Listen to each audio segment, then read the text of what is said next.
All right, we're on the record, CR 22-21-1624, State of Idaho versus Lori Noreen Vallow. The state's continuing with its case in chief. Is the state ready to continue with the examination of your witness this morning? All right, thank you. The court would note the prosecution is present, the defense counsel as well as the defendant are all present. So at this time, Mr. Bailiff, if we could please have the jurors brought in. Yes, Your Honor. All right, thank you, Mr. Bailiff. Please be seated.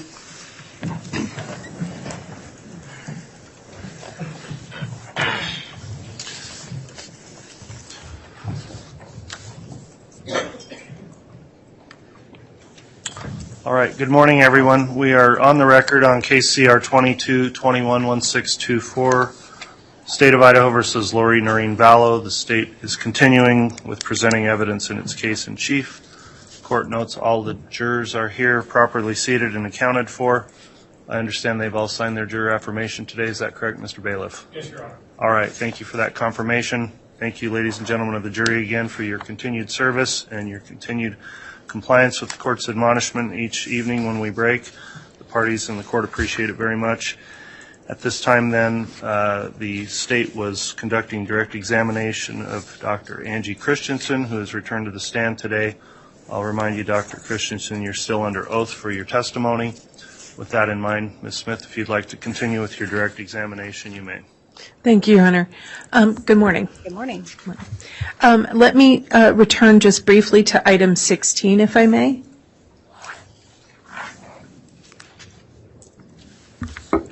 Yesterday when we were, during your testimony, you mentioned that there were multiple sharp deficits in item 16. Do you recall? Yes. And I could not remember whether we had identified those for the jurors. So if you could, please take a look at State's Exhibit 181C. And if you could, there should be a pointer up there. I believe you had said there were 5 indications of sharp trauma in this part of the pelvis bone. Do I have that right? Correct, yes. Okay. Could you identify those for the jurors, please? So the one that I identified as number 1 is here. This one is alteration number 2. Number 3 here is actually visible on both sides of this innominate. So the one indicated by 3 is the same alteration, which is visible from both sides. And the same for number 4. This is number 4 from one side of the bone, which can also be observed on the other side. And alteration number 5 is here. Okay. Now, you said innominate. Did I say that right? Innominate is the same as the hip bone. Okay. And this is which side of the hip again? This is the left side. Okay. And in identifying these various sharp items, you had indicated that some of these appeared inconsistent with dismemberment. Do I remember that correct? Yes, the general location of these sharp alterations in the pelvic region is inconsistent with what's typically seen in cases of dismemberment. Okay. In this particular bone? Well, in these particular locations on the bone. Okay. And so you did receive a lot of bones that were apart, correct? Yes, many of the bones I received were disarticulated or separated from one another and also fragmentary or in multiple pieces. Okay. But this particular bone has some areas where some of the marks are inconsistent with dismemberment. Inconsistent with what's typically seen in cases of dismemberment, yes, that I've observed or read about in case studies. Okay. The other bones that you examined, did you examine vertebra? Yes. Okay. And when you examined vertebra, did you see evidence that is consistent? Did you see any evidence of sharp trauma to the vertebra? I did not see any sharp alterations on the vertebrae. Okay. But my recollection is that many of the vertebrae were either thermally altered or fragmentary and damaged. So I can't exclude the possibility that sharp trauma was present and subsequently destroyed or not visible. Okay. And I believe a little later we'll see some pictures of that, but I wanted to kind of put that in context for us. And so you saw lots of different bones, and you can't comment on what was on the bones that had extensive thermal damage.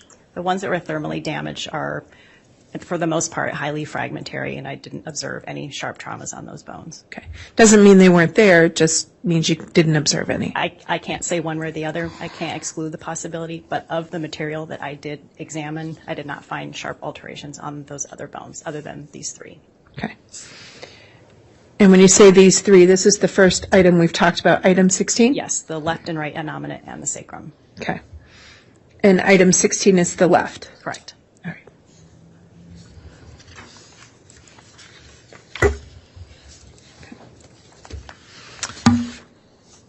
This remains item 16.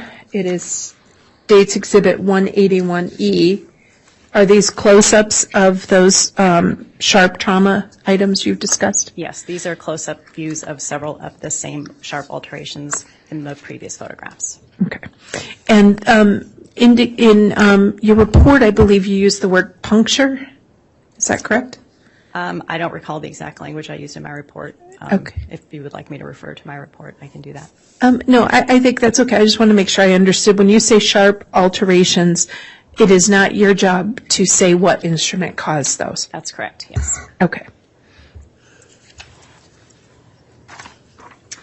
Now, you indicated three items. Let's take a look at State's item 19. It's 181F.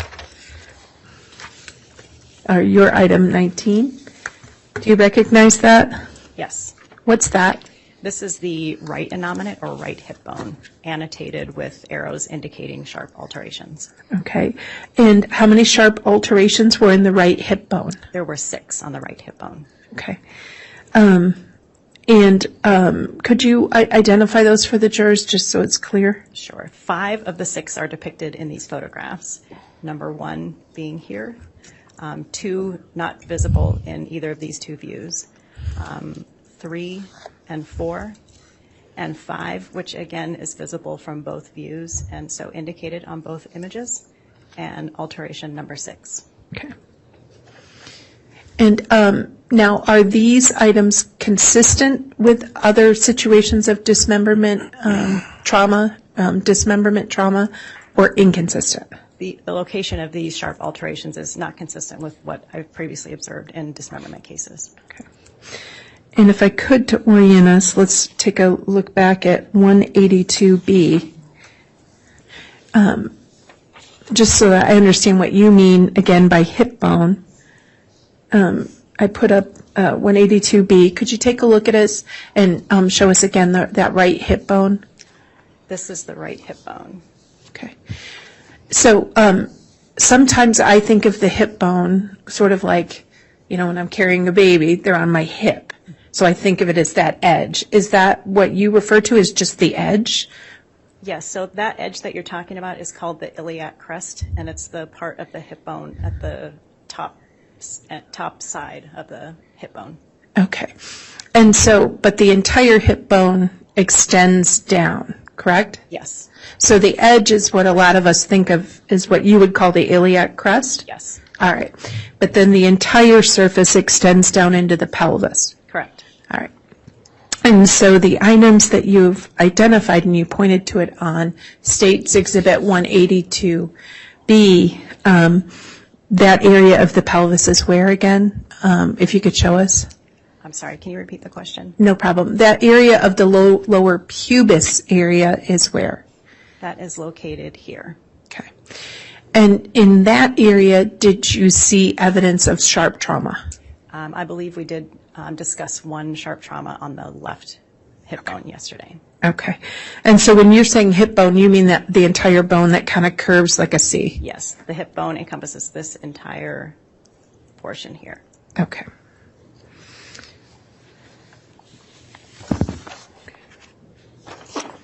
Let's take a look at State's Exhibit 181F, which is another view of your item 19, which again is that right hip bone. Is that right? Yes, but this I think this might be the same one that we just looked at. Oh, I 5 apologize. of the 6. Okay. And you've identified all of those, correct? Correct. All right. Did you also take the radiograph and the x-rays of this one? Yes. Okay. Let me show you 181G.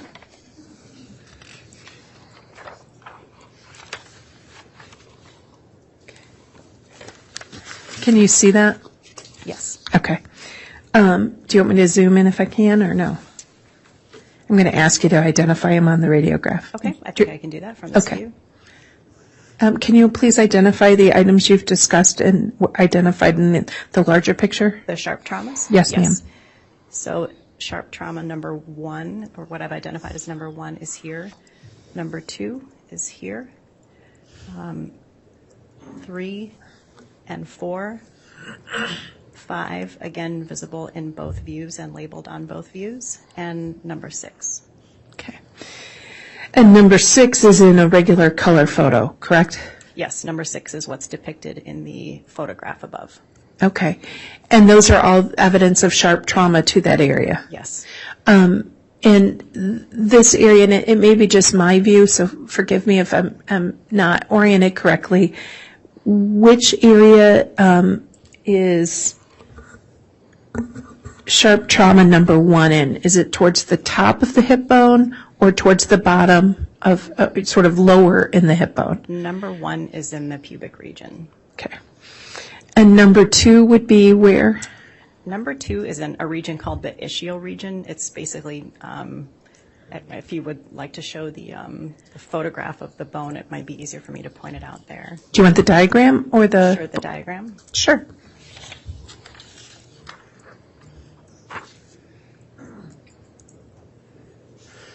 So the ischium is basically this part right back here. So it's toward it's sort of the part of your hip that you're sitting on. Okay.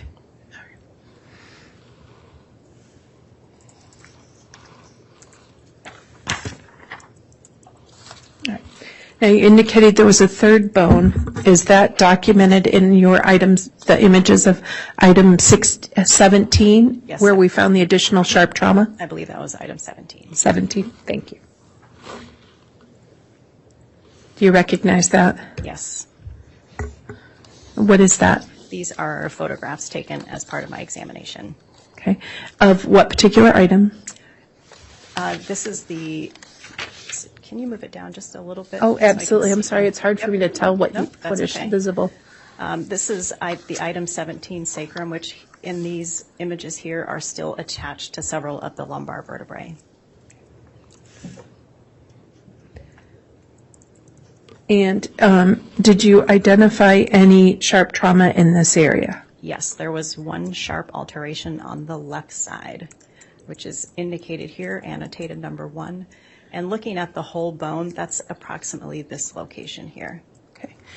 And that is the sacrum? That's the sacrum, yes. Okay.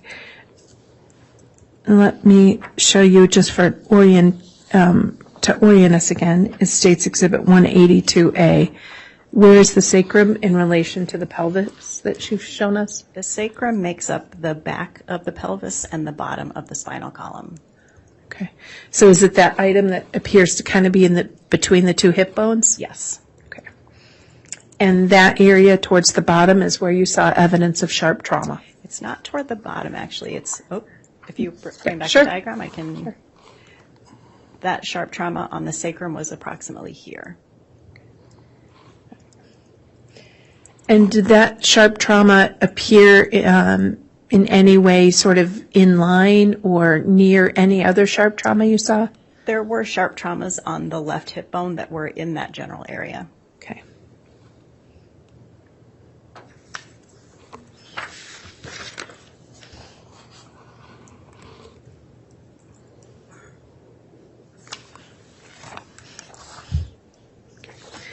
And let me show you an image which appears to be an x-ray of item 17, which is states 181I. Do you recognize that? Yes.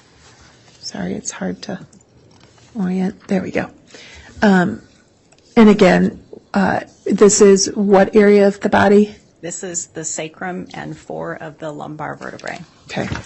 And in this view, in the X-ray view, could you see any evidence of sharp trauma? No. Okay.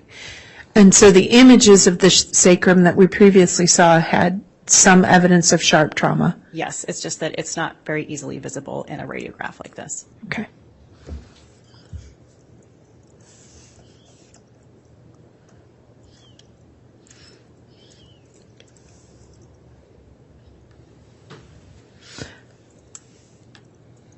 Thank you. One moment, please. Let me check with the team.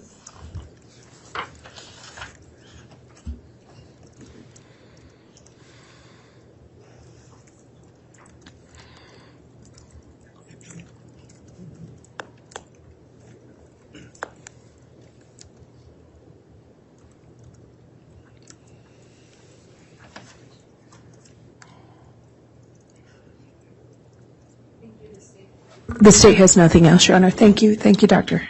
All right. Thank you, Ms. Smith. Who will be doing cross-examination? I will, Judge. All right, Mr. Thomas, you may conduct your cross.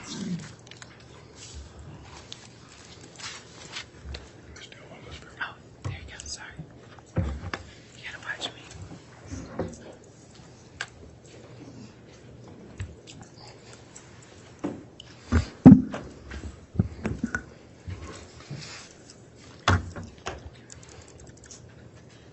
Morning, Doctor. Good morning. You talked a little bit about how these the injuries that were on this particular case were not consistent with what you would normally see in a dismemberment type case, right? That's correct. And let's just go there. How many dismemberment cases do you think that you've done over your career? A handful. A handful? More than 10? Probably fewer than 10. Fewer than 10? Okay. So what makes, I guess I don't understand what's a typical dismemberment type case? Well, in addition to my own case experience, I also am constantly reading the forensic literature, and I've read a number of case studies and reports and research papers related to dismemberment cases. Typically, the purpose of dismemberment is to disarticulate the body into smaller portions, and that is usually accomplished by cutting around joints, which is not what I observed in this case. And what kind of, so you're not the Toolmark expert, right? That goes to somebody else. Right. I think you said that earlier. Yes. Okay. And so your job is to decide which bones were human and which ones were not human? Is that kind of what your job was on this particular case? So in this case, the material was everything that I observed was human in origin, and I was asked to identify any signs of potential trauma on the skeletal remains. In my laboratory, our procedure, if there are traumas that may have been imparted by a tool, that those are additionally and further examined by our firearms and Toolmarks unit. Okay. So everything that was sent to you, you knew were already human bones? They were identified to me as being human remains, but as part of my examination, I did determine that they were human in origin, or in some cases, some of the bones, excuse me, were so fragmentary that I wasn't able to conclude that they were definitively human. Okay. But your main job was to decide sharp trauma versus other types of trauma on the bones? To identify and differentiate any trauma to determine what its potential source was, and as a means of narrowing down which bones might be examined by other units. Okay. And so there was a lot of questioning and direction towards the hip area and the pelvic bone. The top of the femur comes up into a ball, right, where the hip meets the femur? Correct, yes. Okay. And so some of the trauma was around the pelvic region in that particular area of the hip joint, right? It was mostly on, most of the sharp traumas were on what's called the ilium, which is that big blade-like part of the pelvic bone. Okay. But some of the trauma was on the near within inches of the ball joint of the femur, right? I would have to look at the images again, but I don't think any of them were directly on that socket or that joint area. Right. Not on that socket, but near that socket. I mean, none of it is very far from that socket, because of the size of the bone. But yes, some of them were in that general neighborhood. I didn't measure the distance from the socket. Okay. So when someone is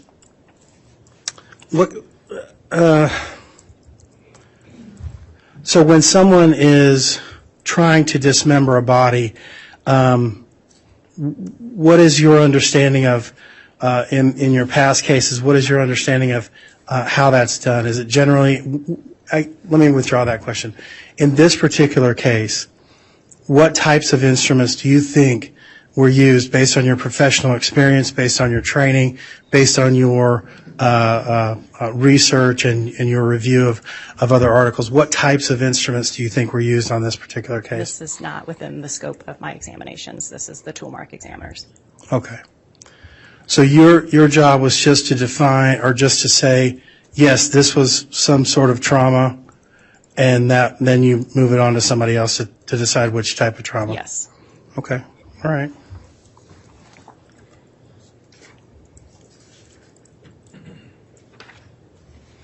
And how long did you review these bones? I mean, like, I guess I don't know how long it takes to take these bones, view them, do CT scans. How long was your particular job here? I don't recall, but if you look at my examination notes, each page is dated. So my examination started on the date of the first page of my examination notes and ended on the date of my final report. And do you have those examination notes with you? I provided them to the prosecution when I walked in today, but I don't have them in front of me. Okay, so if we got them in front of you, you'd be able to tell us? Yes. All right, let's do that. All right, Mr. Bailey, if you please provide those to the witness. Thank you.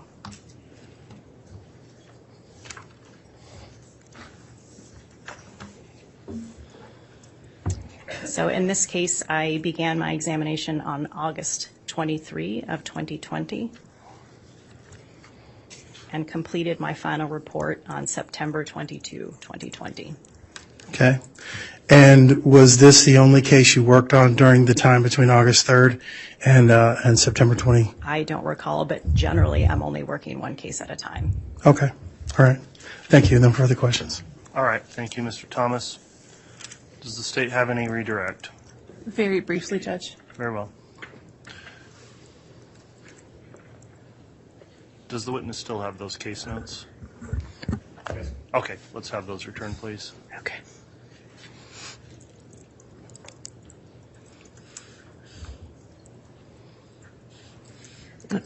Thank you, sir. Doctor, just a quick question. Defense counsel asked you can't tell what type of implement, what actual instrument caused the traumas you observed, correct? That's correct. Okay. However, you have used the phrase sharp trauma. Yes. Why do you, if you can't tell the specific tool, how do you determine it was actually caused by sharp trauma? So because sharp trauma refers to trauma that was imparted with an object with a very small surface area. And this can be differentiated from blunt trauma, which is trauma imparted by an object with a relatively large surface area, and projectile trauma, which is imparted by an object moving at a very high rate of speed with a small surface area. Okay. And when you say small surface area, is that because of the size and shape of the trauma you saw inflicted on Tylee's bones? Yes. Okay. Thank you. I have nothing further. All right, thank you, Ms. Smith. That will conclude then the testimony of this witness. Is the witness allowed to be released from any subpoena? The state would ask that she has We have no objection. All right, thank you, Mr. Thomas. So thank you again for your testimony. You are excused, and the bailiff will assist you out of the courtroom. Thank you. You're welcome.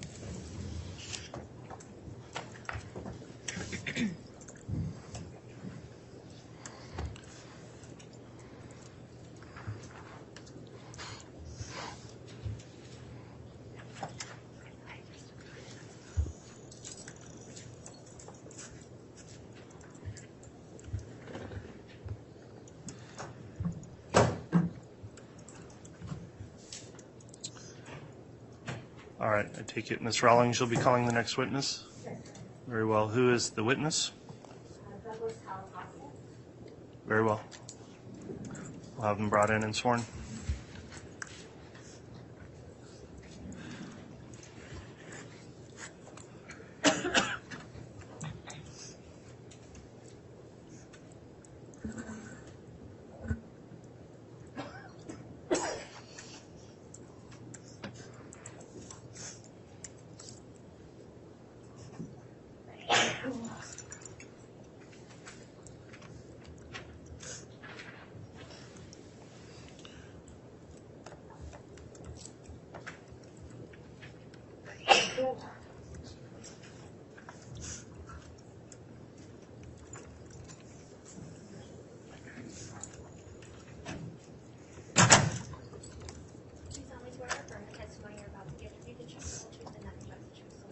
If he keeps it closed, I think it's okay.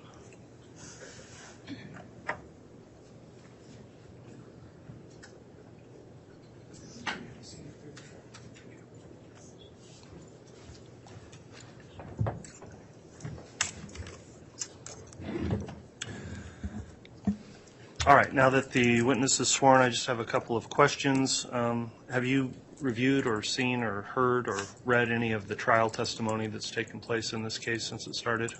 No, sir, I have not. Okay, thank you for that.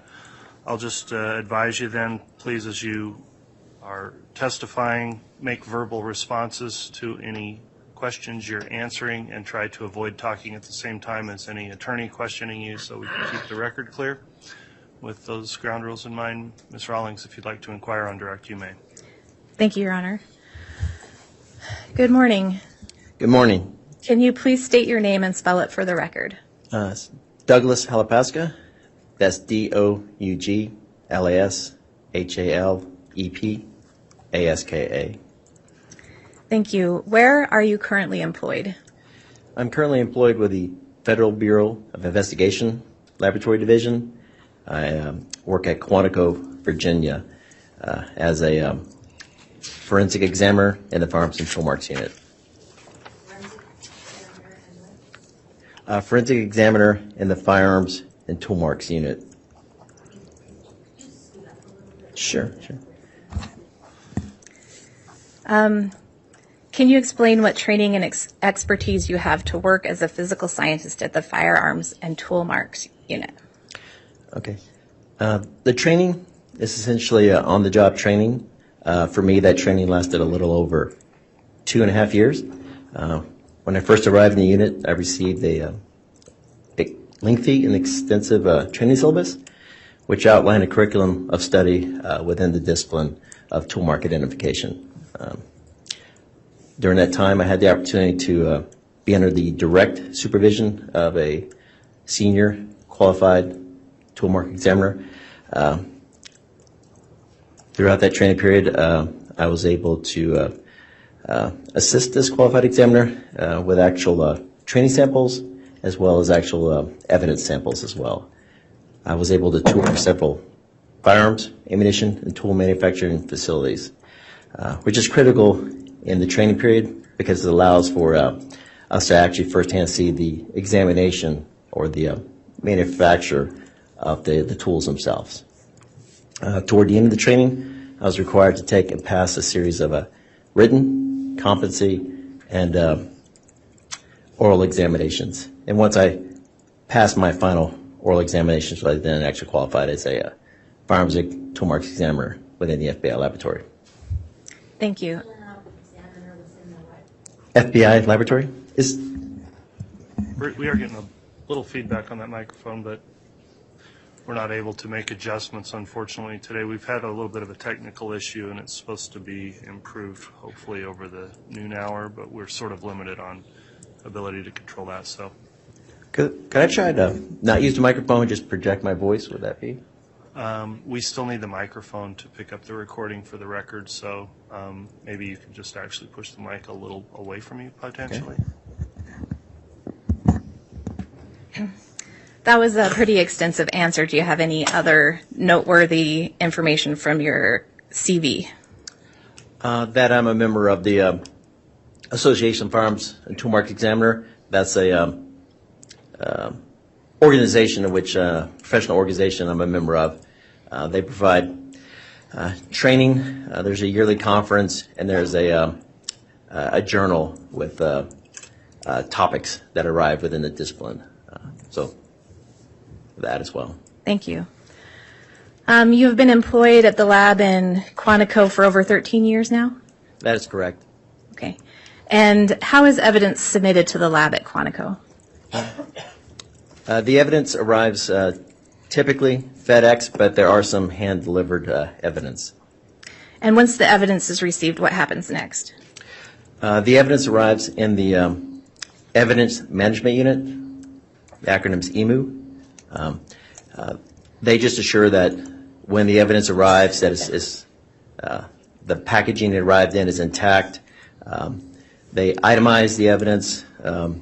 They enter the data from the evidence into a software system called Forensic Advantage.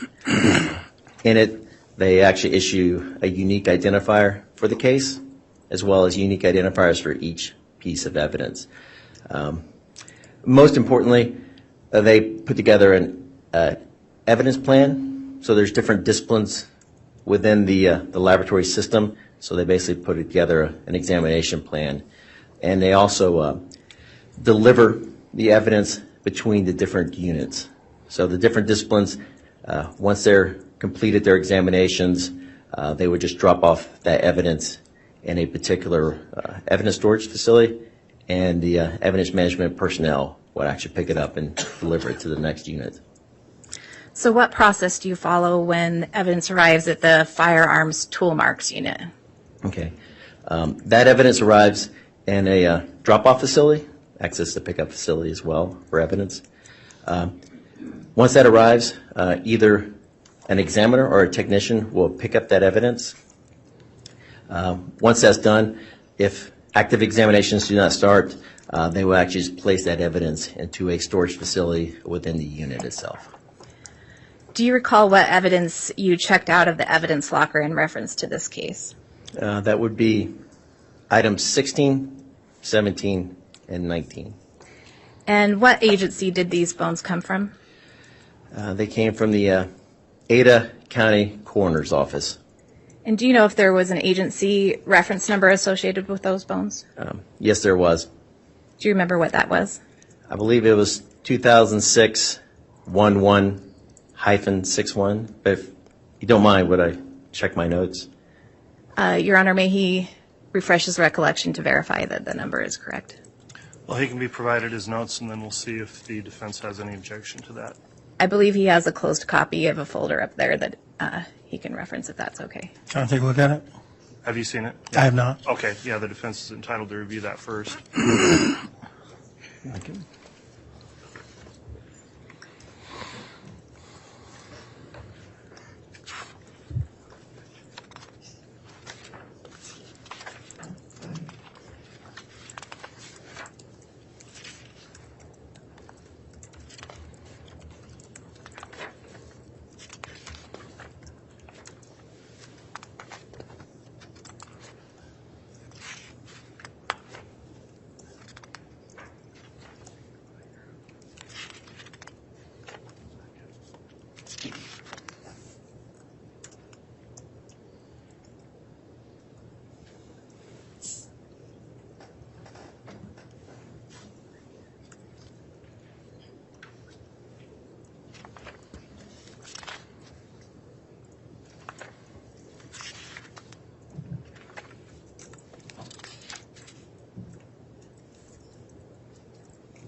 Thank you.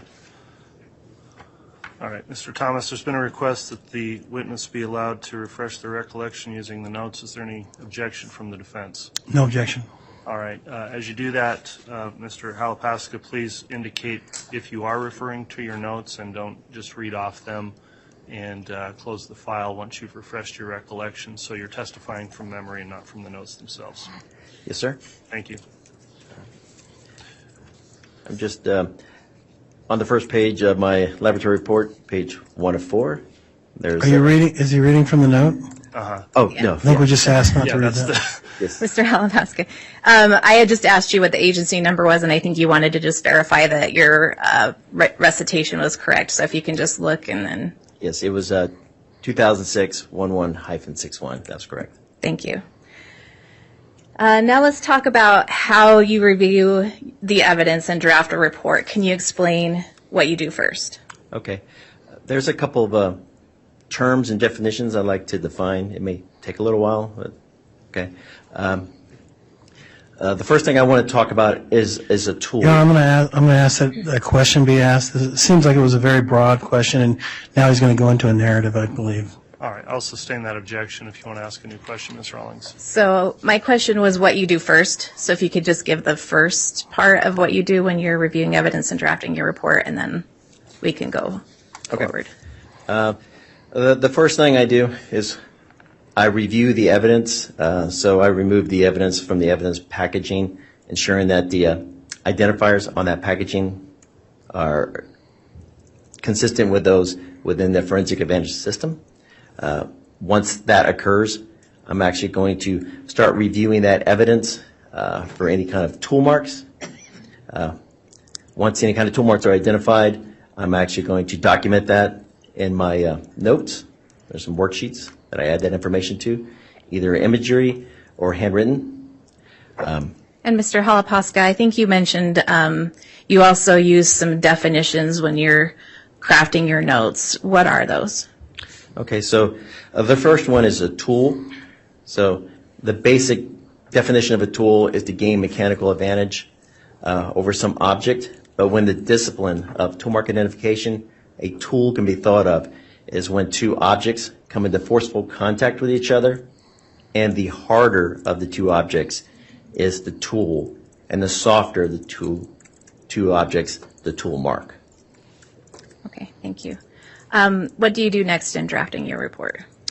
When I'm drafting my report, I'm actually taking the information from my notes. The notes are used as reference to the report. The report's generated in Forensic Advantage, the software system for the laboratory, and then I generate the report from those notes. And what specific items did you look at for your report? Those would be items 16, 17, and 19. Did you use something called casting material? Yes, I did. Can you explain what item that was and what casting material is? I believe that was item 106. So anytime material is used from evidence items, it becomes secondary evidence. Casting material is basically a silicone-based compound. It's administered onto a surface as a thick liquid. Once that substance dries, it dries into a rubberized material, and it actually picks up castings of the item itself, the tool marks. Thank you. And did you explain how you used that material in your analysis, the casting material? Yes, there was a few items or tool marks on the items that I actually took castings of. So I actually took 5 castings from those evidence items, and that's what became item 106, which was the secondary evidence. And that is specifically the casting material. That is correct. Okay. Does your report go through a review process? Yes, it does. Can you explain how that works? It first goes through a technical review. That's where another qualified firearms and toolmark examiner reviews both my notes as well as my report for technical accuracy.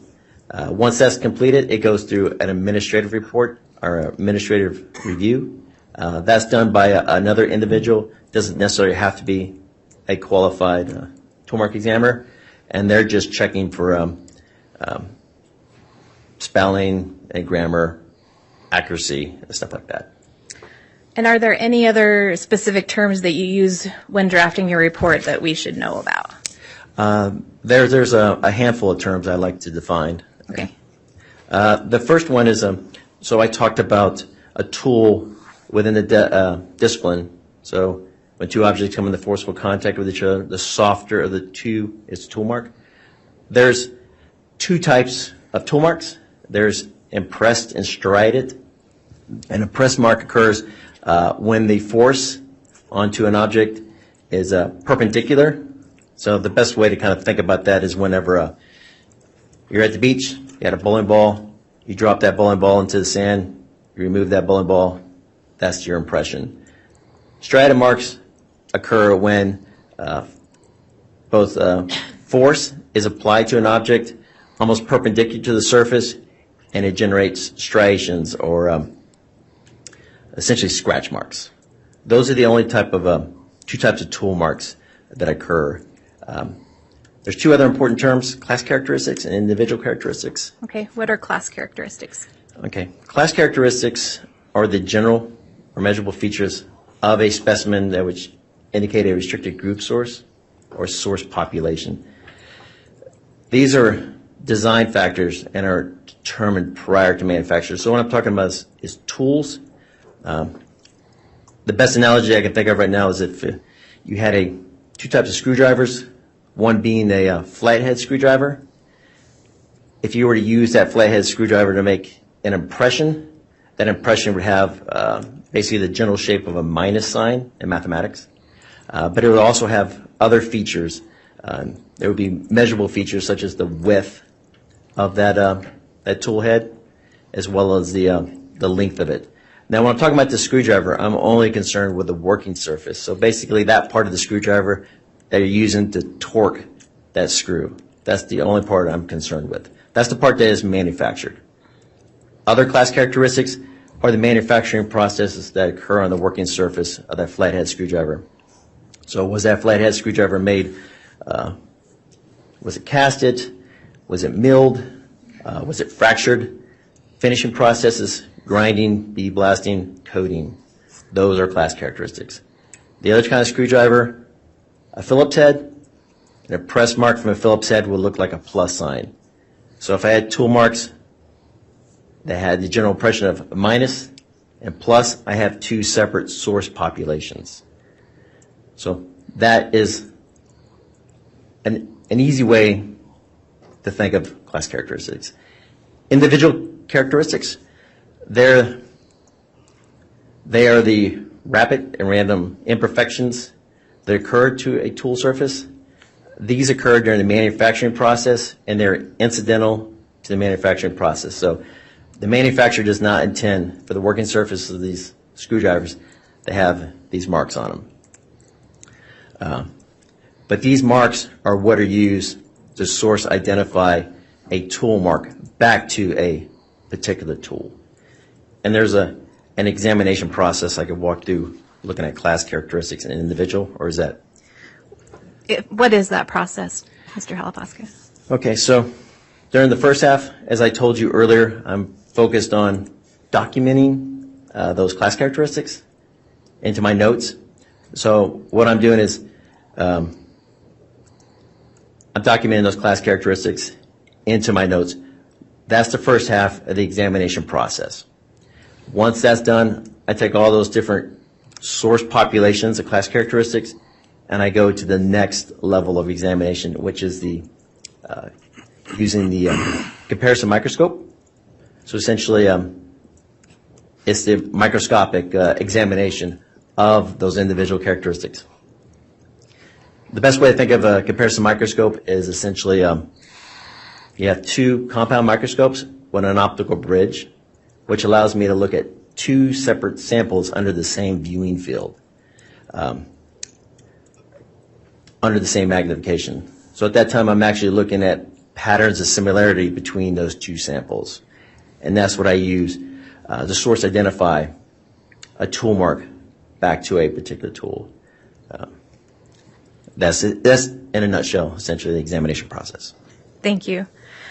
Turning your attention to the items you examined in your report, the first item that you examined was numbered 16. Do you remember what that was? It was a bone. Okay. I'm going to hand you what's been marked as States Exhibits 180A through L. And I would note for the record that defense counsel and the court has been provided courtesy copies. All right.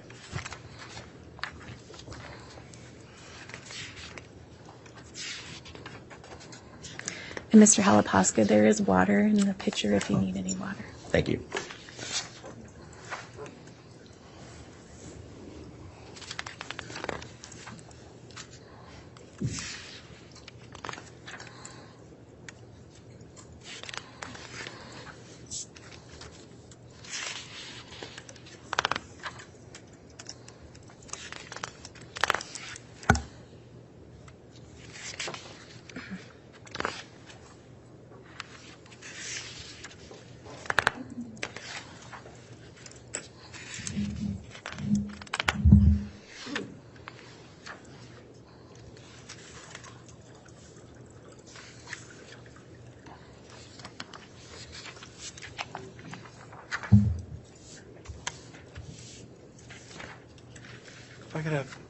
If I could have just a second with counsel.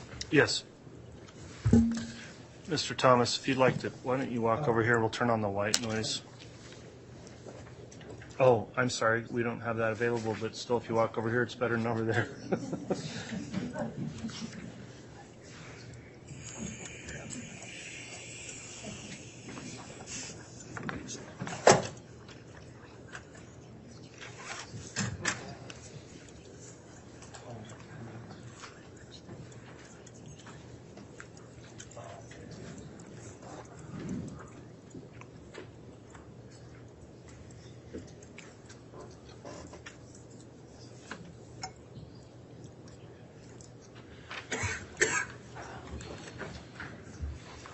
Thank you, Your Honor.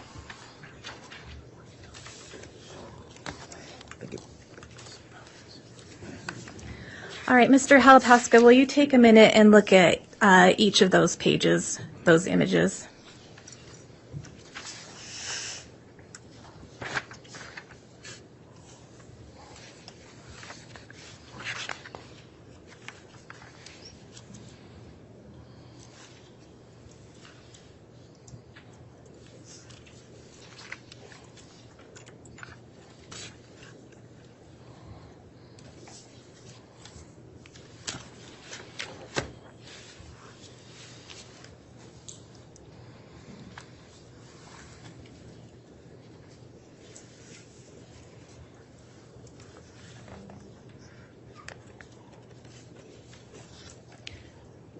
Thank you. Do you recognize those images? Yes, I do. How do you recognize them? I recognize them based on some information that I actually wrote on the bone. Anytime I wrote any kind of identifier on the bone, I would write my initials as well as digital boxes and lettering that I've added to the to the photographs. Okay. And when were these photos taken approximately? Between the examination period, which I believe was from February of 2021 to October of 2021. And you mentioned that some of the photographs have marks on them and some appear to have writing on the bones. Did you place those marks on the photographs and the bones? Yes, I did. Are these images a true and accurate depiction of the bones that you analyzed? They are. And besides the marks that you made on the photographs or the bones, are there any material alterations or deletions to the images? No, there were not. Your Honor, I would move for the admission of States Exhibits 180A through L. Any objection from the defense? With the explanation of the photographs where he's written on the actual bones and on the photographs, I have no objection to their admission. Okay, thank you, Mr. Thomas. So exhibits 180A through L are all admitted. Thank you, Your Honor. May I have permission to publish those to the jury? Yes, you may.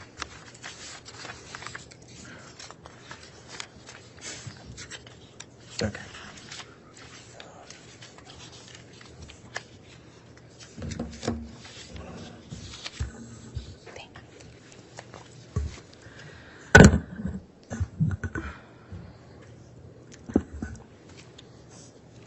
So, Mr. Halapaska, the first, I know I have a softer voice, so I'm going to place on the Elmo as 180A.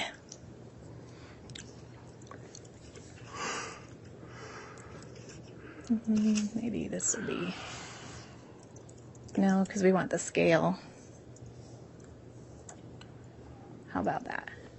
Does that work? That's good. Okay. All right. And what bone is this? I believe that's the hip bone or the pelvic region. Okay. Can you walk us through your analysis of this bone? Would it be possible for me to clarify a few terms? I'm going to be using repeatedly through all these images. All right. What terms that you need to clarify that we haven't gone over? Action type, stabbing action, chopping, and compressive force. Okay. So what's Compressive force. so I think you said the first one was action type? Yes. What is action that? type for a stabbing action, it could be thought of as essentially force that's being generated from the tip of a tool onto a surface. So that energy will be focused on a single point of that tool. A chopping action you could think of as essentially when that energy is being delivered from a bladed tool along the long axis of that cutting surface. Compressive force I use in my report basically just to outline any kind of damage to the bone that I was unable to determine any kind of class characteristics other than the fact that some force was applied onto it. Okay. And was that all the terms that you needed to clarify? I believe so. Okay, thank you. I didn't want to miss any. So with regard to Exhibit 180A, I believe there are 4 areas that are kind of outlined on this. Do you have a laser pointer up there with you? Yes, I do. Would you like to use it? I would. Okay. Thank you. If you'd please just walk us through those areas. Okay, so you can see the bone here, and these are actually the outlines, the digital outline that I drew around the damaged regions, and then I lettered each one of them. So starting with A, that I determined was a cause from a stabbing type action. Over to B here, which was a chopping type action, and then C and D, chopping type action. Okay.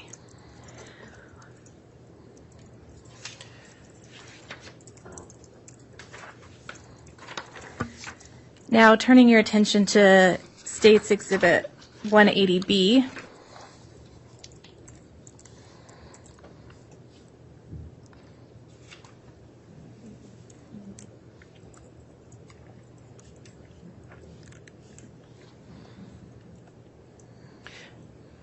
If it's possible, could I just focus on the top image? I mean, for now.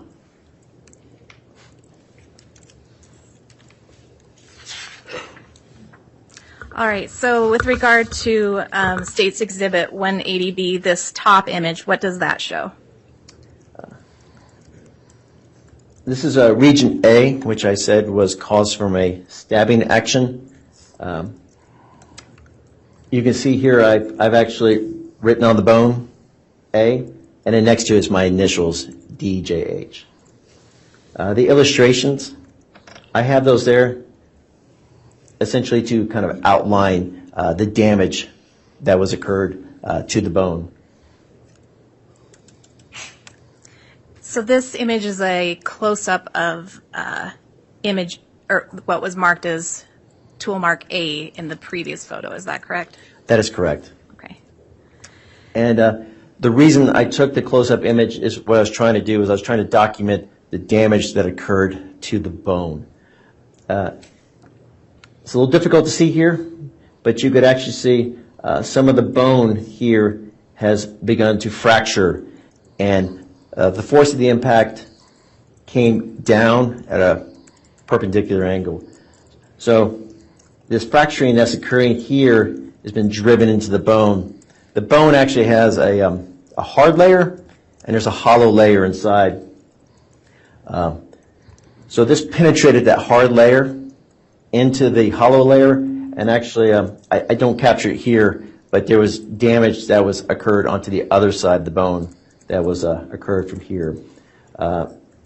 What's not captured on the screen is the arrow right here. There's actual radial cracks coming out of the damaged area right here that I was trying to actually document in this photograph. And what other actions did you take in reviewing or analyzing Toolmark A on this hip bone? Okay, so as I mentioned earlier, first half of my examination is focused on those class characteristics.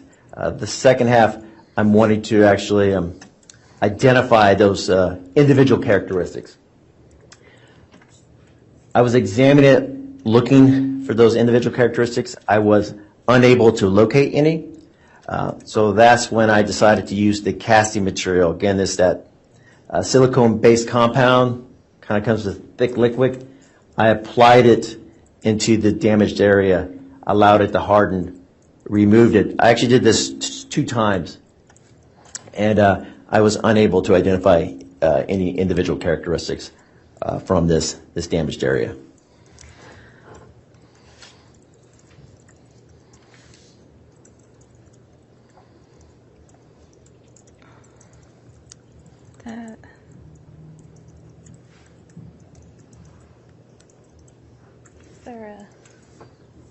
Is there a light on here?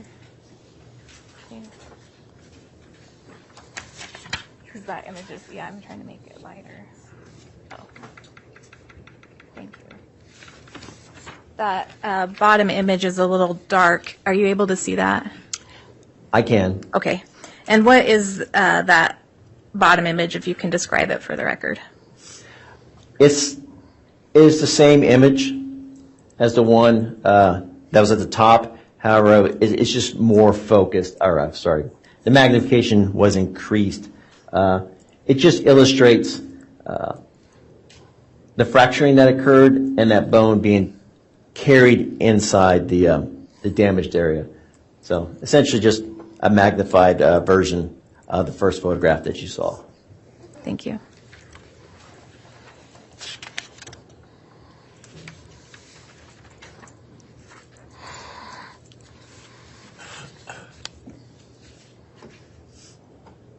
Now, looking at State's Exhibit 180C, the top picture, can you describe this for the record?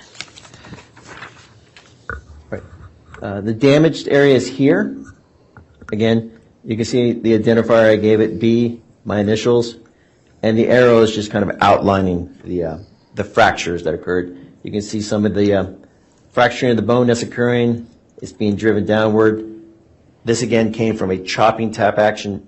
The energy of that long axis of that blade is being driven down. This appears to have come from a perpendicular angle. It didn't drive into the all the way through the hard layer of the bone, but right here you can see basically part of the bone, the harder, being driven inside that damaged area. I did take castings from this as well. I took 2 casts trying to identify individual characteristics. From my examination process, I was unable to identify any individual characteristics from this injury. Did you know anything else is significant with this tool mark identified as B? No, Okay. Did you take any other actions in reviewing or analyzing it? no, I did not. Okay. And then with regard to the bottom image on State's Exhibit 180C, can you please explain what we are seeing there? Essentially, it's the same image as the first one, just magnified, so you can actually see the B here. But what I was wanting to illustrate is you could actually see, again, this injury did not pierce through the hard layer of the bone, so you can actually see at the base of that tool mark residual bone fragments that were carried into it. So that was what I was trying to illustrate with that image.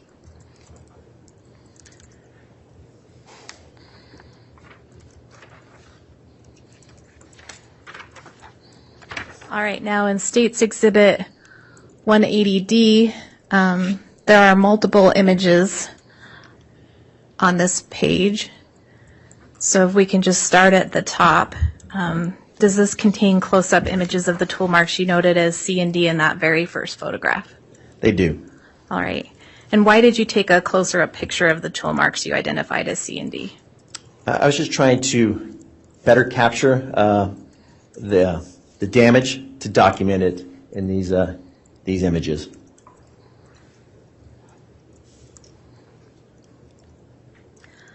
All right. What did you know as significant with these tool marks? Okay. Looking at the top left image, you can again see how I've labeled them C and D. Again, my initials, DJH. The green arrow, I use it to illustrate that this was a chopping type action, and that the force of this chopping type action, at least in this image, occurred from left to right. Okay. And when you talk about chopping type actions, are you able to identify the type of tools in any of these marks that we've looked at that leave these? I wasn't able to identify it to a particular tool, but there were tool types that I was actually able to speculate could have caused these marks that are essentially chopping tap action are terms I would use was consistent with certain types of tools. And what are those tools? In this type of chopping tap action, as I have stated in my report, it would be from a bladed tool, such as a cleaver, machete, and I believe a hatchet I used. Thank you. Is there anything else that you need to note on the top two images? There is on the top right. Again, you can kind of see my initials right here. So what I did was I just focused inward onto this, onto the damaged area, and you can see this crack occurring right here. It illustrates basically that the force came from this side, and it drove or fractured part of this bone, and it's kind of driving it inside that damaged area. As you may be able to see, this damage cut through the hard layer of the bone, and it actually transferred to the other side of the bone as well. The black arrows here on the right side, they're illustrating basically scallop-shaped surfaces that were found along the tool mark, which indicate to me that there may have been some type of serrated teeth on the blade to produce those. Those are actually easier to see if we can. So see right here, this cut or this chopping type action either didn't cut through the hard surface of that bone, but it carried a lot of material into it. You see the black arrow actually pointing out these teeth structures kind of coming out. I believe that bladed tool had some type of serrated teeth on it, kind of like saw teeth, like you see on saw. And as it was being delivered through a chopping type action, caused those to flare up. And then you can see the green arrow here, which indicates that the force came from, at least in the image, from left to right. Thank you.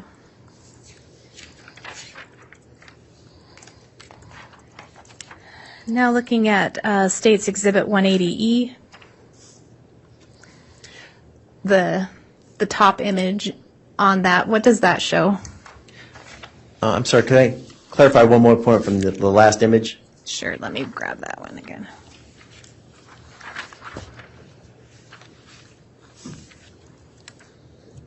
The bottom? Do you want the bottom? The only thing I want to mention is when I went in and I was looking for those individual characteristics, I was unable to find them in either C or D.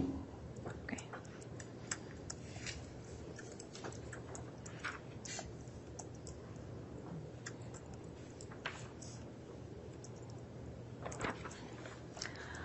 All right, so looking at State's Exhibit 180E, there are two images on this page. The top image, what is that documenting? This is the same bone, item 16. This is just the back side of the bone. Okay, and why did you take a picture of the back side of the bone with these marks on it? As I mentioned earlier, the tool marks that I identified on the front side, A and D, I said some of that damage was transferred onto the back side.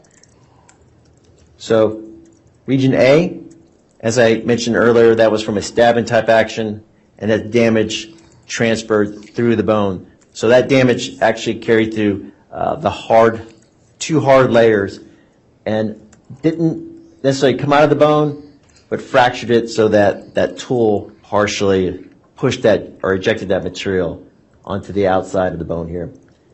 Region D. And Mr. Helapaska, if I can just interrupt, are you able to say what type of tool would make that stab mark identified in Mark A?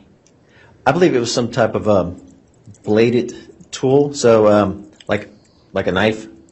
However, I couldn't preclude other tools that might have some type of pointed edge, because you can imagine even a cleaver, if it's delivered on not the long axis of the blade, but one of the corners, may have been able to produce this. But this is consistent with a bladed tool such as a knife. And what else did you notice significant on this bone? That D here, that was that chopping type action that I talked about earlier on the front side. I told you some of that damage was transferred onto the back, and you can actually see how it pierced through both the hard layer of the bone on the other side, traveled through that hollow part of the inside, and then partially out on the outside. And then E was another tool mark that I identified. It is consistent with a chopping type action, and it did appear to have serrated, or was produced from a blade that had serrated tool marks. And the force of the blow, as illustrated here with this green arrow, traveled from left to right. All right, and the bottom, well, I don't want to change that because the green arrow. The bottom image on State's Exhibit 180E, what is that of? This is a close-up of E right here, and you can see I actually wrote E in my initials. The green arrow illustrates the direction of the action that occurred, and then right here the black arrows are just illustrating that you can see these teeth-like structures that are kind of coming out of the bone. Again, most consistently produced with a bladed type tool that has serrated teeth.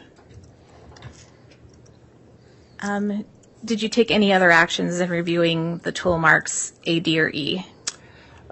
Yes, I did. I just made observations to identify any individual characteristics if they existed within those tool marks. I was unable to identify any of those individual characteristics.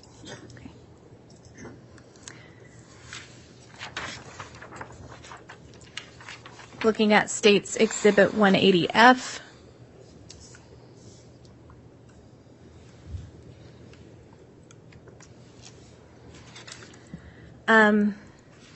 What portion of the bone does this depict? That is an intact portion of the spine. And why did you take a picture of the mark labeled as, I believe it's labeled as A in Exhibit 180F? Okay, so this is item 17. So what I did was I just started over the count. So this is A for item 17. The tool mark here is produced from a chopping type action. As the green arrow indicates, the force of the blow, as far as this illustration is concerned, came from the bottom up. What did you notice significant with this tool mark? It didn't travel through the hard layer of that bone. It's difficult to see in the image, but this is not a flat surface. This portion of the bone right here, Oh, sorry. yeah, is kind of coming out. So this portion here is much higher in elevation than this tool mark. All right, and what other actions did you take in reviewing or analyzing tool mark A on this portion of the spine? Just that I was trying to identify any individual characteristics within that tool mark, and I was unable to find any. Okay. And with regard to the bottom image on States Exhibit 180F, what is that? It's just the same image, just magnified. And it just illustrates, or you better see that how the tool mark or the tool used didn't pierce that hard layer, and that you can actually see fractures or pieces of the bone that were actually carried into it.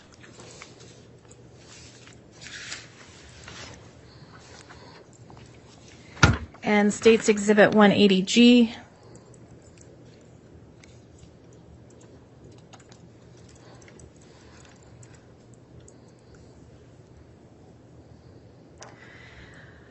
What item was this identified as by your lab?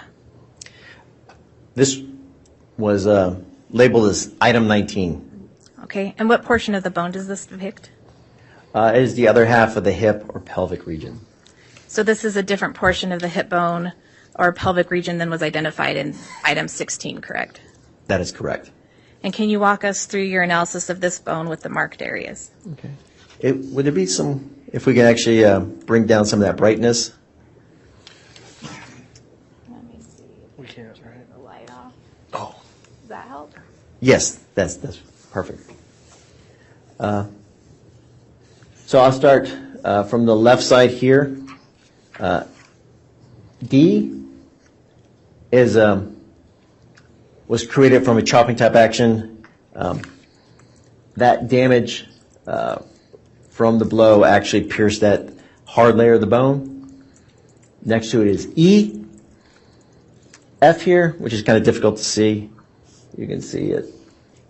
But what I'm trying to outline here, and you can actually see it, there's a, well, before I go into that, one of the things I wanted to also show you was there was what I believe were soot marks along here. So part of the bone was damaged, I believe, due to fire. But right here, F, you can kind of see these fracturing kind of coming around here, this little region right there. I was unable to find any tool marks, but it did appear that some type of force was applied to it, which I used as compressive force. Force down on it here, perpendicular, kind of driving this fragment downward, but it was still attached to the bone. Over here on the right, G, you can kind of see this outline here. I was unable to identify any types of class characteristics from it, other than the fact that some type of force was applied onto it, and it just drove in there. And in H, right here, in this, all these G, D, and E, if I didn't mention, were from a chopping type action. I'm sorry, G was compressive force, D and E, chopping type action. H, that was from a stabbing type action. You can, it's difficult to see, but you see this little channel here. It appears that something was driven into that, and it caused a channel to occur within that hard surface of the bone. And with regard to the compression action, are you able to tell what type of tool was used? No, I was not. And with the other, I think you said, chopping type actions, are you able to identify what type of tool was used? Not identify, but Toolmarks are consistent with. Would it be possible for me to save that when we do the close-up images? Sure. I think it would be easier to illustrate. Absolutely. States Exhibit 180H.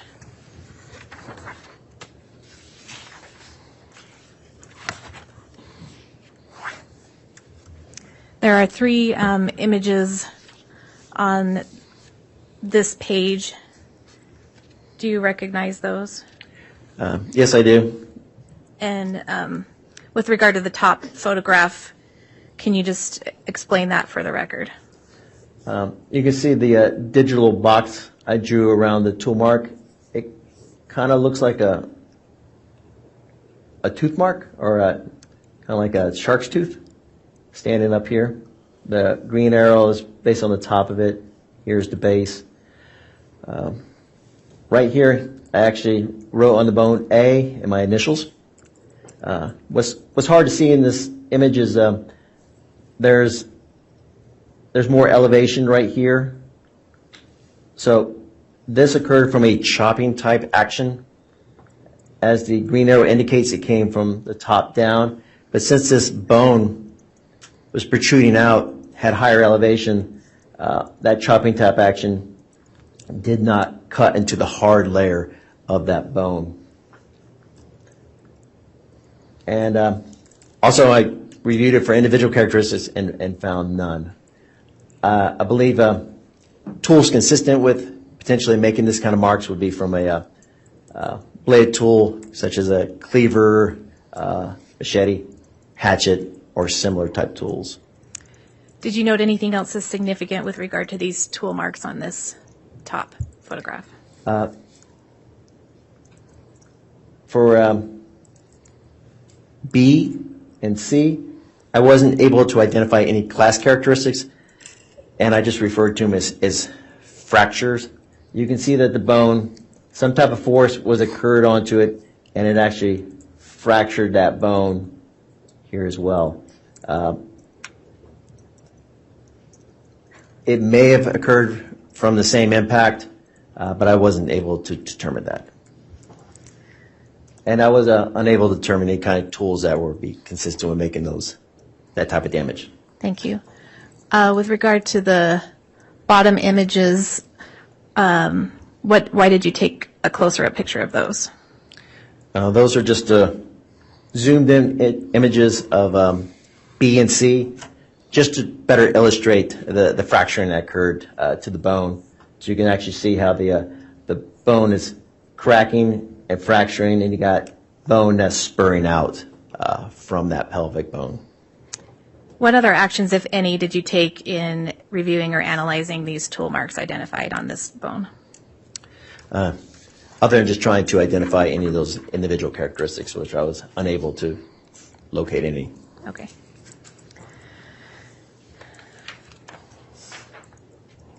And then turning to States Exhibit I.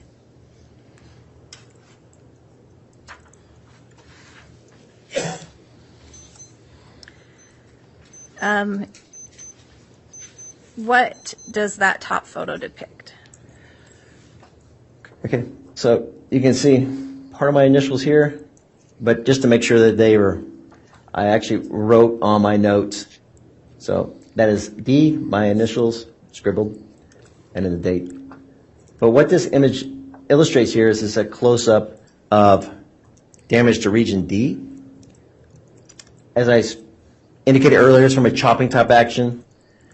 The force of the action occurred, at least in the image, from left to right, kind of coming upward. What this illustrates is you can see the fracturing that's occurring from the bone right here, where basically the force of the blow carried over this portion and underneath this side. It cleaved through the hard layer of that bone. All right, did you notice anything else of significance or take any other actions in reviewing or analyzing this tool mark noted as D on this portion of the bone? I also was looking for the individual characteristics, which I was unable to find any. Okay.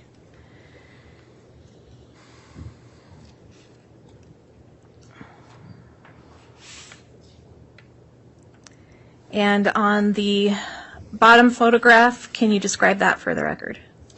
Okay. So this is D in its entirety, and next to it is E. Here is F. As you recall, that's the one I said I couldn't find any class characteristics, though some type of force, compressive force, was administered on it at this point, which kind of caused it to fracture along this area here. But what I want you to focus on is E.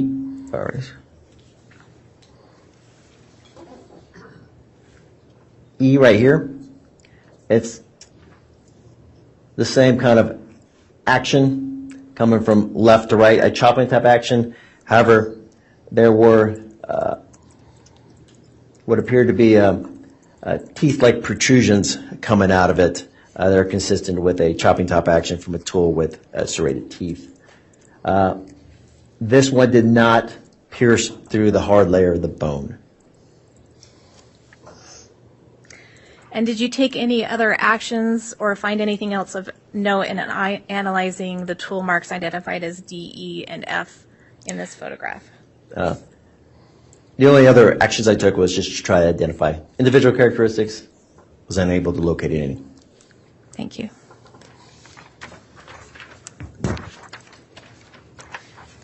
States Exhibit 180J.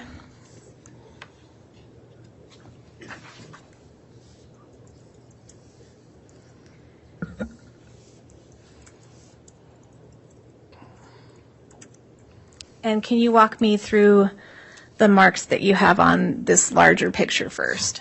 Yes. So this is a G. You can see right here, I've written on the bone, G, my initials. You could kind of see the outline of the impressed mark. As I mentioned earlier, I was unable to associate any class characteristics with it other than some type of compressive force was applied to it to cause this impression to occur. Up here at the top, H, this came from a stabbing type action. This was the one from the first illustration I talked about that a little channel had been formed underneath the hard layer of the bone. You could actually see this is the orifice of it. It is pretty small. I actually hand wrote on it. It's approximately 0.058 of an inch in diameter, so pretty small. What else did you find noteworthy regarding the tool marks observed on this portion of the hip bone? I attempted to take a cast, so this was my final cast of the casting material. I applied it, hoping to capture some kind of class, maybe even individual characteristics. I was unable to do that. Can I speak to the other images on the right? Yes, that's going to be my next question. With regard to the top right photograph, what is this closer image of? So that is just a closer image of H right here. I just kind of zoomed into it just so you can kind of see. Here's the orifice. The green arrow indicates the force of the blow occurred here, and you can see behind it some of that channel that occurred from underneath that hard portion of the bone. And again, my initials. Did you take any other actions or find anything else significant with regard to this puncture type mark on the bone? I did not. Okay. Regarding the lower image, why did you take a closer image of the tool mark identified, I think, as G in that portion of the hip bone? I just wanted to illustrate it. It was all the images I took up until that time. It was very difficult to see it in image. So all I did here was I was just casting different lights. And so I just kind of casted a shadow so you're kind of able to better see that outline of that damaged region. So that was my motivation behind actually trying to take that image or taking that image. Thank you. Did you take any other actions or find anything else worth mentioning in analyzing these tool marks? No, I did not.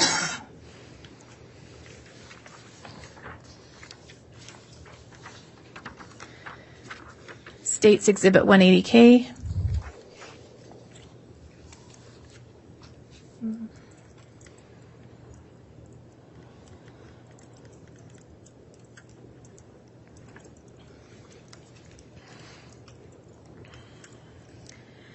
This appears to be an overview of all three bones that you analyzed. Is that right? That is correct. And what's significant in this image? This is the only image, or one of two images I have for my notes that illustrate all the bones in an illustration. So it basically provides you the totality of the tool marks that were imparted onto these bones. On the left side, you can see right here I wrote item 19. So this whole bone here is item 19. Item 17 is the portion of the spine. Item 16 is this portion right here. And all I did was I just illustrated in it all the different locations. So Toolmark A, B, A, and then of course along here. And can you point out any of the images that you were able to identify, either class or individual characteristics for the tool marks? So for any kind of chopping type action, I didn't identify any tools, but I determined tools that are consistent in class characteristics as causing, in this case, a chopping type action. That would be A here, chopping type action. A on item 17, chopping action. D and C, chopping type action, as well as B on item 16. Item 16, A would be from a stabbing type action. Okay. And then the last image, States Exhibit 180L.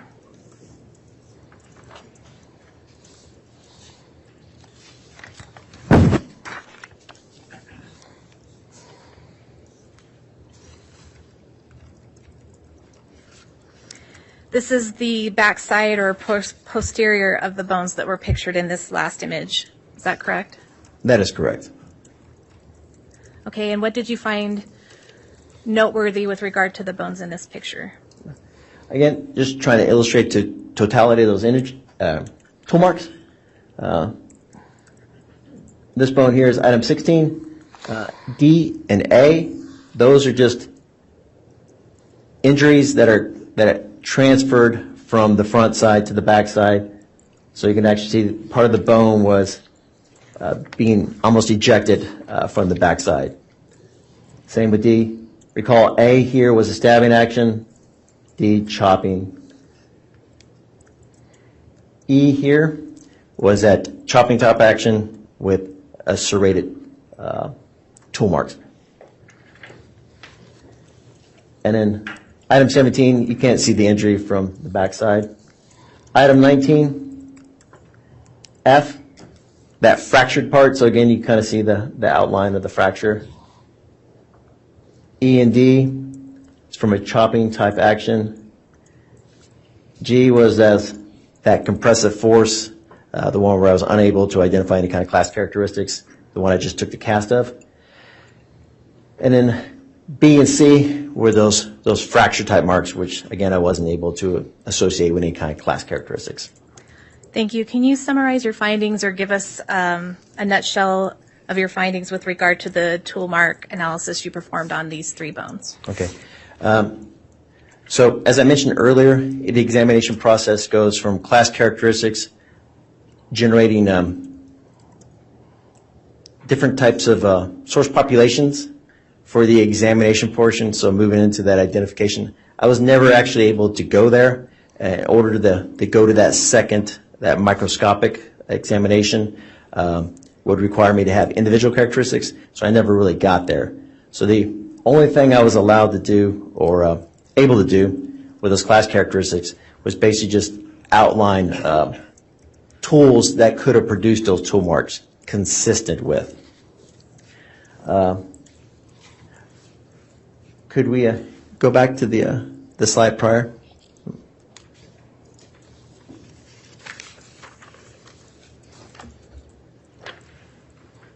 Okay.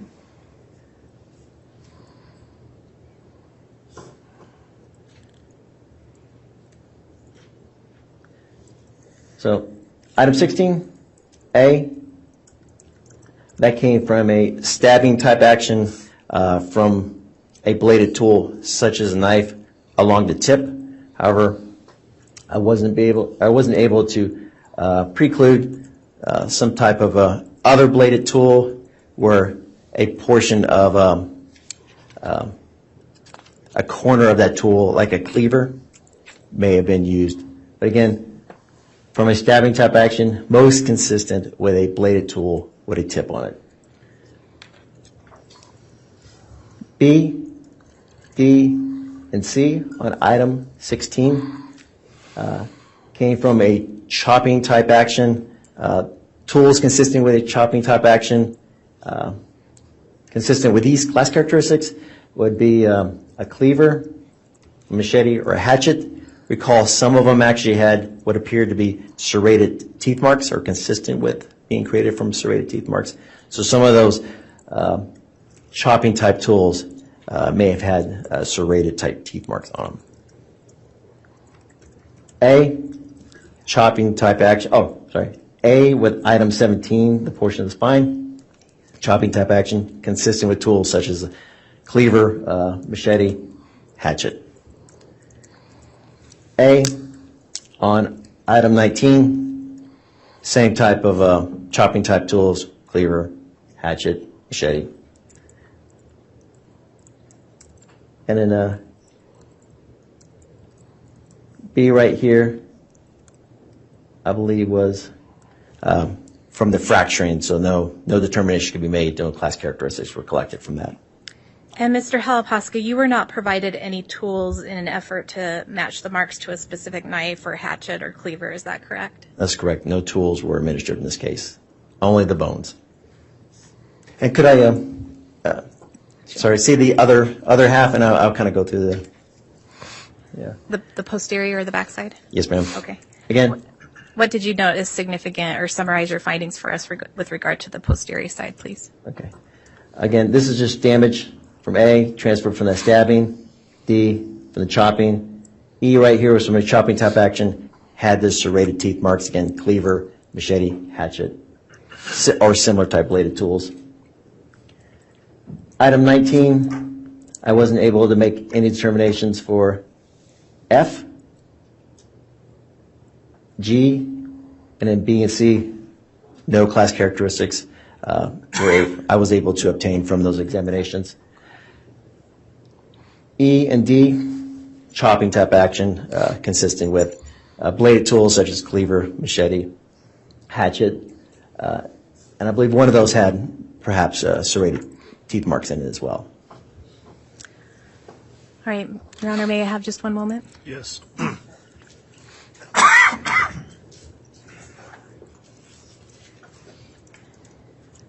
I don't have any other questions, Your Honor. All right, thank you, Ms. Rawlings. Who will conduct cross? Is that you, Mr. I will, Thomas? Your Honor.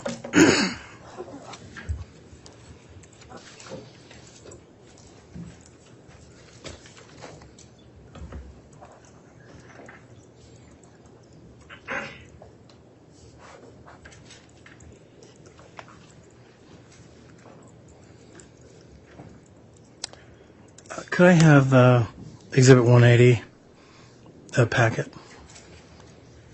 Yes.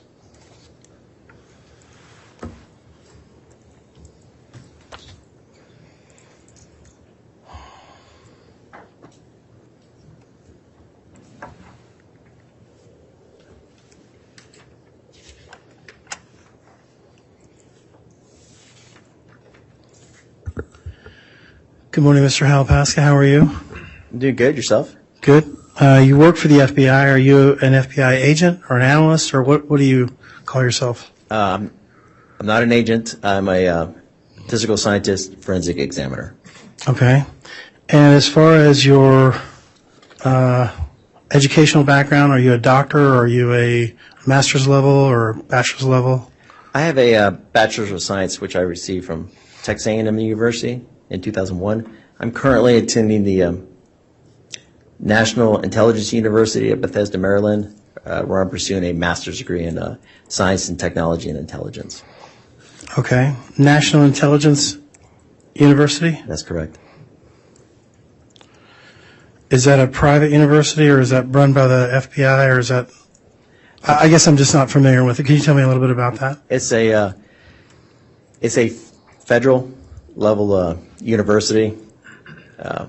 It's I believe up until very recently it was run by the Department of Defense. Okay. And can anybody take classes there, or is it specifically for government agencies? You have to have a top secret clearance in order to take Okay. classes there, so it's not. Not for everybody. Yes, mostly just for federal employees, but there are contractors that work there as well. Okay. All right. And what are you studying at the National Intelligence University? What kind of things do you study there? Mostly Toolmarks, or? No forensics. It's just focused on science and technology, basically emerging technologies.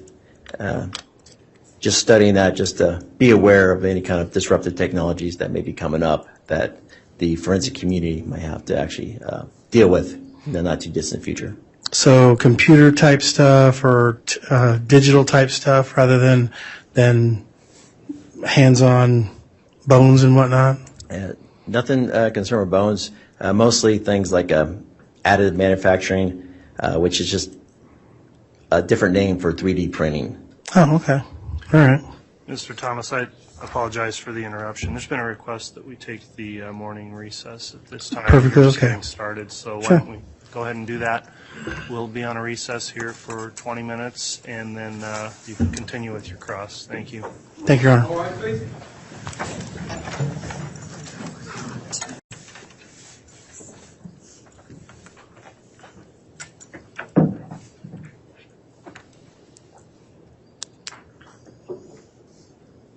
All right, we can have the jurors brought in.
All right, please.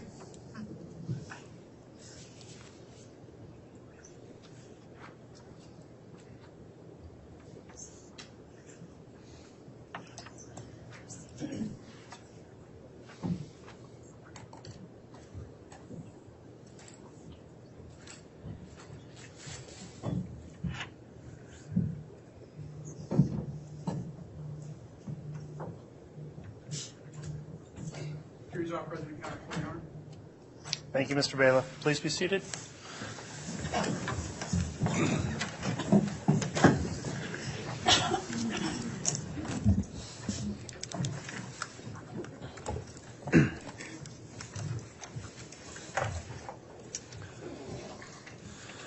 All right, we're going back on the record. Case CR 22-21-1624, State versus Lori Noreen Vallow. Mr. Thomas, you can continue with your cross-examination at this time. Thank you, Your Honor. I believe we left off talking about your education and where you were working at the, or going to a master's program at the National Intelligence University. Did you do anything between 2001 and when you started when did you start the National Intelligence University? That would be August of 2022. Okay, so last year. Yes, sir. Any education between 2001 when you graduated from Texas A&M and 2022? Other than continuing education with the lab, no other formal education. Okay. And when you got out of college in 2001, was the FBI your first job? No, sir, it was not. Okay. What was your first job out of college? My first job was at the Texas A&M University in the biochemistry physics department. But unfortunately, a few months after that, I was reactivated into the United States Marine Corps after 9/11. Okay. Wow. Thank you for your service. What did you do? How long were you in the Marine Corps? A little over, I guess after, I'm sorry, I don't mean to stop, but after 2001, when you got out, you were reactivated. Let's talk a little bit about the reactivation. How long were you in the Marine Corps? active service, about 1 year, and in a reserve, I think, for another year. Okay. And so then what did you do after that? After I completed my service, I went back to Texas A&M, continued working at the university, I believe a year. Then I actually got a job working with the Drug Enforcement Administration in Miami, Florida, as a forensic chemist. Okay. And that was probably in 2004, 2005? I worked there for 3 years, so I believe from 2004 to 2007. Okay. And then what did you do when you got out of the DEA? I took a job working for the Army at the testing proving ground in Dugway, which is located in Utah. I worked there as a field chemist doing chem warfare chemistry. Okay. And that's in Tooele, Utah? Yes, sir, it is. Okay. And how long were you there? I worked there for a little over 2 years. Okay. And so that would have been 2009-ish when you left that? Yes, sir. And then where'd you go? That's when I was offered an opportunity to join the FBI. Okay. And you've been at the FBI ever since? Yes, sir. Okay. And so you indicated on direct exam that you did training for about 2.5 years. Is that right? That is correct. And was that training specifically on the Toolmark portion of your FBI work? Yes, it was. Part of it is with the firearms aspect, but you can think of a firearm as really nothing more than a collection of tools in order for it to operate.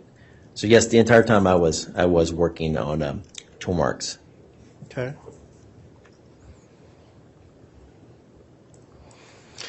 And you said you were directly supervised by a Toolmark examiner. Is that right? Yes, sir. There, I guess to expand on that, there was actually a training coordinator who was responsible for the entire program, but you're actually every trainee has a mentor, and they just kind of guide you through the process. Okay.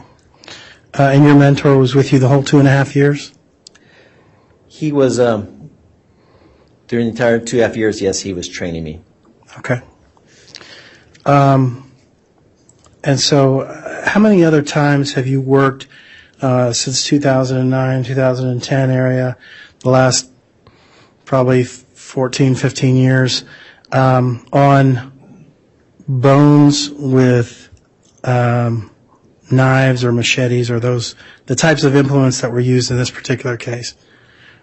Those are infrequent examinations. They don't occur that often. Okay. And over the course of your career with the FBI, how many times do you think? Less than 10? I would say maybe about 5 or 6 times. 5 or 6 times. Okay.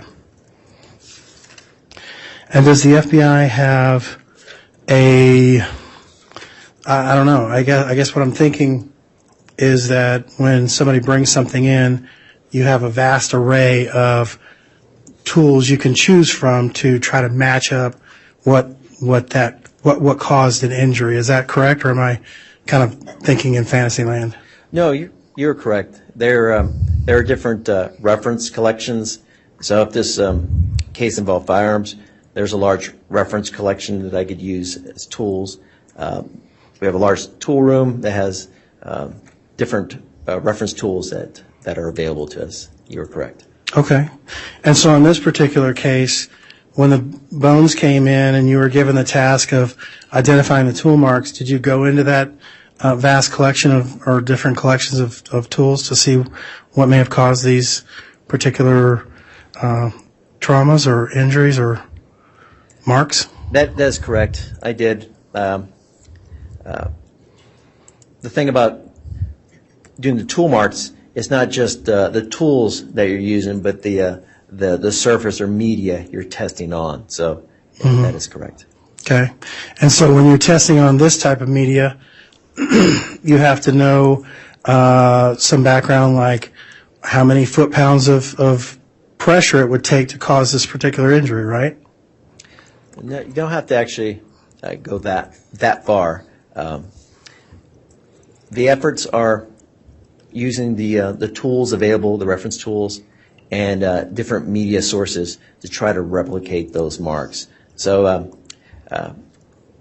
in situations like that, I'm just taking the tool and I'm trying to replicate whatever type of tool mark that was created using those reference tools as well as the media which I'm testing it on. And so what type of reference tools did you use on this particular case? I used a collection of different types of bladed knives, hatchets, a couple of machetes. It was just a lot of different tools that I used. And so that's where you came to the conclusion that this was either made by a machete, a hatchet, or a knife. I didn't. In the report, I specified they were consistent with. So the injuries, or the tool marks that I saw, the types of tool marks were consistent with those types of tools. I do want to specify too that aside from generating a report and testifying the report, it's also used as a lead source for law enforcement. So it allows them to actually kind of read over those tools and then in their investigation try to locate any tools that are similar to those, which could be submitted or resubmitted to the laboratory for testing. And so in this particular case, there was testimony that some tools were seized by the FBI, by your agency, and then you indicated on direct examination that none of those tools were actually used in trying to figure out what caused these particular injuries. Is that correct? Your Honor, I'm going to object. Counsel is testifying to facts not in evidence and asking for information that I think there's not an adequate foundation for this witness to answer. I'll overrule that objection at this time. So there were tools that were seized. If I could just repeat the question, is that okay? Yes. So there were tools that were seized by the FBI and your agency, and you testified that no tools came to you from any other agency or your own agency to test with this particular, these particular bones. Is that right? There were no tools submitted. So the only evidence that was submitted to me were the bones. No tools were actually submitted to the laboratory. Okay. I wasn't aware of any tools. Okay. And did you ask anybody if there were any tools that were seized? No, I did not. Okay. Is there any reason why you didn't do that? No. Since once the report is issued, essentially that case is kind of closed out, and for the laboratory, at least for my unit, you're just moving on to the next examinations and generating those reports as well. So I did not follow up on this case, other than the fact that once that report was issued to the field, then Who issued the report? I issued the report. Okay. But before you issued the report, you didn't go back and say, hey, in order for me to complete my report, I would like to see some sort of, did you gather anything? You didn't ask any of those questions. No, I did not. Okay. And you said there's no particular reason why you didn't. I wasn't aware that there was any tools in the case. I assumed if there were tools in the case, they would have been submitted to the laboratory. Okay. So it was somewhere down the chain that may have screwed up and not submitting them to you. Yeah, there were no tools submitted to me. I don't know how that process works. Okay. And do you think that would have been more helpful to find out maybe if these tools were the ones that made these marks? It would have been helpful to have tools to analyze in the case. That is correct. Okay. When these these specific specimens came in, and I call them specimens because my question is, was there any flesh before you got the bones on these specimens? There were not. It was pretty much just the bone material. There was some dried tissue, but not much. Okay. So did you, in your analysis, did you assume that whatever cut through to the bone would have gone through skin, tissue, muscle, those kinds of things prior to hitting the bone? I was aware of that fact. And is that the assumption you made in making your report? No, my analyst was just focused on those tool marks on the bone. Essentially, all I'm doing is looking at those tool marks and trying to determine those class characteristics. Okay. As far as the class characteristics, you're basically saying what type of implement was used to make these particular marks. Yes, that's correct. The tool marks that were made, or the tool marks that were imparted onto the bones, through my training experience, I was trying to generate those class characteristics and then going through the examination process. But I was not able to make any direct determination other than just tools that are consistent with producing those types of marks. You indicated that there was possibly some serrated type of a tool, right? That is correct. Did you come to a conclusion that it was a serrated tool, or just that it was consistent with a serrated tool? That the tool marks had consistent marks, that the tool marks had marks that were consistent with being produced from a serrated tool. Okay. And with that particular injury with the serrated tool, how far apart were these serrated tool marks? I did not measure those. Okay. Essentially, when they were produced, they were adjacent to each other. Okay. Is there any reason why you didn't measure the width of the teeth on that serrated? During analysis, it wasn't essential. Had there been a tool that came with the case or was submitted with the bones, then yes, those measurements would have been appropriate. Okay. One of the things that you indicated in defining the class characteristics You kind of went through the different things, and then you said something about microscopic characteristics.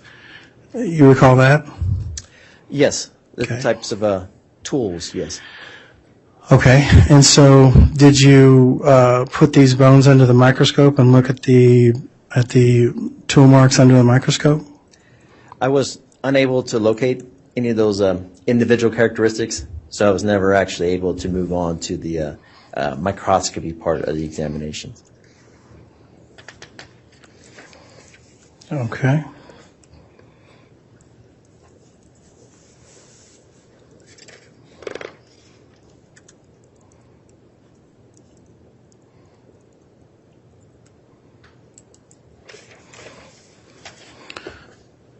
So is it true that you don't know what caused these marks? You just know that it was something. That's correct. All I know is the marks are generated by some tool that's consistent in making those marks. But no, I don't know exactly what tool was used. Okay. And you weren't able to differentiate whether it was a man or a woman who may have done this? Oh, no, I would. That's not something I could determine from examining the tool marks. Okay. In examining the tool marks, were you able to identify how much force would have had to have been applied? No, I did not. That's not something that could be determined from the tool marks. Okay. Is there someone in your department that you know of at the FBI who could determine how much force would have been applied, and that may have been something to pass this particular piece of evidence on to? That's not an examination that the laboratory conducts, at least not in the Firearms and Tool Marks unit. Okay.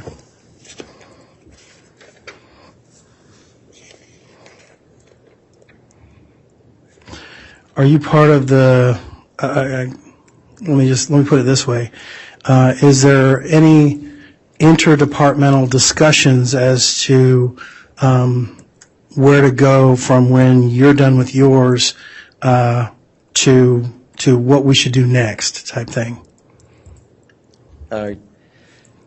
That's left essentially up to the case agent. So the case agent for the case, essentially the laboratory, the forensic examinations, that's just kind of one part of the investigative package.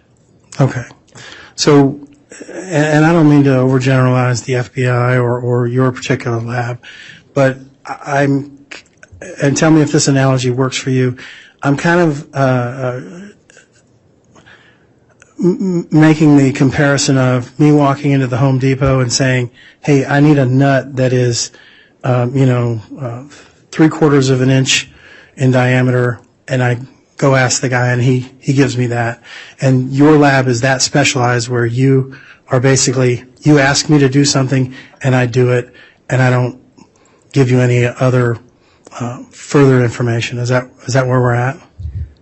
The laboratory is fortunate that there are a lot of disciplines that exist within the laboratory that are rare in state and local laboratories.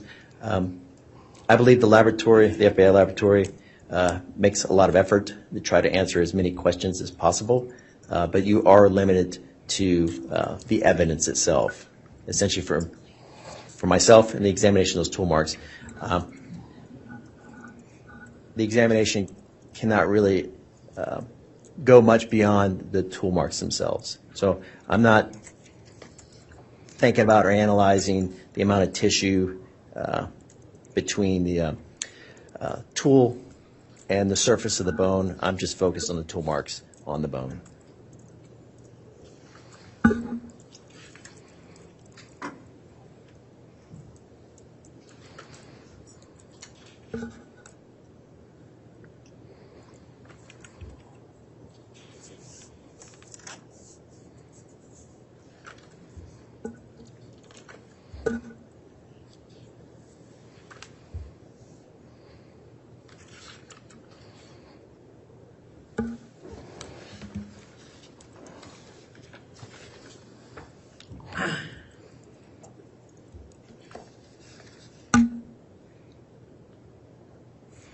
The difference between the stabbing tool marks and the chopping tool marks.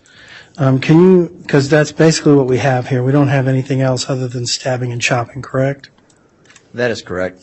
All right.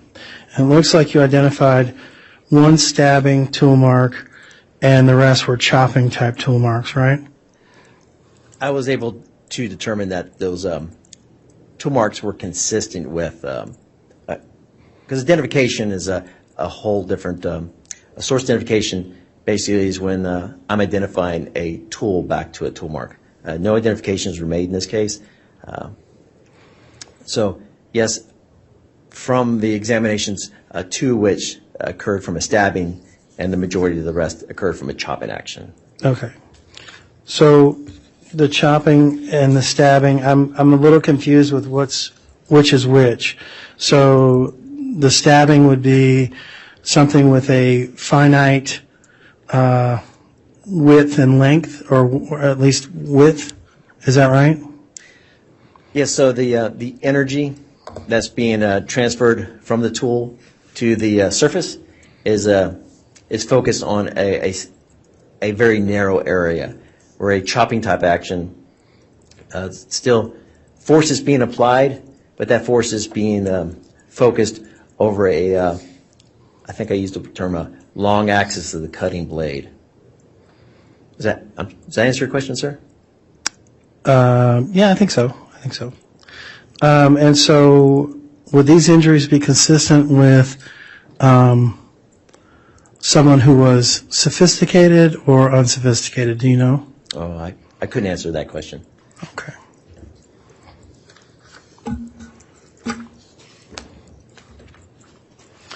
I don't have any further questions. All right, thank you, Mr. Thomas.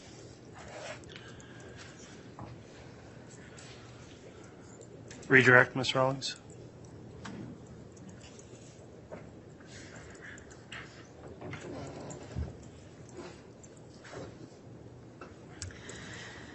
Mr. Halapaska, two things. I think you were asked whether, I think if the phrase was something caused these marks, but you've identified certain class characteristics. Is that right? Yes, I made determinations on the type of class characteristics that could cause those tool marks, those injuries. And what were those again? You're talking about the tools or the types tools. So for the stabbing type action would be a bladed tool like a knife.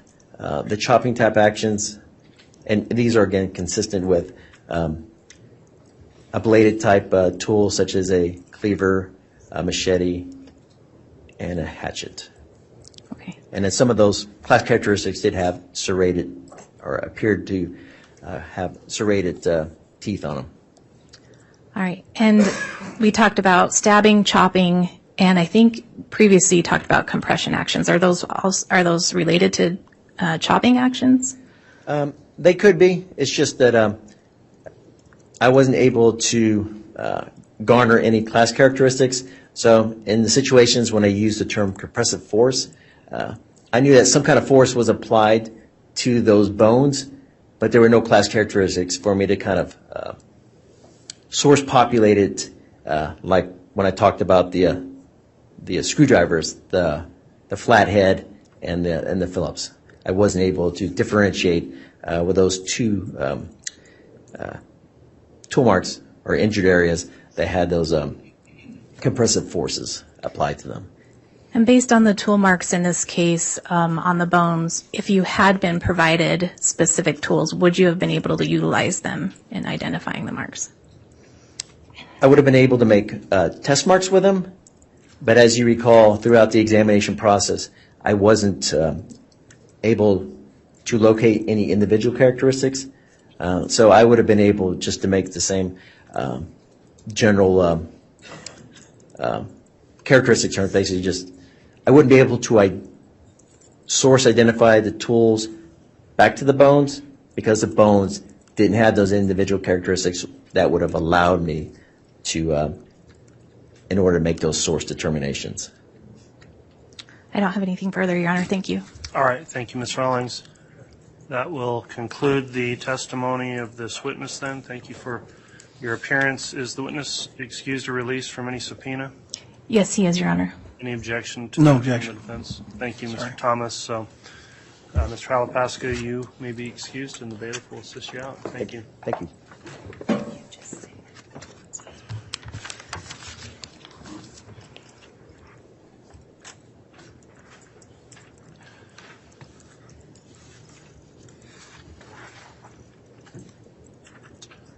All right, the state can call its next witness. Your Honor, the state will be calling Mr. Cincerbo.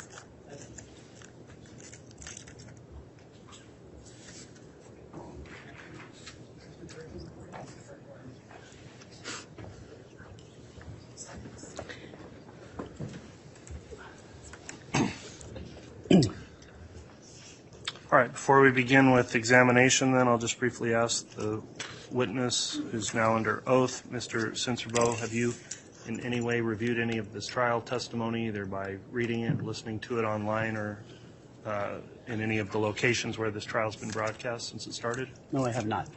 Okay, thank you for your response to that. In your questioning, please make verbal responses to any question asked to you so we can keep a clear record and try to avoid speaking at the same time as any attorney that is questioning you, and just speak directly into that microphone as well. And with that in mind, Ms. Smith, you can commence with your direct examination. Thank you, Your Honor. Good morning. Good morning. Can you introduce yourself to the ladies and gentlemen of the jury and spell your last name? My name is David Cincerbo, and my last name is spelled Sincerbeaux. Sir, how are you employed?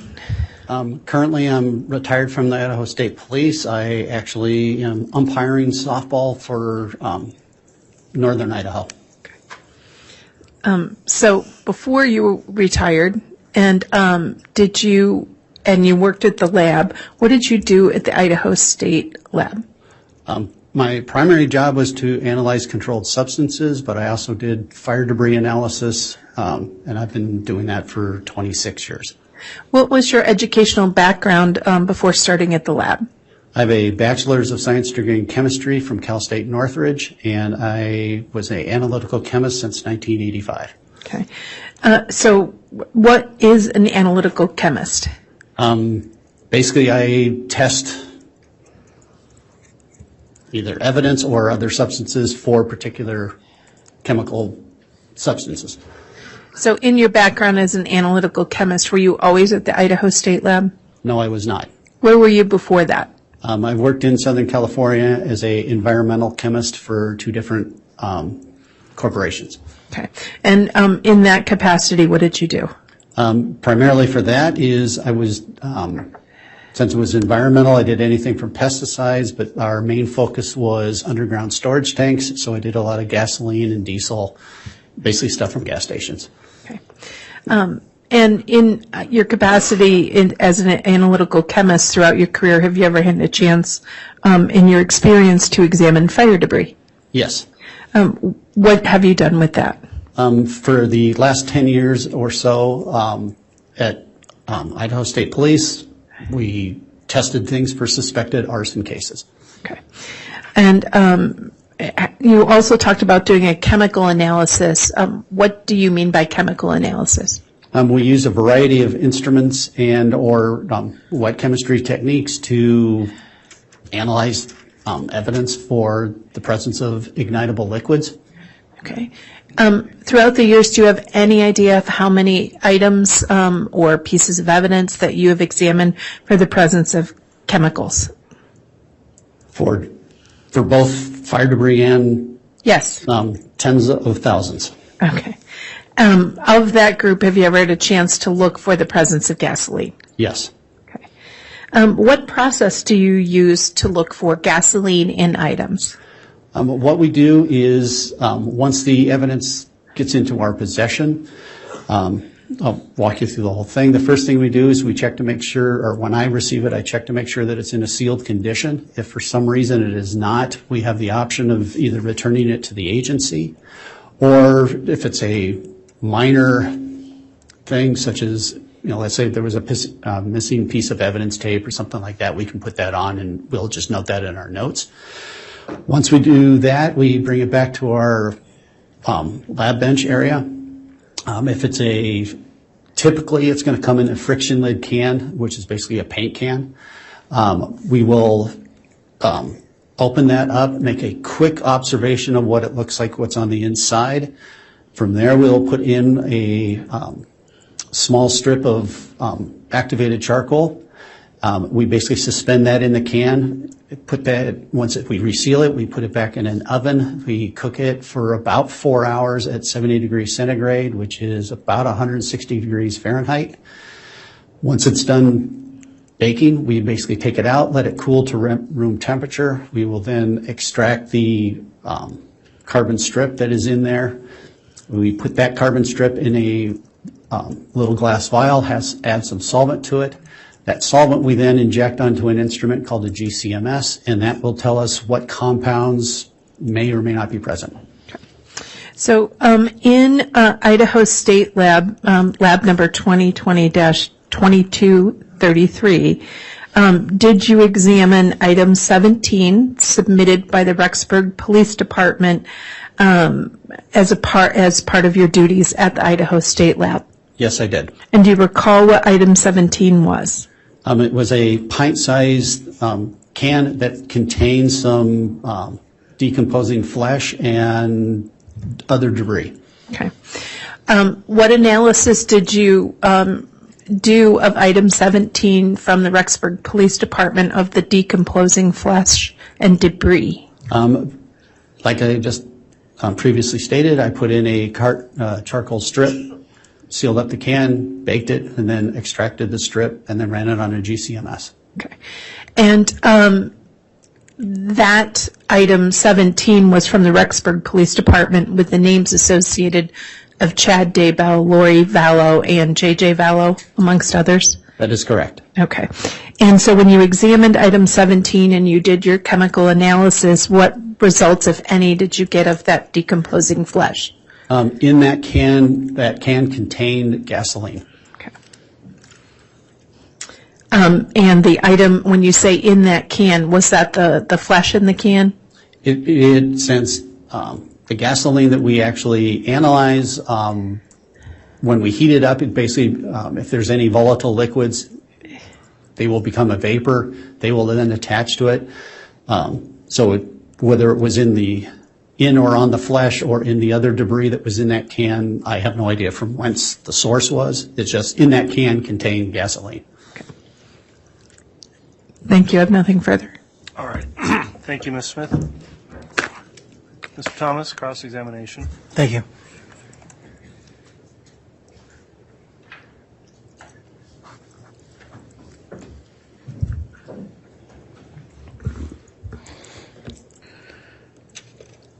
Good morning, Mr. Sensorbaugh. Good morning. You indicate that you are an analytical chemist, That is correct. and you used to work for the ISP, and now you're at Empire. Yes. So your specific task was to see if there was gasoline present in the debris that was sent to you? Basically for any ignitable liquids, gasoline or other. Okay. And other being something like propane or kerosene or something like that? Not so much propane since that'd be a gas, but Yeah, it's going to I don't be paint thinners or basically up to diesel. Okay. And you said you put this into, it came in a paint can. Was it a 1 gallon paint can, or do you recall? I guess I should ask, do you recall? It was a pint. 1 pint? Yes. And there are 4 pints in a gallon, is that right? I don't know. Actually, no, there's 4 quarts in a gallon. Okay. And I think there's 2 pints per a quart. So it's a very small can. Yeah, about that big around. Okay. Yeah, not very big. So, okay. So I'm thinking about when I go to the store to buy paint, I know the gallon size, what it looks like, and then the next size down is either the pint or the quart. That would be the quart, and then there's the smaller one, which is Kind of like I a guess test. Yeah, for the layman, if you Okay. were having a small one that you wanted to see if the paint was going to look good on your wall, you would buy Okay. that one and see Gotcha. if it looked right. And that's the one that came to you, that's the size that came to you. Correct. Great, okay, that makes sense. And then you popped off the top of it, and how full of that particular can was this substance in there? I don't recall exactly. When we give advice to the people who are actually taking the samples for it, we want at least, as much as kind of we can get, but we want to have some head space, so we want it about 3/4 full, and if I vaguely remember, it was probably about half to 3/4 full. Okay. And the prosecutor, Ms. Smith, indicated that it was flesh. I believe she said flesh. Did she say flesh that was in there? Do you recall? I believe so. I mean, All right. I think that's what I put down in my notes, was that and other debris. Okay. And I guess the other debris is what I'm looking for. How much of the other debris was it as opposed to the flesh type thing? I don't recall exactly. Okay. Probably 50-50. Okay. Would be a guess. So 50% dirt and other stuff, and then 50% of the flesh. Correct. All right. And then you put an activated charcoal strip. Correct. And is that, I guess I know what activated charcoal is. It's just like charcoal, right? But what does the strip look like? What are we looking at? To be exact, it's 100 square millimeters. That's basically a small little strip. It's about a half inch, 3/4 inch long, and about a 1/4 inch wide. Okay. And it's a polymer that has the activated charcoal embedded in it. Okay. And is it kind of flexible like a piece of paper, or is it more hard like a piece of wood? More flexible. More flexible. Okay. Sort of like construction paper. And do you like suspend it somehow with a piece of string or something? I don't know how you do that. How do you do that? What we actually use is Christmas tree ornaments, hangers, and we basically okay. just stick it through and then bend it and put it in through the lip of the can, and then put the lid on, and it basically suspends on one end of the hanger. Okay. But you don't want it to touch the actual substance that's in there, right? You try not to. Try not to touch it. Okay. And then you said you put it in a GCMS. For the layperson, that is a gas chromatograph mass spectrometer. Is that right? That is correct. All right. And that you're just putting a little charcoal strip in there, right? We actually put the solvent. We take the charcoal strip, put that in a glass vial, add some solvent, which it happens to be solvent called carbon disulfide. We will put that. Okay. And then we put the charcoal strip in there, and then we add a solvent, which is carbon disulfide. All right. And so, and that solvent is how much of that solvent goes into the GCMS? In the actual GCMS, we inject 1 microliter. Okay. And so if that were in a syringe, how much of what would it look like to a layperson like somebody on the jury? What would that look like? It's not a lot. If you had a drop of water, it's probably about 1/10 of a drop of water. Okay. And so does that go on a slide, like a glass slide? No. I'll explain really briefly what a GCMS and how it works. Sure. The GCMS, the gas chromatograph, is a fancy temperature-controlled oven that has a column that's on the inside. What happens is when we inject that small amount of liquid, it hits an injection port that is at about 280 degrees centigrade, which basically flashes it and makes it a vapor. That vapor is then swept along through that column, and then it will separate out organic molecules primarily by molecular weight, meaning small, lightweight ones come through faster, heavier ones take more time. Once it has done that separation, it then goes into the mass spectrometer, which is a detector. which takes that organic molecule, hits it with a bunch of electrons. It basically fragments it, and we collect the fragmentation. We get a pattern. We compare that pattern to known standards, and that's how we make our identification. In the case of gasoline, we are looking for a wide variety of compounds that are indicative of gasoline, and if they're present, we compare that to our known set of standards, and that's how we make our identification. Okay. And isn't it true that you can actually tell which particular companies are producing this particular type of gas? No. You can't. Some people in our field will claim they can do that. I do not believe that ISP or realistically anyone else has that ability. We don't perform that at ISP. Just, to me, I think it's unreliable. Okay. So you weren't able to identify any specific detergents that might be associated with Chevron or any type of compounds that Shell says that we have this particular compound in our gasoline? For ISP, no, we do not. Okay. And so the bottom line is you found gasoline in that debris and or flesh, right? That is correct. You weren't able to quantify how much gasoline based on an extrapolation formula or something like that? No, it had all of the components of gasoline. Okay. So it could have been anywhere between just a little bit to a whole bunch. Correct. I mean, It's basically enough for me to detect that there was gasoline present. All right. Thank you. No further questions. All right, thank you, Mr. Thomas. And there's no redirect, Your Honor. May this witness be excused? Any objection to excusing the witness? No, Your Honor. All right, thank you for your appearance. Mr. Cincerbo, you can be excused, and thank you for your testimony. The bailiff will assist you out of the courtroom.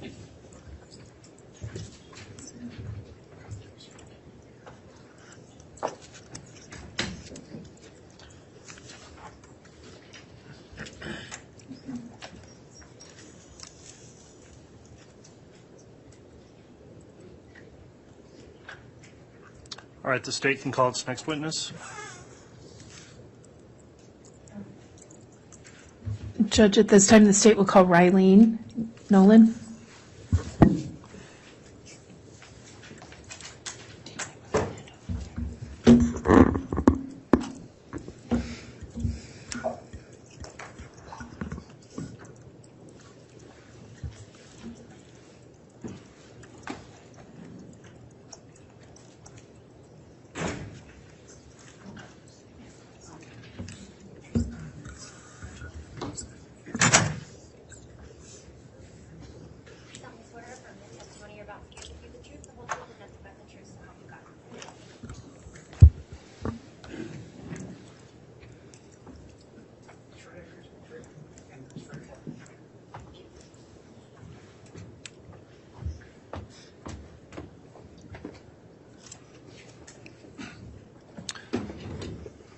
All right, now that the witness is sworn, let me just inquire before we start with the examination. Have you previously viewed any of the trial testimony in this case, listened to it, or read about it? I have not. Okay, thank you for that. Please respond to any questions verbally so we can keep a clear record. Please try to avoid speaking at the same time as anyone that's questioning you, and talk directly into that microphone so we get a good record. And with that in mind, Mr. Wood, if you'd like to inquire on direct, you may. Thank you. Can you state your name and spell your last name for the record? Rylene, Rylene, Nowlin, Nowlin. Thank you. Where are you employed? I am employed by the Idaho State Police Forensic Services Laboratory in Meridian, Idaho. In what capacity are you employed? I am the Forensic Laboratory Manager. Could you please tell the jury your educational background and related work experience that brought you to the position you have now? I have a Bachelor of Science from the College of Idaho. I've completed hundreds of hours of training in biology screening as well as DNA analysis. I began my career in forensics with the Idaho State Police Forensic Services Laboratory in 2002. I was a bench analyst or an everyday scientist in the biology DNA unit until my promotion to laboratory manager in 2014. My duties included analyzing items of evidence for the presence of body fluids, as well as processing items of evidence for a DNA profile. I was also qualified in the DNA database unit, which is analyzing samples from convicted offenders for upload to the National DNA database. Since promoting to lab manager, I have retained my qualifications in the DNA unit. My duties as lab manager include overseeing the day-to-day operations of the laboratory. I supervise the heads of each department in the laboratory, and I oversee our evidence unit.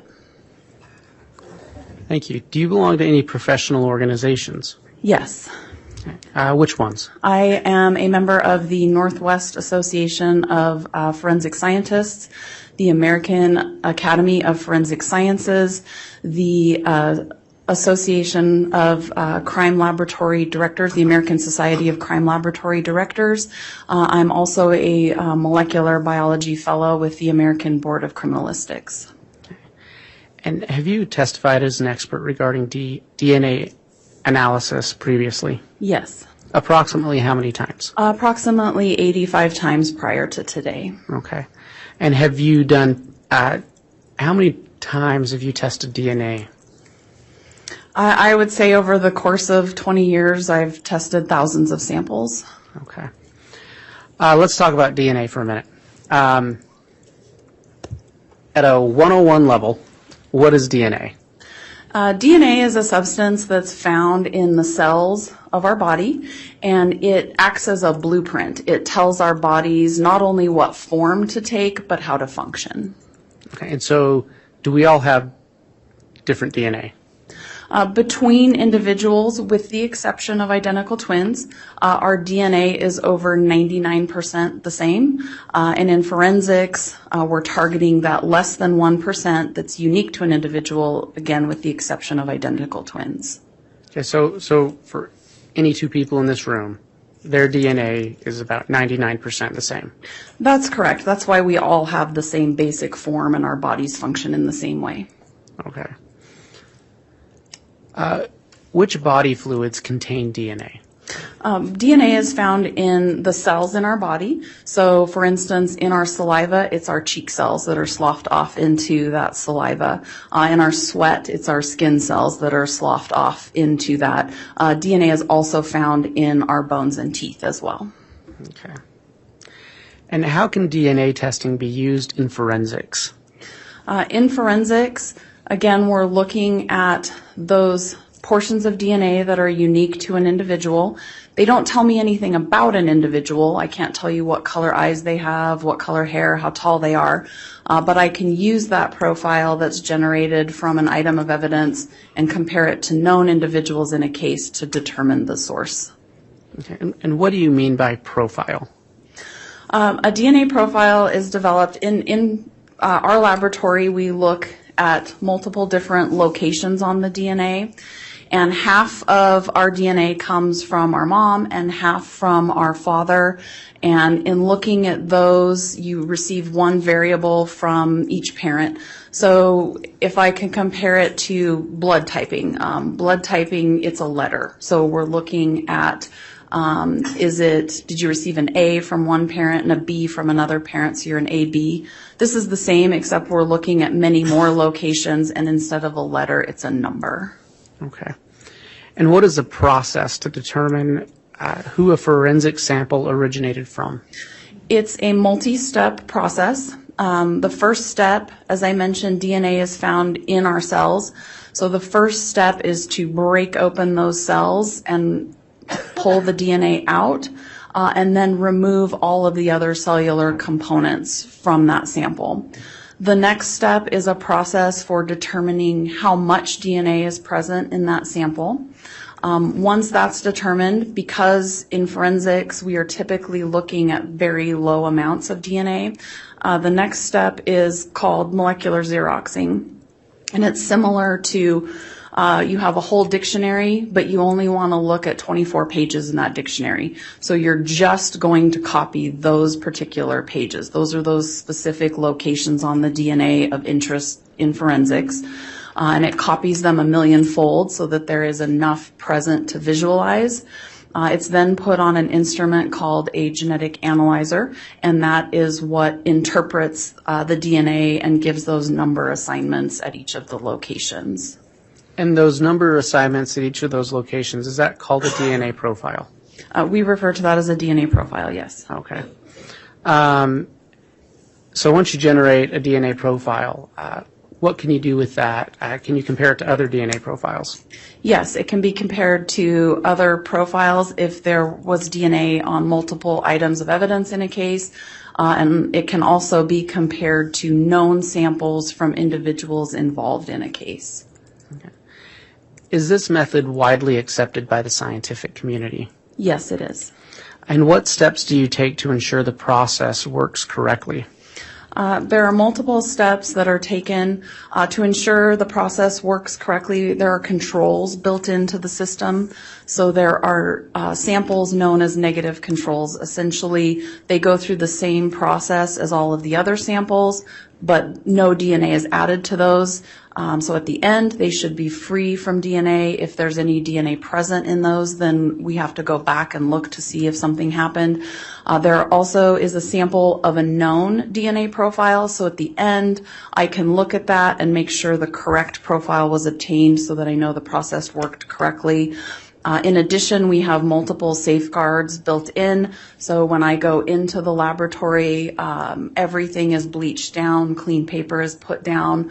I prepare myself by wearing a lab coat, a mask, gloves. My hair is pulled back. Only one item of evidence is ever open at a time, and evidence samples are processed separately in time and space from samples from known individuals. Okay. Is the Idaho State Police Lab an accredited DNA forensics lab? Yes, we are. What accreditation standards do you meet? We are accredited through the American Association for Laboratory Accreditation, commonly known as A2LA. We are accredited under the ISO 17025, and that's the International Organization for Standards. 17025 are standards specific to laboratories, just in general laboratories. They have a separate set of standards known as R221, and those are the standards specific to forensic laboratories, so we have to be accredited to all of those standards.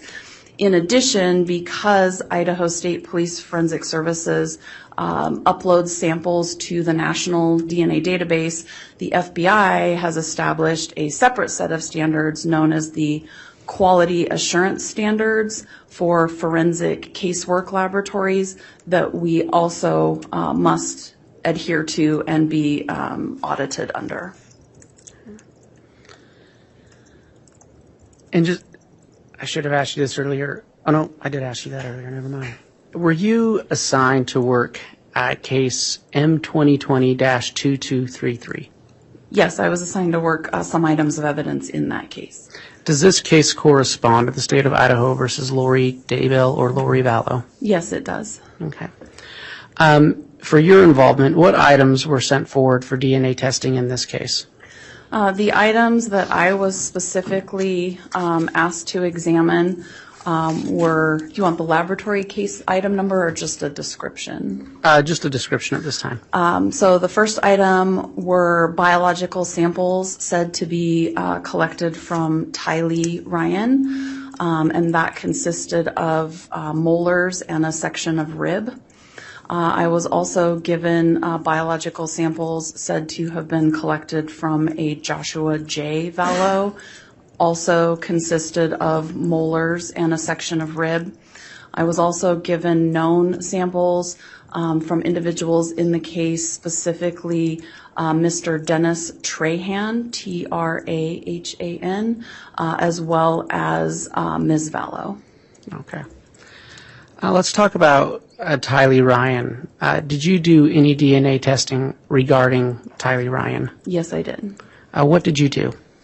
I performed DNA analysis of one of the molars that was submitted, and that process involves thoroughly cleaning the exterior of the tooth to remove any surface contaminants or bacteria that could be present, and then taking that tooth and creating it a pulverized powder, and then that powder is what went forward through that multi-step DNA process that I explained earlier to generate a DNA profile from that item.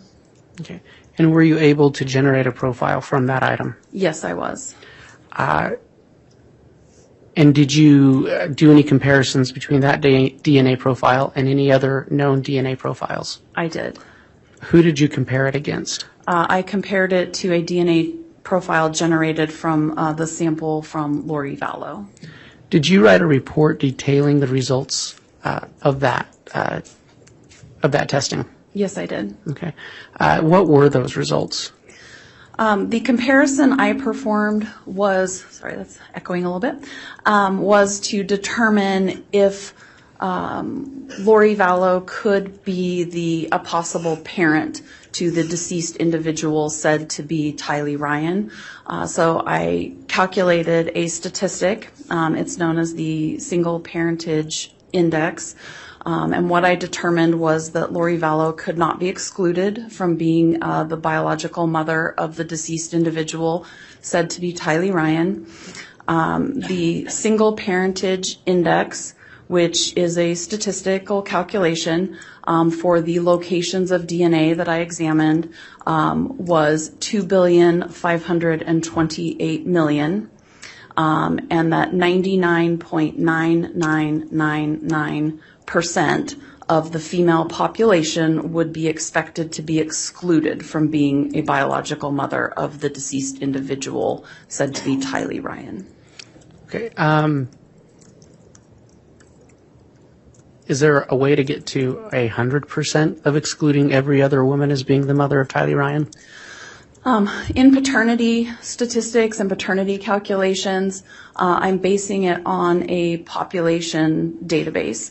And that number I gave, that 2 billion number, that's a likelihood ratio. So it's comparing the two hypotheses. So the first hypothesis is Lori Vallow is the biological mother of the deceased individual. And the second hypothesis is she's not. So that's calculating how likely are those two hypotheses.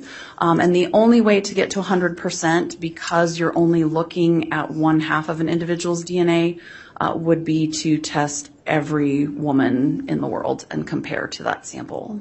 Okay. But can you just state again for the record what number of women, the percentage, are excluded from being the mother of Tylee Ryan? Based on the locations of DNA that were analyzed, it's expected that 99.9999% of women would be excluded from being the biological mother of the deceased individual said to be Tylee Ryan. And what was the statistical likelihood that Lori Vallow is the mother of in this DNA testing of Tylee Ryan? So to state that differently, it is 2,528,000,000 times more likely that Lori Vallow is the mother of the deceased individual as opposed to another randomly selected woman from the population being the mother. Okay. And I realized the way I was asking that question is probably not totally appropriate because we're talking about samples, correct? And so that was based on the known sample of Lori Vallow and then the sample from the molar of what was assumed to be Tylee Ryan, correct? Correct. I did a comparison of those two items.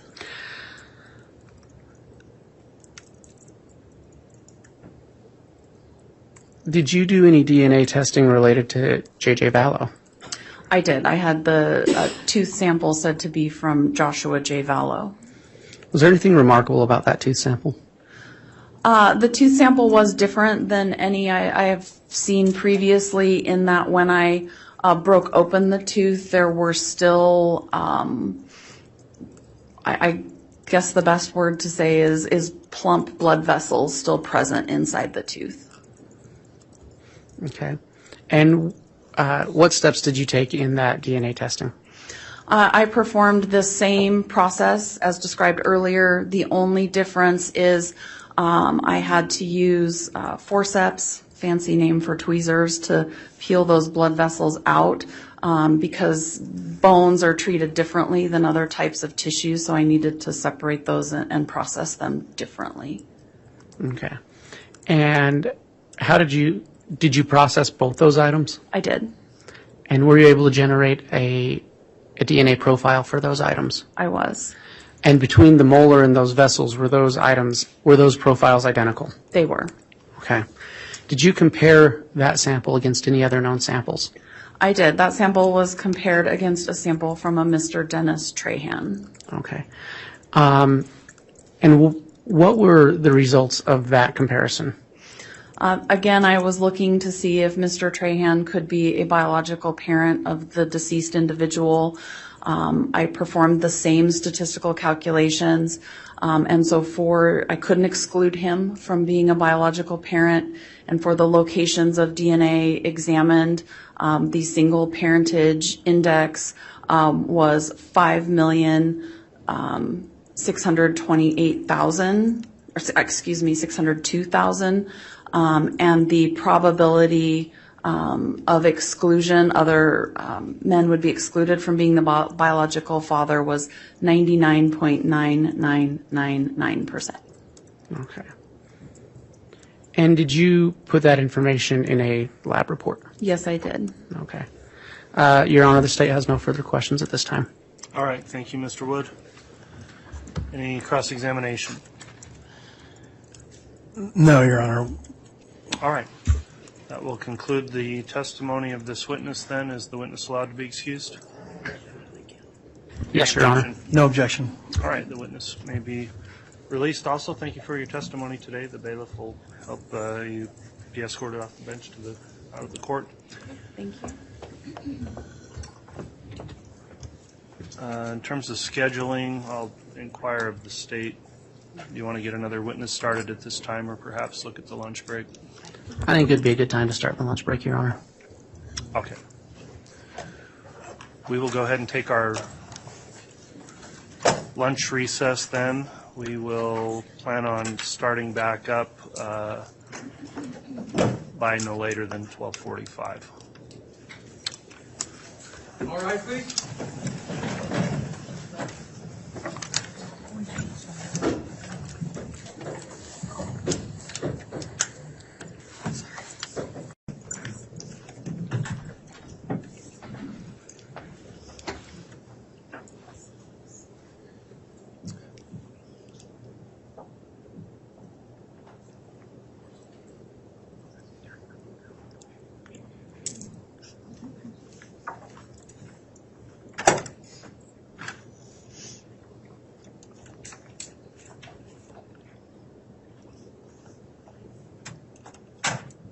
Thank you. Please be seated. Let's have the jurors brought in, please.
All right, please.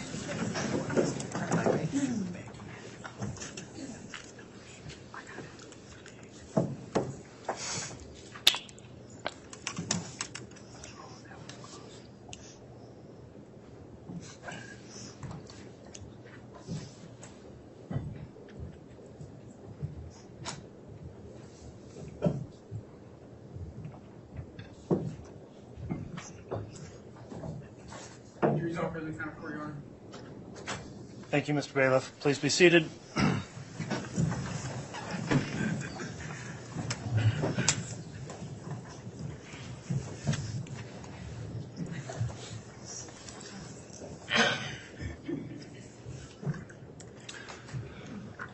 Okay, we're back on the record on case CR 22-21-1624, State of Idaho versus Lori Noreen Vallow. The state's continuing with its case in chief. The jurors are all present and accounted for, properly seated. The defense is here as well as the defendant and the prosecution. Counsel, just before we get started here, I wanted to discuss briefly the scheduling we have. We'll need to be done today by 3:20 instead of 3:30, just so council's aware. And then in terms of tomorrow, we've determined we're going to have a shortened schedule tomorrow. We're going to go from 8:30 until 1:30 tomorrow, and we're not going to do a full lunch break, but we will provide something during one of the breaks for the jurors to have something so they don't have to go clear till 1:30 without lunch. So that's going to be the schedule for this afternoon and tomorrow. Mr. Wood, then, I believe when we left off, we needed to have another witness called at this time. Is that correct? Yes, the state would call Katie Dace. Okay.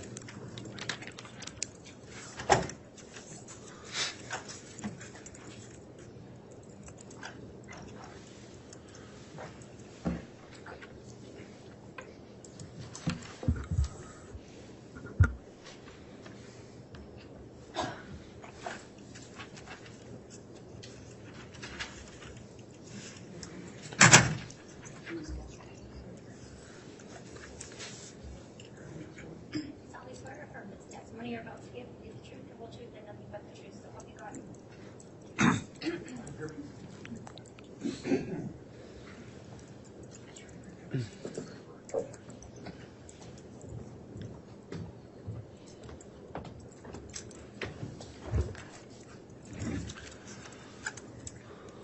All right, before you get started with your direct, Mr. Wood, let me just inquire of the witness briefly. Have you at any time viewed any of the trial testimony in this case, either through online exposure to that, looking it up, or reading it anywhere? No. Okay, thank you for your response there. While you're testifying, please make sure to talk directly into the microphone. Please make verbal responses to any questions so we can keep the record clear, and avoid talking at the same time as anyone asking you a question. So with that in mind, Mr. Wood, you can inquire on your direct. Thank you. Ms. Dace, could you state your name and spell your last name for the record? My name is Catherine Dace, D-A-C-E. What is your occupation or profession? I am a forensic biologist and supervisor with the Idaho State Police Forensic Services in Meridian, Idaho. Okay. And how long have you been employed by the Idaho State Police Forensics Lab? Since 2016. Okay. Is that the first forensics lab you've worked at? No. What other labs have you worked at? I began my career in 2008 with the Denver Police Department in Denver, Colorado. I worked there for approximately 4 years. After that, I went to work for a military contractor performing DNA services overseas for approximately 1 year. After that, in 2014, I went to work for the Texas Department of Public Safety in Austin, Texas. And then in 2016, I came to Idaho. Would you describe your educational background? I have a bachelor's degree in forensic biology from West Virginia University. And did your formal education include the study of DNA? It did. Did that education include hands-on work with DNA testing techniques? It did. Are you certified by any boards? Yes, I am certified by the American Board of Criminalistics in molecular biology. Okay. And what are your duties and responsibilities at the Idaho State Police Forensics Lab? As a forensic scientist, my job is to examine items of evidence for the presence of biological fluids and materials, attempt to generate DNA profiles from those items, and then make comparisons to known samples. As a supervisor, my job is to supervise other employees and manage budgets and things like that. Okay. Did you receive evidence in the case of the state of Idaho versus Lori Vallow? I did. And is that identified in your lab by the number M2020-2233? It is. What evidence did you receive in this case? I received autopsy samples from J.J. Vallow to include hand swabs, nail swabs, oral swabs, rectal swabs, and penile swabs. I also received tape and plastic from the body and burial site. I received some swabs from an apartment, 565 Pioneer 175. I received a chain and pendant, and I also received 18 hand tools from a garage/barn at the Daybell property. Lastly, I received a few reference samples as well. Okay. Did you mention receiving bags? Yes. Okay. Let's talk about those real quick. Did you ever find, were you ever able to locate or generate a DNA profile from any material on any of the bags you were provided? The bags from the burial site? Yes. No. Okay.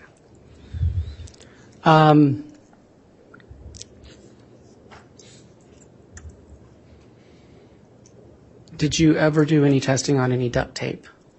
I did. Can you tell us what type of testing you did?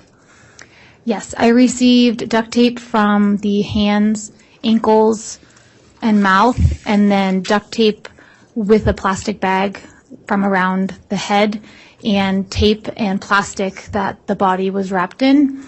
I examined these items with the latent print examiner at the same time, and most of the tape and plastic had apparent blood and decomposition fluid present, so I tested all those items for blood, which was positive.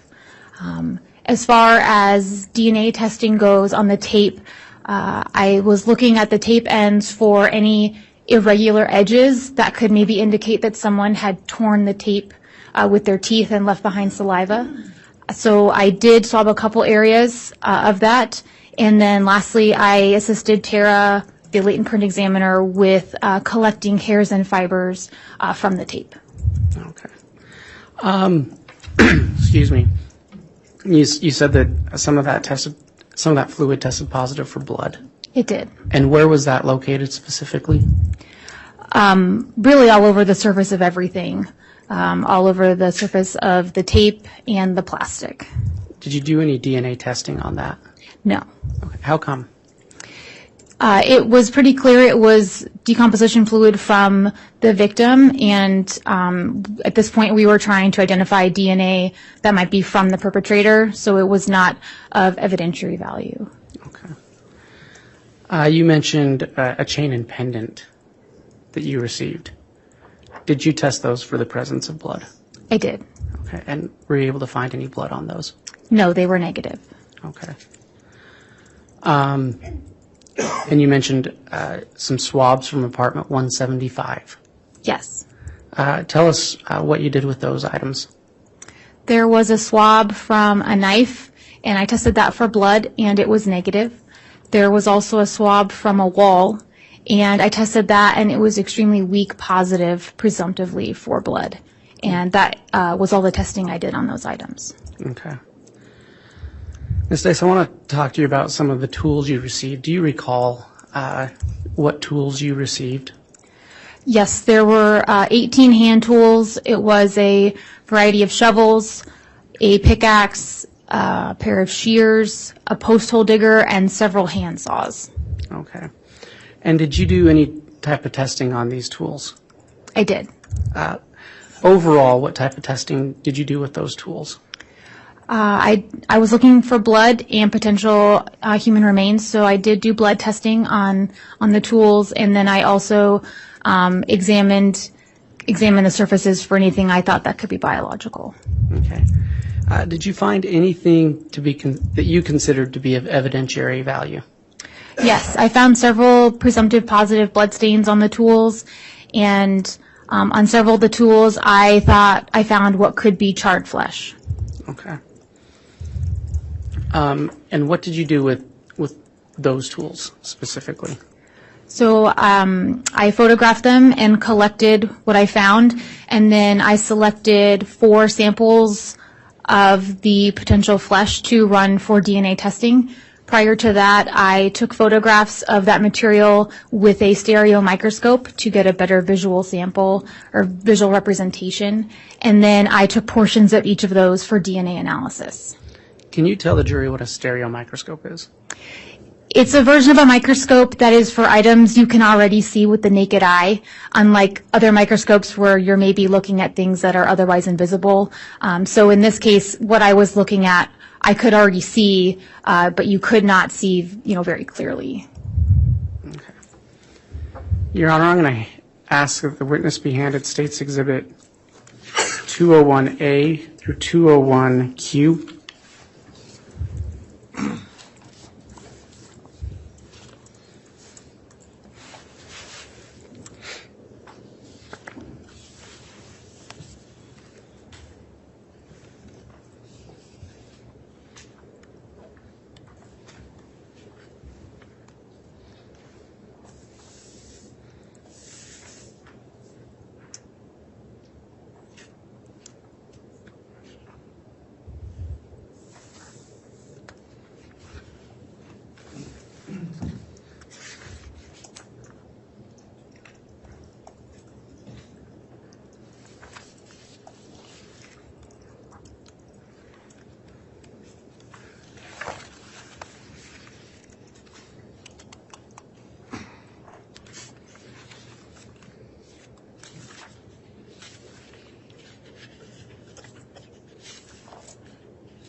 Thank you. Ms. Stace, do you recognize, or will you take a moment and look through State's Exhibit 201A through 201Q, and when you're done, let me know when you're done reviewing it.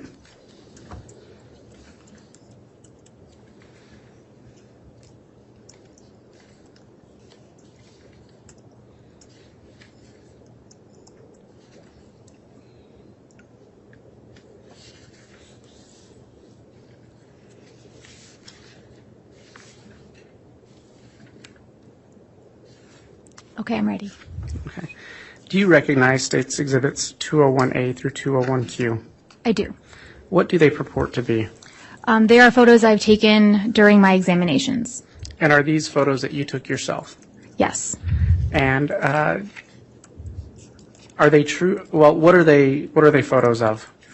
There are photos of the tools that I examined, some of the material I collected from the tools, and some of the material under the stereoscope. And then the last photo is of some hairs from the tape. Okay. Are these true and accurate representations of the photographs you took? They are. Your Honor, I'd ask that State's Exhibit 201A through 201Q be entered into evidence. Any objection? Yes, Your Honor, may I have voir dire and aid? Yes. So on each one of these photographs, Ms. Dace, there are writings and some annotations. Did you superimpose those onto these photographs? Yes. Okay. So when he says, are these true and accurate photographs of what were taken, they are true and accurate to the extent that they hadn't been altered by this photoshopping or this superimposing other things on top? No. All of these labels were made using Microsoft Paint. Okay. But you superimpose them onto the photographs? Yes. Okay. With that explanation, Your Honor, I have no objection. All right, thank you. Mr. Thomas, the exhibits 201A through Q are all admitted. Sorry.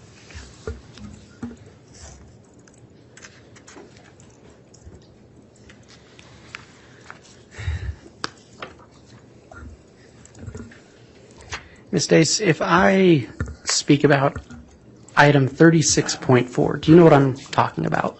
Yes, it is one of the shovels. Is that a number that was your lab assigned to that tool? Yes, there were several tools in one bag, and that was item 36, and so each tool received a sub-item 1 through 5. Okay. So tell me about item 36.4. It was a shovel that I examined, and on the blade of the shovel, I identified material I thought I might want to run for DNA. Okay. Your Honor, may I publish to the jury? Yes.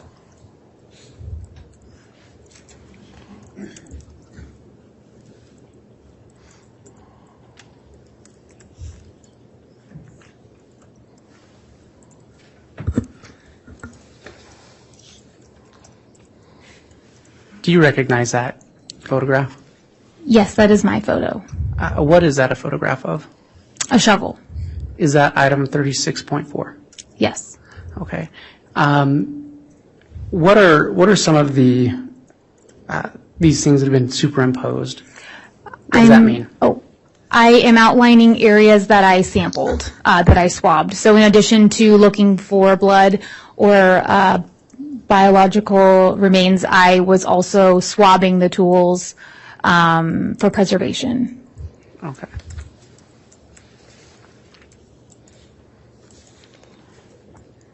And can you describe what we're seeing in State's Exhibit 201B? That is a close-up photo of the blade of the shovel, and that is circling in the light blue what I collected. Okay. And State's, what do you observe in State's Exhibit 201C? In the previous photo, you could see the area that I circled. This is what I collected off of it, and this is under the stereoscope, stereo microscope. And then the blue box is outlining the portion that I took for DNA analysis. Okay. And were you able to generate a DNA profile from that material? I was not. Okay. Can you tell me about State's Exhibit, or I'm sorry, Lab Item 36.5? It is another shovel. Okay. Can you tell me what you observe in State's Exhibit 201D? It is a shovel that is item 36.5. Okay. And did you do any type of testing on this? Yes, I also collected some material that I photographed under the stereoscope and ran for DNA. Okay.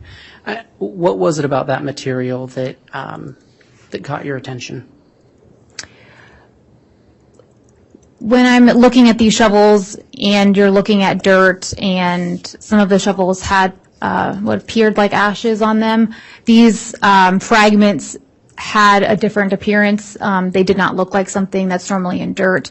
They looked like they could possibly be flesh, but it's difficult to know when you had a body subjected to fire. So I simply photographed them and then attempted DNA to see if it would work. Okay. And what do you observe in State's Exhibit 201E?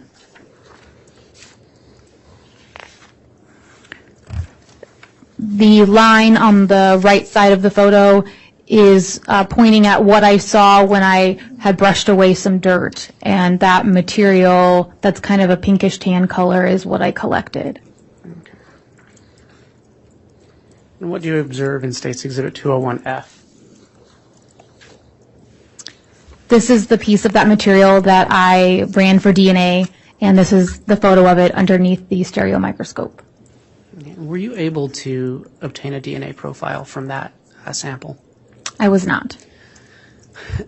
There's a blue box. What does that represent? That is the portion that I took for DNA. The remainder was not consumed for DNA.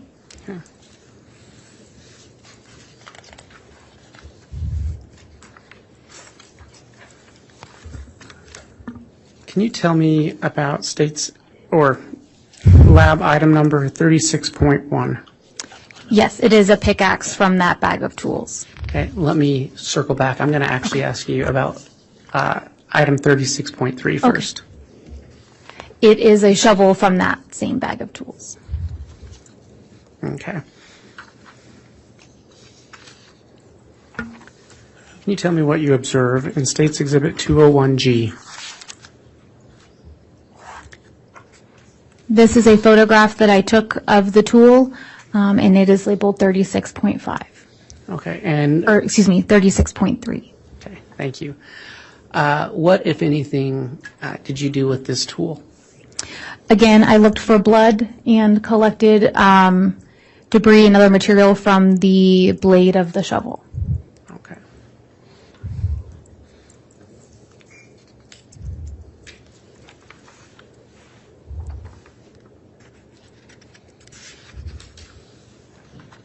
And what do you observe in States Exhibit 201H? This is a photo of the back side of the blade of the shovel, and that circled area represents some material I collected for DNA testing. Okay. Why did you collect that? It had a somewhat soft texture and again seemed like it could possibly be biological remains. Okay.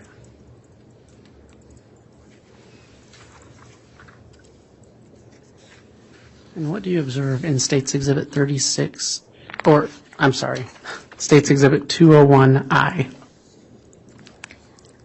That is a photograph of that material on the back of the shovel, now removed from the shovel and taken by itself.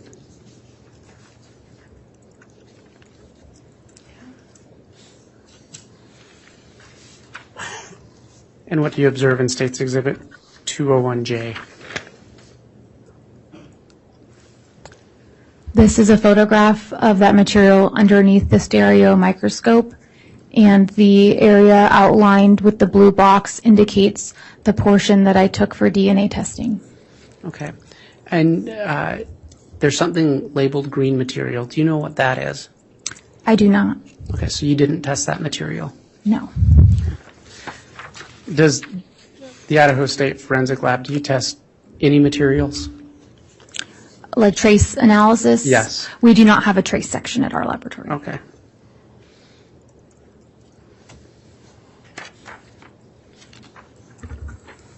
In regards to item 36.3, were you able to obtain a DNA profile? I was. How did you do that? DNA testing begins with identifying a sample that you want to run for DNA. I then take a portion of that sample and put it into a tube with unique case identifiers on it. I then break open all the cells to release the DNA, and then I determine how much DNA is present in the sample, called quantification. From there, we copy the specific locations of DNA that make our forensic DNA profile, and I then visualize those copies, which look like peaks on a graph. Once I have my DNA profiles for a case, I can begin to make my comparisons. Okay. Did you receive any known DNA profiles prior to your testing? Yes. Who did you receive known DNA profiles for? For me specifically, I received a sample from Chad Daybell, a sample from Melanie Gibb, and a sample from Richard Mao. The laboratory itself also received other reference samples. Okay. And did you receive any other known samples from within your lab? Yes, from J.J. Vallow, from Tylee Ryan, from Lori Vallow, and I believe Dennis Trahan. Okay. So this item, Dennis Trahan. I'm going to put this back up. This item in 201J was located on the back of that shovel. After you obtained a DNA profile, did you compare it to any other known profiles? I did. Did you find any match? Or what did your comparison show? The DNA profile obtained from item 36.3.5 matched that obtained from the reference sample of Tylee Ryan. This DNA profile is at least 604 octillion times more likely to be seen if Tylee Ryan is the source than if an unrelated, randomly selected individual from the general population is the source. Okay. Can you say that number one more time? 604 octillion. How many zeros is octillion? 27. Okay.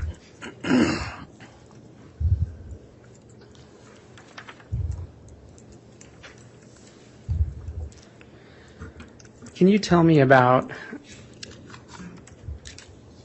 lab item 36.1? It is a pickaxe from that bag of tools. Okay.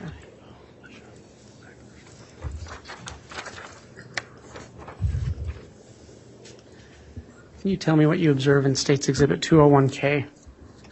This is a photo of the pickaxe that I took and is labeled 36.1. Okay. And what, if anything, did you do with this tool? I tested it for blood and also examined debris and foreign material that I collected from the eye of the pickaxe.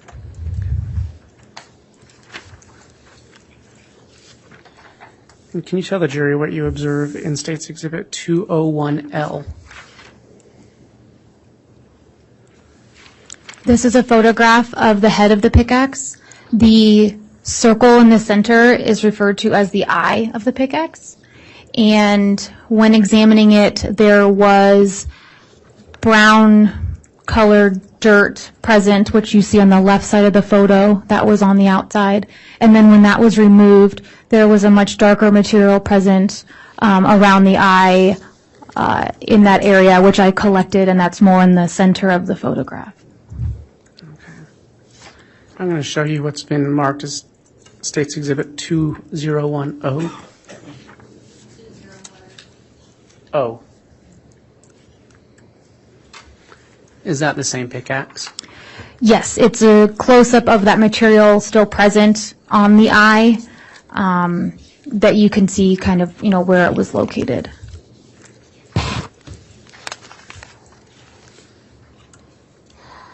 I'm going to go back to State's Exhibit 201L.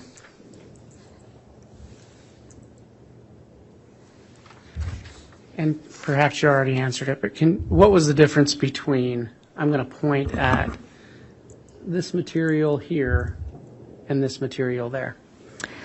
The material on the left looked more like dirt. That's not anything that's a scientific conclusion. That's apparent, that appears visible to me.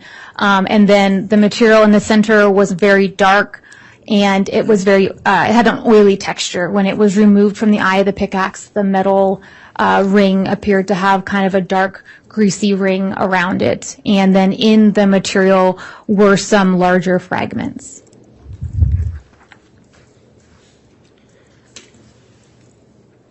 Tell me what you observe in State's Exhibit 201N, as in November. These are the larger pieces of fragments that I removed from that dark, kind of black material from the eye of the pickaxe. And then at the bottom, that blue line is pointing to the piece that I selected to photograph and run for DNA. Can you tell me what you observe in State's Exhibit 201P? This is a view of that material underneath the stereo microscope, and the blue box represents the area I ran for DNA. Were you able to obtain a DNA profile from that subject matter? I was able to obtain a partial DNA profile from this item. And what do you mean by a partial DNA profile?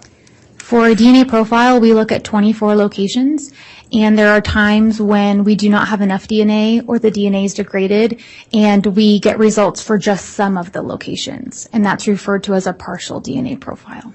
All right. And are you still able to do a comparative analysis with a partial DNA profile? For this partial profile, yes. Okay. And is it accepted in the scientific community to do a comparative analysis with a partial profile? Yes. Okay. What were the results? Well, what known samples did you compare this against?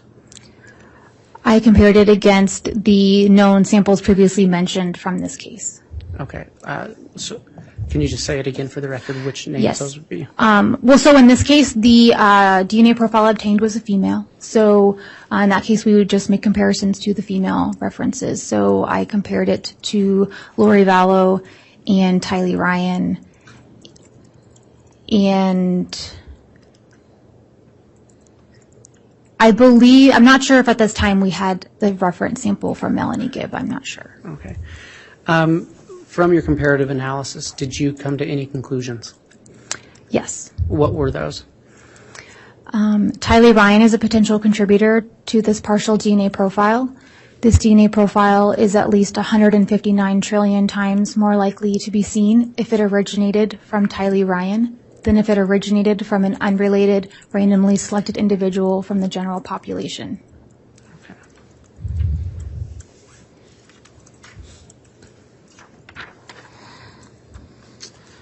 Did you do any other testing on item 36.1? Yes, there were some stains that tested presumptively positive for blood on the handle.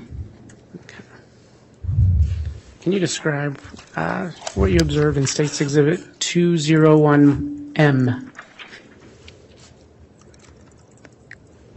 These are the two areas that tested positive, or two of the areas that tested positive on the handle. What did they test positive for? Blood. Okay. And were you able to do any further testing on those samples? Yes, I swabbed those samples and ran the entire swab for DNA. Okay. Were you able to obtain a DNA profile from those samples? I was. Okay. Did you do that in the same manner in which you've described preparing a DNA profile before? Yes. Okay. And were you were able to obtain a profile? Yes. Did you do any comparative analysis with that profile against other known profiles? I did. What was the were you able to reach a conclusion? The DNA profile from item 36.1.3 matched that obtained from the reference sample of Tylee Ryan. Again, this DNA profile is at least 604 octillion times more likely to be seen if Tylee Ryan is the source than if an unrelated, randomly selected individual from the general population is the source. Okay.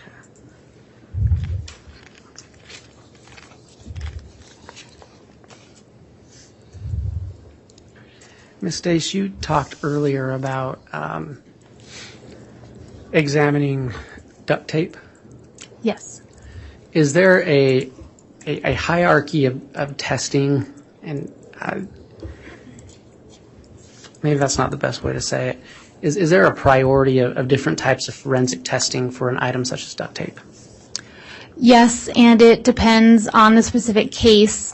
However, when you are looking at duct tape that was attached to a person, it's very likely to find their DNA, and it can be very difficult to find DNA from someone else, since the duct tape itself is going to take the DNA from the skin it was touching or the clothing that it was touching.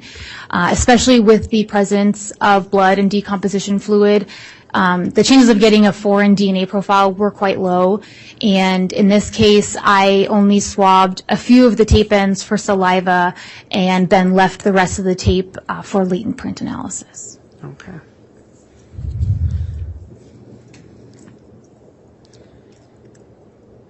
Ms. Stace, are you aware if any items that you collected were ever sent to any other labs for further testing? I believe some of the trace we collected from the tape was sent to another laboratory. Okay. Can you tell me what you observe in States Exhibit 201Q? These are some of the hairs that were collected from the tape from the plastic and duct tape that the body was wrapped in. So this is the black bag and duct tape that were on the exterior of JJ, correct? Yes, Okay. So it wasn't the duct tape wrapped around his arms? correct. Okay. Is there a pointer up there? Disappointer. It's hard to see through the projector. On the yellow sticky pad marked as B, is there a hair on there? Yes, it is on the top half of the piece of paper, and it kind of goes like that. Okay. And is that a hair that you collected? Yes. Okay. Were you able to test that hair? No. Okay. Are you aware if that hair was sent to any other lab for testing? Yes, it was sent to Bodie Labs. Okay.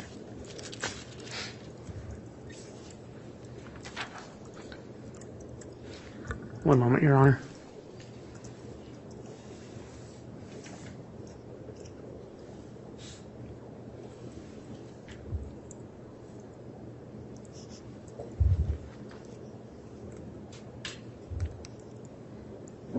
Your Honor, the state has no further questions at this time. All right. Thank you, Mr. Wood. Mr. Thomas, cross-examination. Thank you, Your Honor.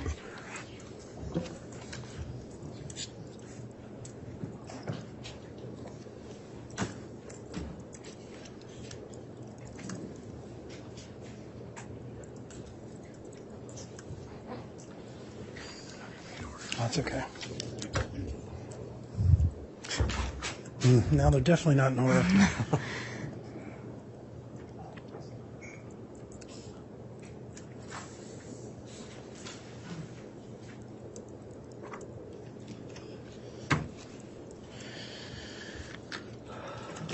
Ms. Dace, how are you today? I'm good. How are you? Good. So, looks like you are currently a forensic biologist with the ISP lab, is that right? That's correct. All right. And I got some of your work history. It looks like you worked at the Texas Department of something. Which department did you work at? Texas Department of Public Safety in Austin, Texas. And what did you do for them? The same thing. I was an analyst, so I processed items of evidence and generated DNA profiles. Okay. Similar to the work you do at the ISP lab? Correct.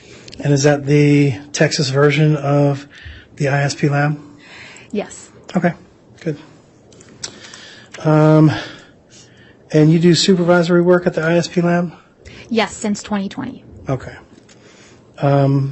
But you also do analysis, or is that no longer, you don't anymore do analysis, or is that part of your job as I well? still do it. Yeah, we're a pretty small lab. Okay, all right. Looks like you received some autopsy samples, some tape and some plastic, and the state kind of walked you through a lot of that.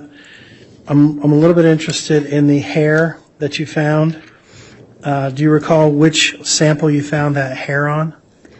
The hair that was in the picture just a minute ago? Yeah, and on the little yellow sticky note. Yes, that was, I believe, from 11.8, so the piece of tape 8 from item 11. Okay.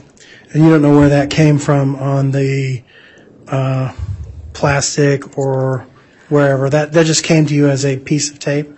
No, it came to us. Some of the tape was still on the plastic. However, the latent print examiner did that deconstruction, so she would probably be able to better answer that question. So it first went to the latent print examiner, and then it went to you? Yeah, when we received it, it was in the latent print lab, and we did open it together, but some of the tape had to be unstuck from itself, and that's a slow process. So I was not in there for the whole thing. So I would come back and help when she was ready, and then a lot of times the tape was already taken apart and set up. Okay. And is that Ms. Martinez? Yes. Okay. And so how long did that process take of taking the tape apart? And then I guess what I'm asking, let me just start over. When was it that you saw the hair on the tape? Was that something that was brought to your attention, or was that something that you brought to Tara's attention or Ms. Martinez's attention? It was simply part of our examination process. So before the tape needed to go for latent processing, we wanted to remove what we could. So once the tape was unstuck and ready to be examined, I believe we went through it together, but I know that I was looking at each piece of tape and pulling off any hairs or fibers that I thought could be collected. Mm-hmm.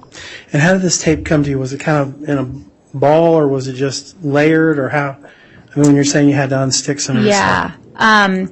It was inside an autopsy bag, so the medical examiner's bag, and I believe most of the tape was still stuck to the bag in a way that indicated it probably had been received that way from the burial site, so it hadn't been all taken off. I think a few pieces may have come loose, but those photographs were all taken by Tara. Okay.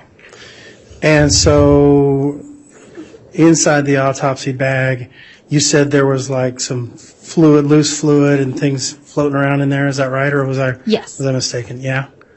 Okay. And so that's where this tape was as well? Yes, and the black plastic.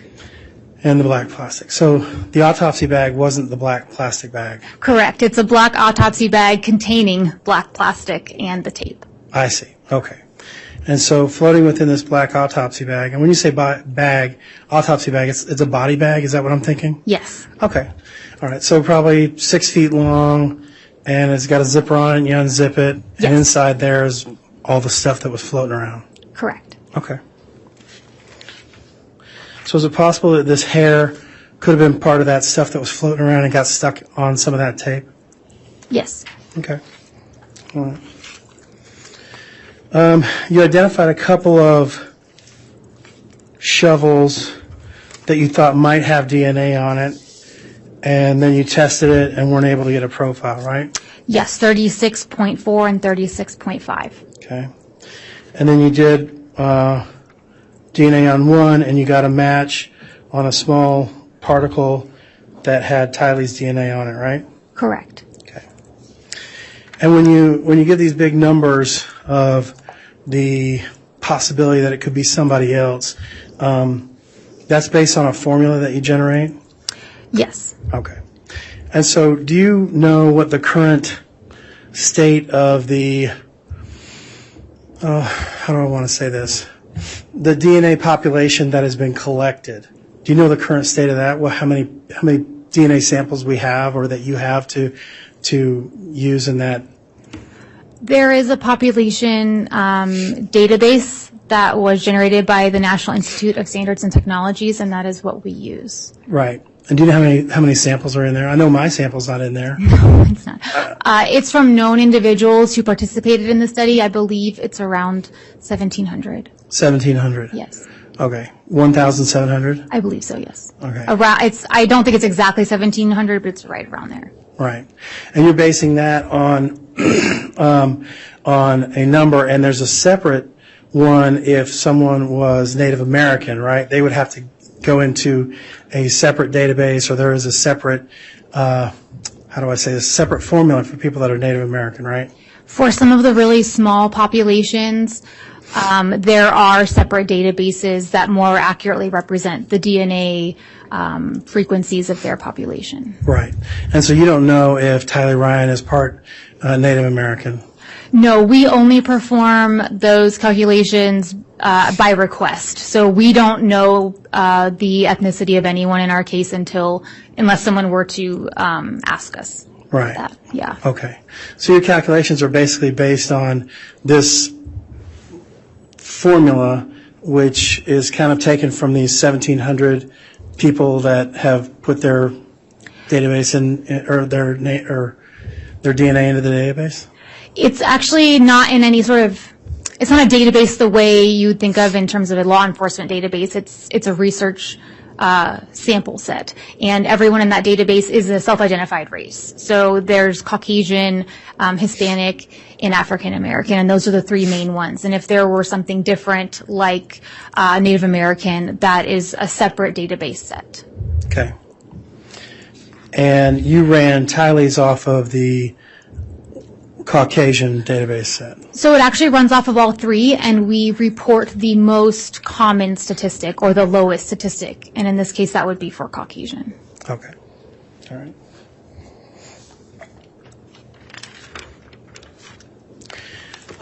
And when did you run these tests on these DNA samples that you found on the shovel? When was that run? I would need to refer to my notes to see those dates. Sure, you want to do that? Yes, please.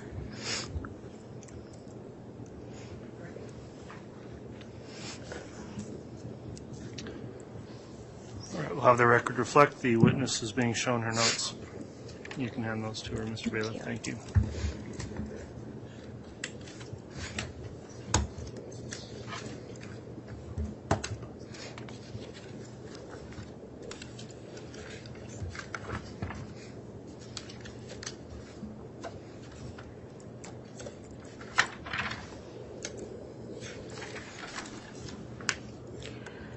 So for 36.1.5 and 36.3.5, my report is dated in April of 2021. Okay. And were you ever in contact with the FBI with regards to things that may need to be sent to other labs, like the FBI lab or those kinds of things? No. No? Okay. Did you think about possibly telling someone that you found, or I guess I need to know the thought process. There was some testimony earlier today where somebody testified to the fact that they didn't get any tools to make a Toolmark analysis. Would this be something that you would, if you found evidence of DNA on a particular tool, that you would forward on to somebody else? No, we only report our results back to the submitting agency. Okay. And then it's on that submitting agency, the police department or the sheriff's department or the prosecutor, whoever submitted that, to follow through and submit that to somebody else. Yes. In this case, the tools did remain in our laboratory pending permission to consume the potential blood stain that was on the handle of the pickaxe. And so pending that decision making, the tools did stay in our custody. Okay. All right. Thank you. Nothing further. All right. I didn't need to use these. And in addition, if you want to collect her notes once you've done that, thank you.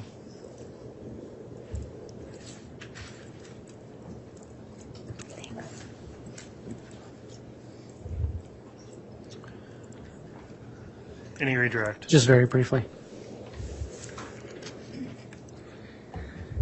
Ms. Dace, both defense counsel and I have spoke to you about a hair that was collected from tape that was sent to another lab. Yes. Did that hair receive any identifying number? It was 11.16.8B. 11.16.8B. Okay. I have no further questions. All right. Thank you, Mr. Wood. No follow-up. All right. That'll conclude the testimony of this witness then. Is the witness here under subpoena? And if so, can she be released? She can be released, Your Honor. We have no objection. Okay. Thank you for your testimony this afternoon. I'll have the bailiff help escort you out of the courtroom.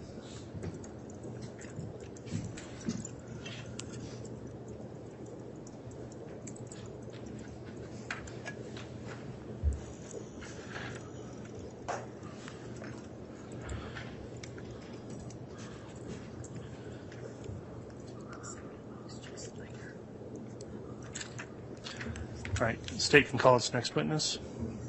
State would call Tara Martinez. And Judge, while she's being brought in, can we ask for a sidebar? Yes.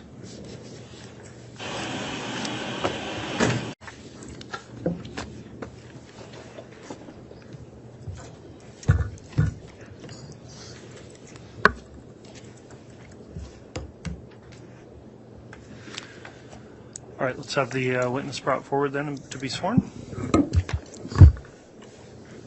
Okay.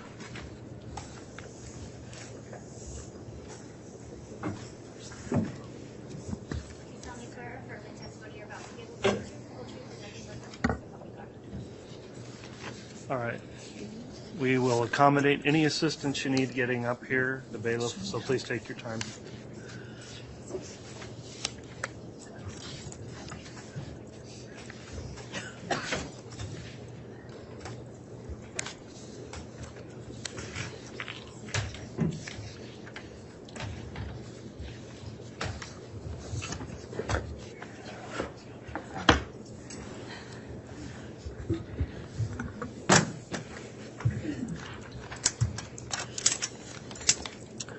All right, before we begin the testimony here, let me just inquire of the witness briefly. Have you previously reviewed any of the trial testimony in this case, either by listening to it from any source or by viewing any of the viewing locations here, No, or sir. reading any of it? No, sir. Okay, thank you for that. So with that in mind, in your testimony, please make sure to make verbal responses to any questions so we keep the record clear. Please try to avoid speaking at the same time of anyone that's questioning you. With that in mind, then, Ms. Smith, if you'd like to inquire on direct, you can do so. Thank you, Your Honor. Good afternoon. Good afternoon. Will you introduce yourself to the ladies and gentlemen of the jury, please, and spell your last name? Yes, my name is Tara Martinez, Martinez. Okay. Ma'am, how are you employed? I work for Idaho State Police Forensic Services, Okay. What is your title? Forensic Scientist 2. Okay. And what do you do as a forensic scientist at the lab? So I'm in the latent print section, so that means I process items of evidence to develop latent prints, and then I compare those fingerprints, and then I respond to crime scenes. Okay. How long have you been at the Idaho State Lab? 7 years. Okay. Do you have any special training to do your job duties? Yes, I first have a Bachelor's of Science in Biological Science with a minor in Chemistry and a specialization in Forensic Science. And then I also went through a very extensive training program with the Idaho State Police Forensic Services, which included mock courts, testing, both written and verbal, as well as exercises, and I also had some external training. Okay. And I forget, I don't know if I heard, forgive me, where did you graduate? California State University, East Bay. Okay. And are you a member of any professional organizations related to your job? Yes, the International Association for Identification. I'm also a member of their Pacific Northwest Division. Now, you earlier said that you process latent prints. I process items of evidence to develop latent prints, or in hopes of developing latent prints. Okay. What is a latent print? A latent print, latent means unseen, so a latent print is something that generally you can't see on a surface and is left unintentionally. So if I'm touching this desk here, I might accidentally leave a print behind. That would be a latent print. Now, what is the process used to develop a latent print in your examinations? So it depends on the item. When I get an item into our laboratory, I'll first look at what is the item made out of, meaning is the item porous or non-porous? So like water bottles and glass and things like that are non-porous, meaning they don't absorb water, whereas porous would be paper. So I look at things like that to see what kind of surface this is. Then I would look at maybe the texture of the item, the color of the item, and these things would help me figure out what process would be most successful. Now, do people always leave latent prints? No, it depends on a variety of factors. First and foremost is you individually. Some people just have better skin to leave latent prints. Maybe they sweat a little bit more. Maybe they produce more amino acids. And so they're therefore able to leave better prints and more frequently leave prints behind. And then also the surface makes a big difference. Is it dusty? Is it dirty? Those kinds of surfaces won't generally leave latent prints behind. And then is the item textured? So all of these things factor into if you'll leave a latent print behind. If a latent print is left behind, how is it you would collect a latent print?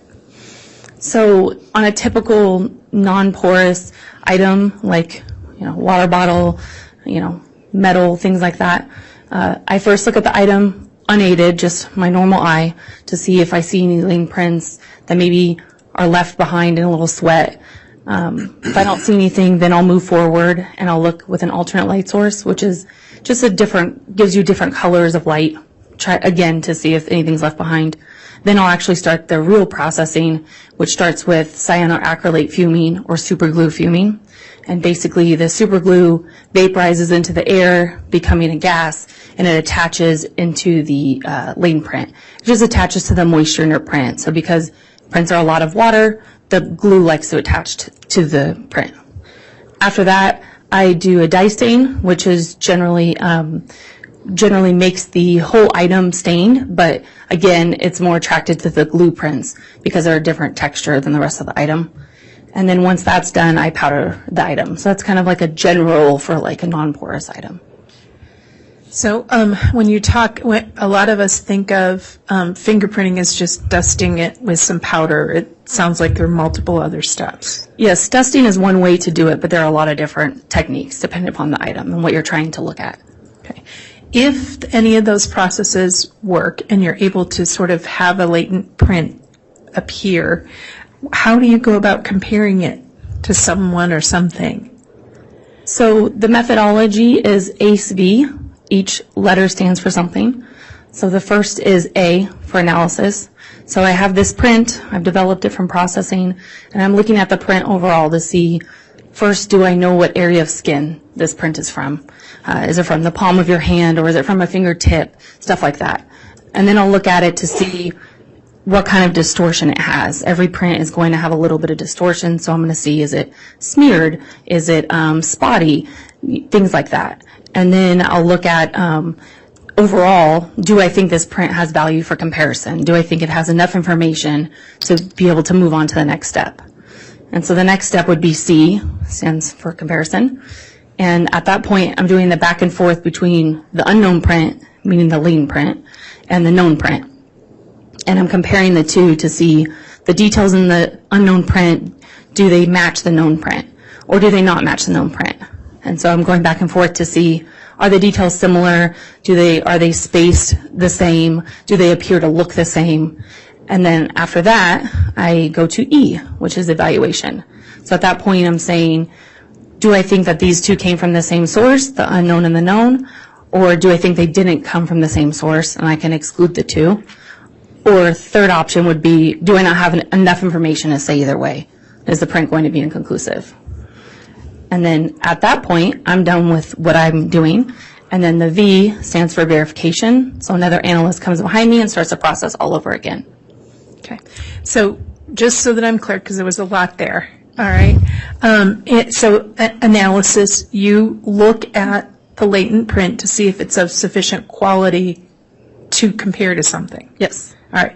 And then you do a comparison. Yes. All right. So if you have a latent print left of an object, how would you find something to compare it to? Generally, that information comes from the agency. They'll let us know these are the persons that could be involved in this case, and then I can get the fingerprints, the known prints from them directly, or I could get them through our database. So it just depends. Okay, so when you say known prints, that's prints that someone took from someone who had an ID on them or have been identified with a particular person. Yes. Okay, and so you take the unknown that's on a surface and you compare it to known people that you have prints for. Yes. And you said something about a database. What do you mean a database? Yes, so there's a few different databases we use. They're law enforcement databases, and the people could be in the database for a variety of different reasons. And so we can generally pull prints from that database to help us with our comparison. Okay. Do you also sometimes go out and get prints from individuals so that you'll have copies as well? Yes. Okay. And then the evaluation process, was that the E? That is the E. Okay. And that is where you look at them to see whether you believe they're a match. Yes. Okay.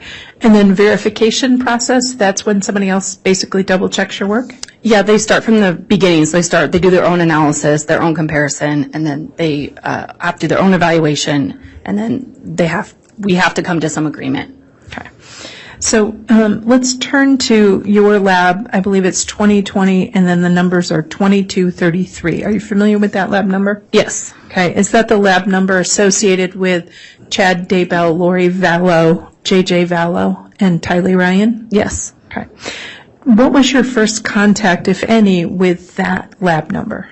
My first contact was we were requested, myself and someone else was requested from our laboratory to assist Rexburg Police Department at the coroner's office to help obtain prints from J.J. Vallow. Okay. And did you go to the coroner's office and get J.J.'s fingerprints? Yes. Okay. Did you have any other contacts with that case? Yes. I later went to both Rexburg and St. Anthony to obtain fingerprints, footprints or foot exemplars, buccal swabs, and hair samples from Lori Vallow and Chad Daybell. Okay. So you got fingerprint samples and samples that could be used in DNA? Yes. All right. Those would be their known prints and their known DNA sample? Yes. All right. Did you also obtain any known samples from Alex Cox?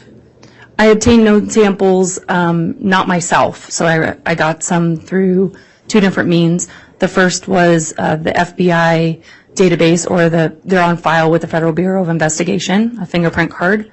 And then later I received other fingerprints from Gilbert Police Department in Arizona. As a result of Alex Cox's autopsy? Yes. So you had two different known samples from Alex Cox? Yes. All right. Now, turning to that, in this case, did you do any actual latent print examinations? Yes, I did latent print processing and comparison. Okay. Can you tell us how you came in contact with the evidence that was submitted to the ISP lab in this case? Yes, so I checked out items 10, 11, 12, 13, 14, and 18, and then I subsequently processed those items to try to develop latent prints. Okay, let's break those down just so that we have a clear picture of what specific evidence you looked at. So item 10, what was your item 10? Item 10 was a white drawstring bag with gray colored duct tape tape described from the agency as a bag around head JJ. Okay. So it was a white bag that was around JJ's head. That's what I was told, yes. Okay, and that was identified as lab number 10? Yes. Okay. What was lab number 11?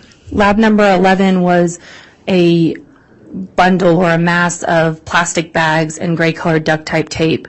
The gray colored duct tape was labeled by myself as 11.1 through 11.11, and then the bags were labeled 11.12 through 11.15. And these were described by the agency as body bag and plastic, JJ. Okay. So when you say body bag and plastic, was it the plastic, a black plastic with gray duct tape on it? Yes, the item that I processed was a black pieces of black plastic and gray colored duct tape, but it was submitted to me in a plastic body type bag. Okay. And you processed that. Let's just quickly talk about how you processed it without getting into the late print analysis. What did you have to do so that you could process that item 11, the black plastic with the gray duct tape on it? So first, a lot of the duct tape was attached to itself. So to be able to process it fully, both the non-adhesive side or the non-sticky side and then the sticky side, I had to take it apart from itself. So all the plastic was pulled apart from the tape, and the tape was pulled apart from itself, and hairs were collected during that process. And then I proceeded to do the non-porous processing sequence, like I mentioned earlier. But the duct tape, because it has a adhesive side, I added an additional process that targets that area. Okay. Well, there was a couple of things in there I want to make sure I understand. So that the tape that was attached to the black plastic and identified to you as from body bag, right? You took that tape apart? Yes. Right? You pulled it apart? Yes. Okay. And then did you examine the black plastic? Yes, both were processed for latent prints, both the plastic pieces and the duct tape. They were just pulled apart from one another to be able to process individually. And then in item 11, you indicated something about hairs. You found hairs? Yes, anytime I'm processing an item and I find hairs, even though I don't process hairs, I collect them so that someone else may be able to do so. So I collected hairs in this item and put them back in its original packaging to be used later if needed. Okay, and so when you say collected hairs, it's hairs off of that black plastic and the duct tape, the gray duct tape? Yes. Okay. So item 12, what was item 12? Item 12 was one piece of gray colored duct tape said by the agency to have been tape from mouth, JJ. Okay. And what is item 13? Item 13 was one mass of duct tape, gray again, and that was said to be from ankles of JJ. Okay. And item 14? Item 14 was also a mass of a bunch of duct tape, and that was said by the agency to be from hands of JJ. Okay. And item 15? I didn't have item 15. I'm sorry, I misspoke. 18. 18 was one green-colored Letica Corporation piece of plastic, and that was said from the agency to be bucket bag 2 of 3 Tiley. Okay. And what color was that? Green. Okay. So item 10, did you process it for the presence of any latent prints? Yes. Okay. Did you develop any usable prints on that white bag that was labeled JJ had? No. There were no usable prints on item 10? No. Okay. On item 11, that gray duct tape on the black plastic, did you develop any usable prints on item 11? Yes. Okay. Item 12, did you develop any usable prints on item 12, the piece of gray duct tape? I believe you said hands? That was mouth. That was mouth. And no. Okay. And item 13? Yes, I developed latent prints. Okay, and that was around? That was around the feet of JJ, or said to be. Around, item 13 was around what? The feet, I'm sorry. Okay. And item 14? That was the tape around the hands, and I did not develop any latent prints there. Okay. Were you able to pull any hairs off of that item 14? I don't recall. I think there was hairs off of all the items, but I'd have to look at my notes to see specifically how many. Okay. And were you able to develop any prints off of item 18? No. Okay. So just to be clear, which items did you get usable prints off of? 11 and 13. Okay. Let's talk initially about item 13. Were you able to, after you developed some prints on item 13, were you able to compare them to any known samples? Yes. Okay. What knowns did you compare the prints on item 13 to? Lori Vallow, Chad Daybell, JJ Vallow, and Alexander Lamar Cox. Okay. And were you able to reach a definitive conclusion about whether they matched any of those individuals? No. Okay. And so was there an inconclusive finding? There was an inconclusive finding on both of them for 2 different reasons. What were those reasons? One was it's latent print 13.1, and that was because of the quality of the print. Sometimes if the print just is very poor quality and doesn't provide a lot of information, it may be pushed through to, I can compare this print, but I just can't be certain on these details and can't rely upon them. So it ends up being inconclusive due to the quality of the print.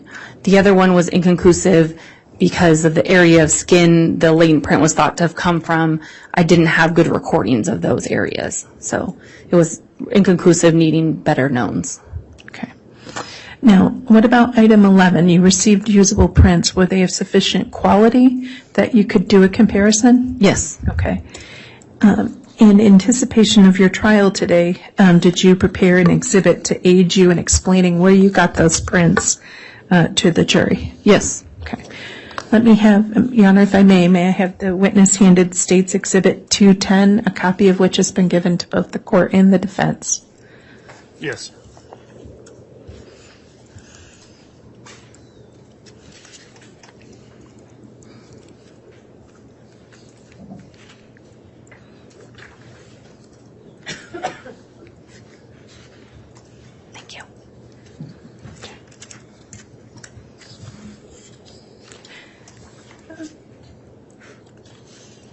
Do you recognize the pictures that are in State's Exhibit 210? Yes. What are they?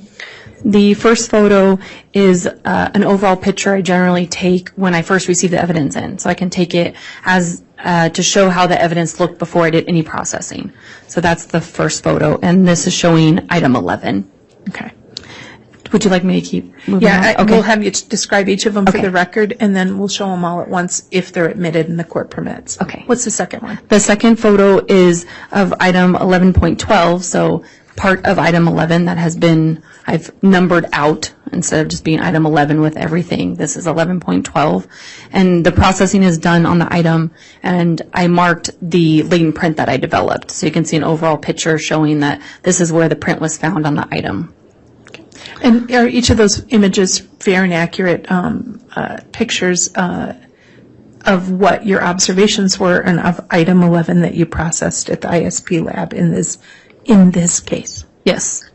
Your Honor, I'd move for the admission of State's Exhibit 210.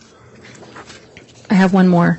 Did you want me to look at the last one? Oh, yes. I'm sorry. The last one is a picture of 11.15. So again, it's a piece of item 11 that was processed, and it shows my marking showing that where the latent print was developed on this item. With that record, Your Honor, I move for the admission of State's Exhibit 210. Okay, and I just want to make clear, Counselor, before it's admitted and published, there were some modifications from the exhibit to the court's courtesy copy and counsel's, I believe, so. Yes, Judge. It should be an exhibit of total of 3 pages, as discussed at sidebar, which would be the cover page and 2 pages with images shown to defense counsel and the court. Okay, with the exhibit limited to that, which will be submitted as evidence to the jury, is there any objection from the defense?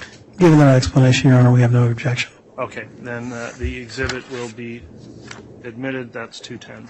Thank you.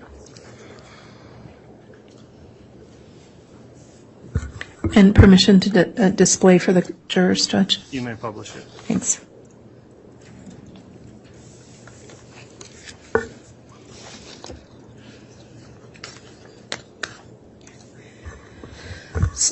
So the front page of 210 is just a title page, correct?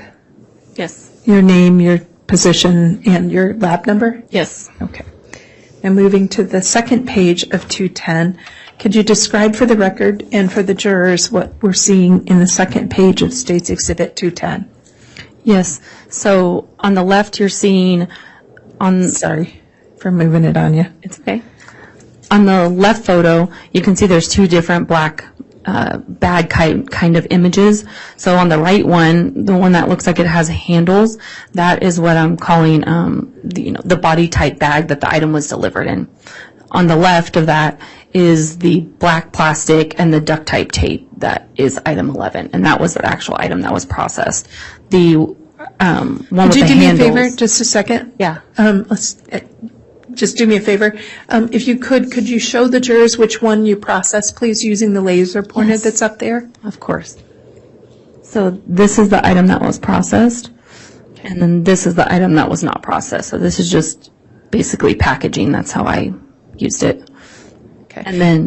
And so just let me ask you a question. You were pointing at the picture under which the title is called Item 11, correct? yes, And on the left-hand side of that picture was the item you processed. yes, And on the right hand of that particular picture was the item you call packaging. yes, Is that the item that the duct tape and the bags came in? yes. All right. And what about the picture on the right-hand side of the second page? I believe it's labeled item 11.12. Yes, so this item here, item 11 in its entirety, was multiple pieces of plastic. Well, not multiple pieces, I'm sorry, let me correct that statement. A piece of black plastic with multiple pieces of tape on it. So taken apart, this is the bag in its entirety, is this picture on the right-hand side, and this is after processing. So what you're seeing here is just the bag part, and it's to show that this print here was marked. So that is print 11.12.1. So when you say the print, that was the print that surfaced after you processed? Yes. Very generally, how did you process the item 11 so that the print 11.12 was visible? So because there was both plastic and tape, I used 2 different processes. So I did the first process like I described earlier, where I did visual, and then alternate light source visual, and then the glue fuming, followed by the dye stain, followed by the powder. That's what I did on the bag. On the tape, I did the same thing, but I added a step, which is using a liquid powder that adheres to the adhesive side of the tape to try to visualize prints on the adhesive side. Okay. And I know you said earlier that usable prints were developed. Were they developed on what part of 11 and 11.12? On the plastic portion, not on the duct tape portion. Okay. And are we able to see, there appears to be some handwriting up in the corner of that picture. What is that? This green Post-it note here? Yes. Yes. That's just my labeling system. I'm adding an additional label because the picture's taken so far away because the item is so large. I added a little note there to show. Okay. And then there appears to be some yellow up at the top of the image. The Yes. marking? Yes. So the half moon mark is just how we draw our orientation. So for a print, that's my indication of what I think the orientation of the print is. And then I'm just drawing on it to show that that's the latent number. So this particular photo is showing that the latent is kind of angled and the print number is 11.12.1. Okay. And so is that the area on the tape, on the bag, I apologize, the area on the black plastic where you found a latent print? Yes. Okay. And when you say the orientation, that's the sort of the direction the print was facing or going on that black plastic? Yes. Okay. And so once you were able to develop latent print 11.12, were you able then to take and compare it to any knowns? Yes. Did that comparison yield any results? Yes. What were those results? I identified 11.12.1 to the right little finger of the card bearing the name Alexander Lamar Cox. Were you able on this item to make any more conclusions about latent prints on item 11? Yes, I have another latent that was developed on this item. And what was that latent number? 11.15.1. Okay. Turning to the third page of your exhibit, what are we looking at? This is a picture of the part of item 11 that had fallen off during processing, so it was part of the original bag. And this is showing the item after it was done processing, again showing my marking for the latent in this green yellowy color here. Okay. And what number, I'm sorry, is it? It's kind of far away for me to Yep. see. What number was that latent identified as? 11.15.1. Okay. And was there sufficient quality to that print for you to be able to do any comparison to that one? Yes. Who did you compare it to? What knowns did you compare it to? For both prints, I compared to Lori Vallow, Chad Daybell, J.J. Vallow, and Alexander Cox. Okay. And did your comparison yield any conclusions? Yes, I identified it to the right palm, so this part of your hand in here, to Alexander Lamar Cox. Okay. And so evaluation of item 11 in the lab, the black plastic with the duct tape, yielded 2 latent prints, correct? Yes. And both of those latent prints matched the known prints of whom? Alexander Lamar Cox. One moment, if I may, Your Honor. Yes.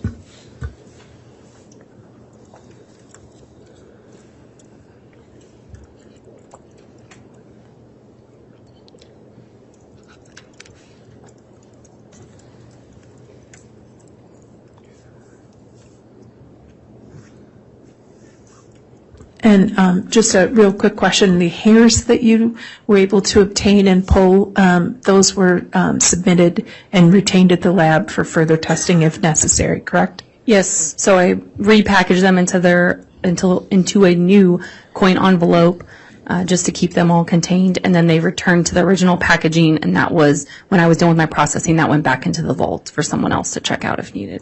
Okay, because you don't do hair examination? No. You don't do DNA? Nope. And those hairs, however, were collected by you and Ms. Dace and saved for future testing, either at your lab or another lab? Yes. Okay.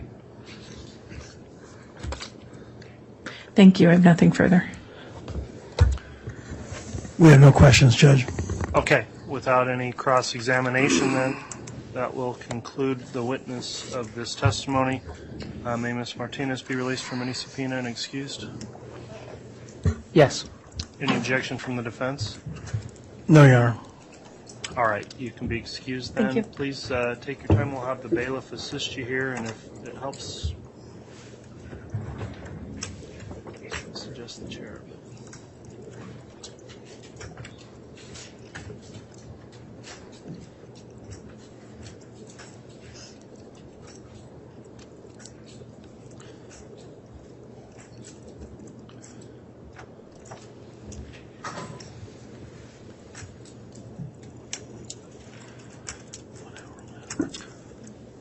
All right, at this point, I think we'll take our mid-afternoon break, given the timing. Again, we need to stop by 3:20 today, so let's try and keep this break as quick as possible, but I know it takes time with our 18 jurors at this point, so hopefully around 15 minutes or so.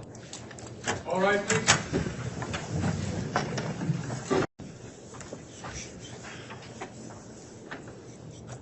Thank you. Please be seated.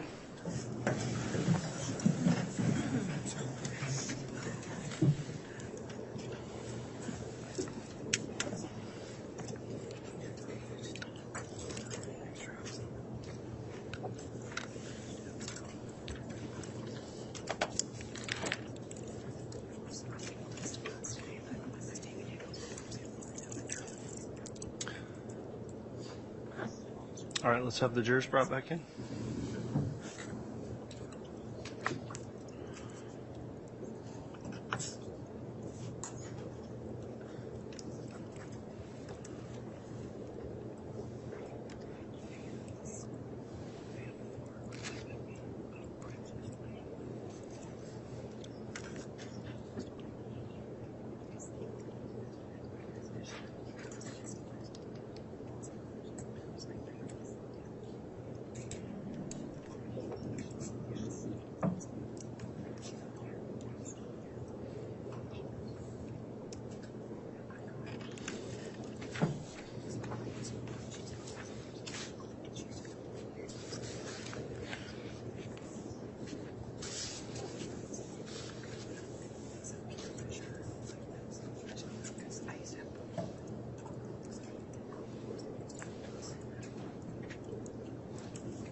All right, please.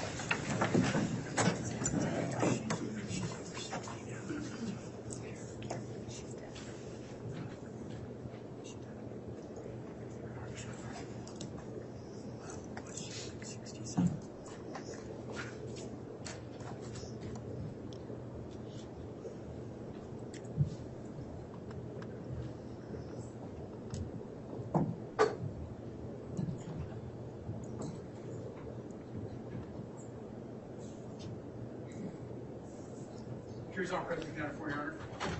Thank you, Mr. Bailiff. Please be seated.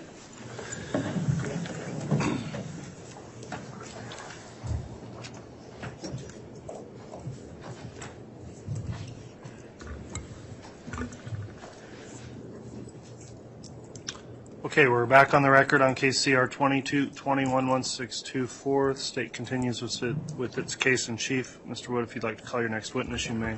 The state calls Detective Chuck Consitis.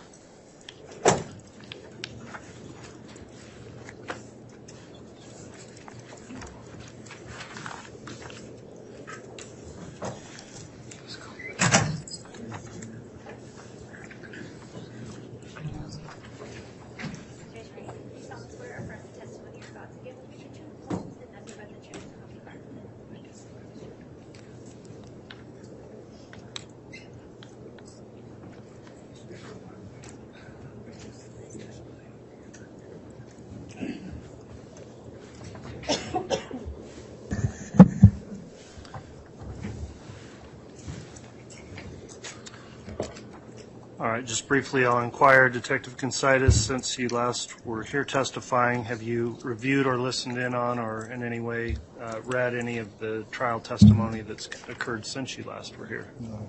Okay, thank you for that response. Then, Mr. Wood, you can go ahead and proceed with your direct examination. Thank you. Welcome back, Detective. You've already been here, but just for clarity of the record, could you state and spell your last name for the record? Last name is Considas, Kunsaitis.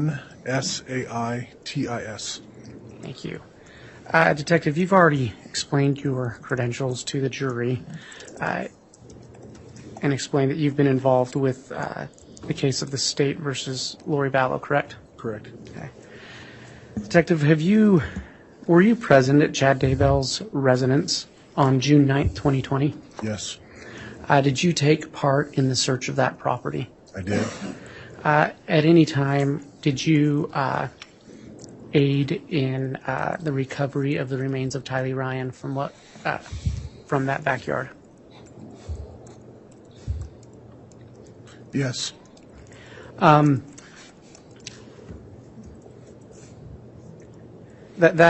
area where Tylee Ryan was located, was there a name given to that area, or was it was there a name given to that area? the pet cemetery. Okay. Detective, at any time in your investigation, were you a part of efforts to obtain satellite imagery of Chad Daybell's residence? Yes. Tell me how that came about. So in late July of 2020, as the case was transitioning from a missing person into the homicide investigation, we were still monitoring the social media sites and came across a news story out of Salt Lake City off of KSL News. Their reporter was running a story that was centered around... I'll object, Your Honor, to hearsay.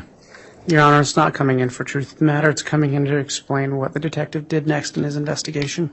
All right. I will overrule the objection, but just indicate that it's for that limited purpose, and so to the extent it's quoting directly what anyone said, try to avoid that in your response, please. I'm sorry? So try to avoid any response that just directly quotes what anyone else said, if you can, in your response. As part of your investigation, did you see a news story about satellite imagery I did. related to the Daybell residence? Yes. Based on what you saw in that news story, did you do anything in relation to that investigation? So I followed up on the information that was depicted in that news story and reached out and contacted Apollo Mapping, which was the satellite company or satellite broker for that story. Okay. And did you request any images from them? We did. We requested any images, I believe from the 1st of August through the end of October for images with high enough resolution that we may be able to pick up details on the surface of the Earth. Did you receive any images from Apollo Mapping? Yes, there were 4 usable images that we obtained. Your Honor, I'd ask that the witness be shown States Exhibit 142 and 142A. 142 is a business records affidavit that defense was given prior notice of, so I believe that comes in by way of stipulation. All right.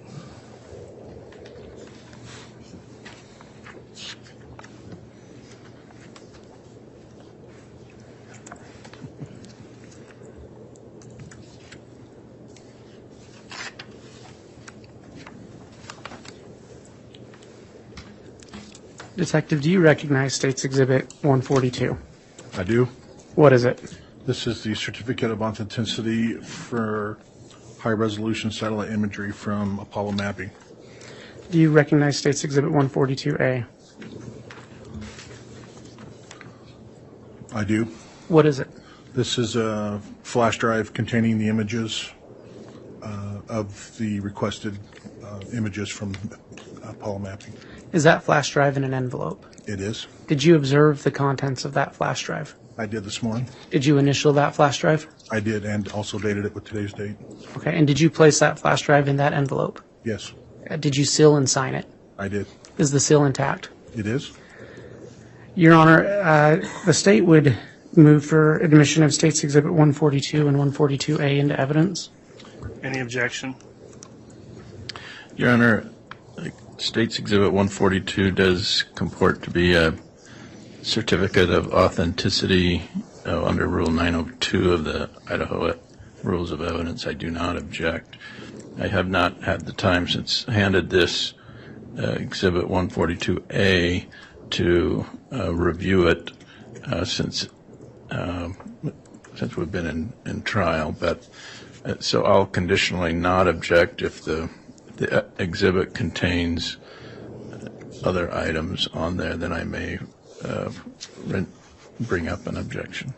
Okay, I'll keep that possible objection under advisement. Exhibit 142 is the certification. It's admitted. 142A will be provisionally admitted, I guess pending it being published and making sure that it's not something defense counsel hasn't previously had or has any further objections on. So if you'll just move through things slowly if you do intend to publish it, Mr. Wood. Thank you, Your Honor.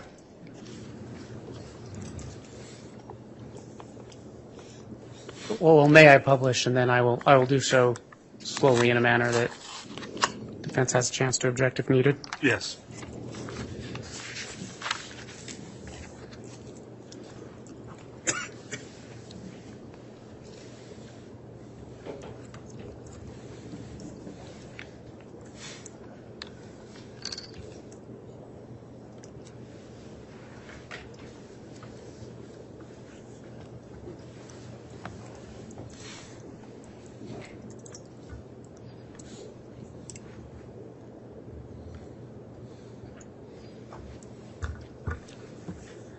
Detective, what did you receive in terms of digital information from Apollo mapping?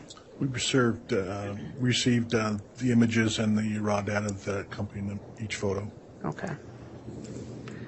Did it come in a folder like that? It was placed onto a folder like that. It was downloaded over the Apollo mapping website. Okay.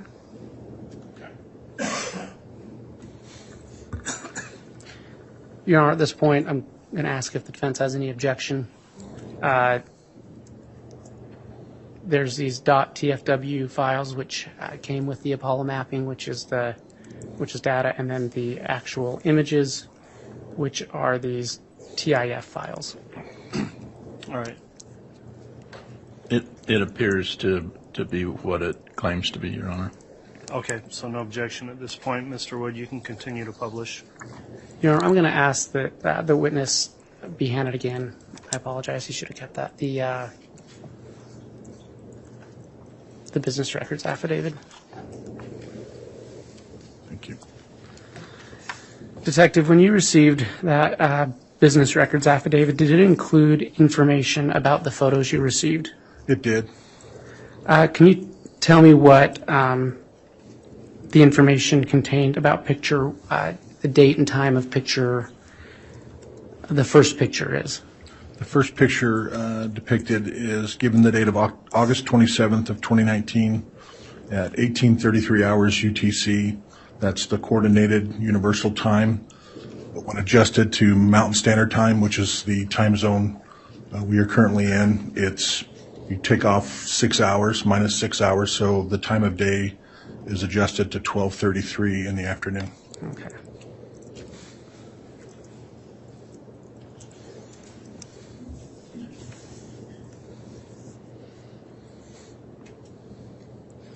Detective, is this that first image? Yes. Okay. I'm going to zoom in. Oh.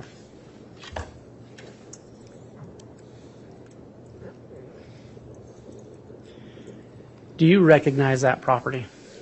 Yes, this is an overhead aerial image of the Chad Daybell residence located at 202 North 1900 East in Rexburg, Idaho. Are there any landmarks that you recognize on that image? Yes, the And if you could use a pointer just to point them out real quick.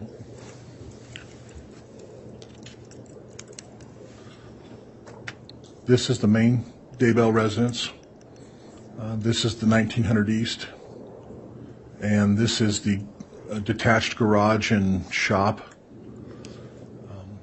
Here is a marker. It's a large bush.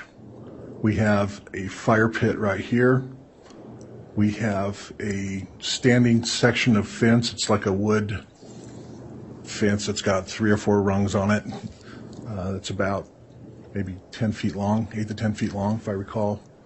And then right here is a hitching post, which is shaped like an H. It has a large diameter post, like, I don't know if it's the same width as like a telephone pole or something. It's kind of a large diameter. And that's the marker. At the base of that, there's a marker. It was used for the pet cemetery. Detective, can you tell me about the second picture, about the date and time it was taken? The second image was taken on September 2nd, 2019 at 18:32 hours UTC. So again, adjusted for Mountain Standard Time, that's 12:32 in the afternoon.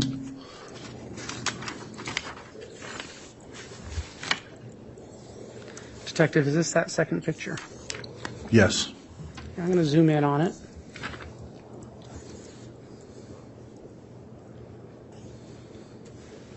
Is this the same property that you've been speaking about, the Chad Daybell residence? Yes. Okay. And the landmarks are the same as you saw before? Yes. Can you tell me about the date and time of the third picture? The third picture was taken on September 9th, 2019 at 18:32 hours UTC, so adjusted for 12:32 in the afternoon. And you said that picture was taken September 9th. Correct. Is there anything remarkable about that date in your investigation? Yes, as pertinent to our investigation, we believe that's the time frame, the day that Tylee was killed and buried on the property. I'm going to zoom in.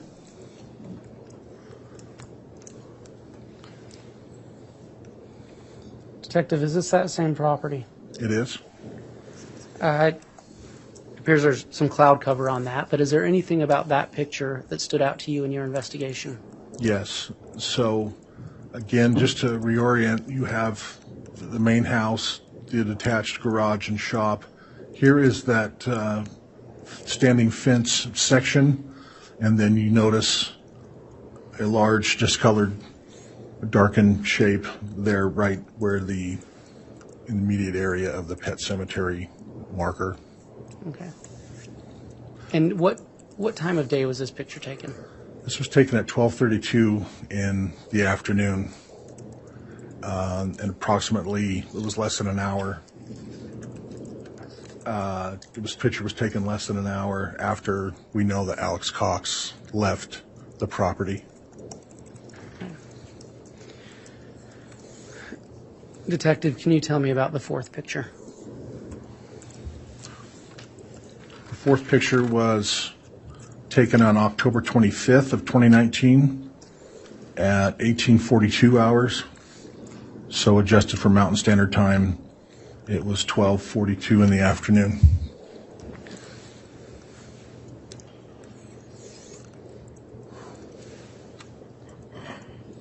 Detective, I'm going to zoom in. And is this that same property? It is. With the same landmarks that you observed before? Yes, the residence, the outbuilding. You see the fence, and you also see the hitching post at the pet cemetery marker, along with the fire ring and the bush for markers. Okay. One moment, Your Honor.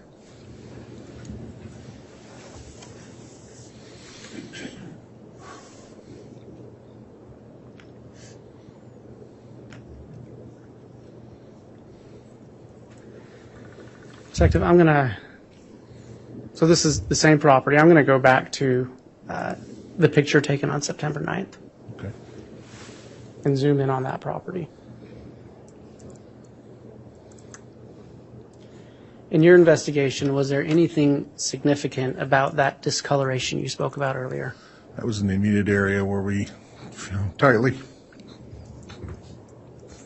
And this picture was taken September 9th, correct? Yes. Okay.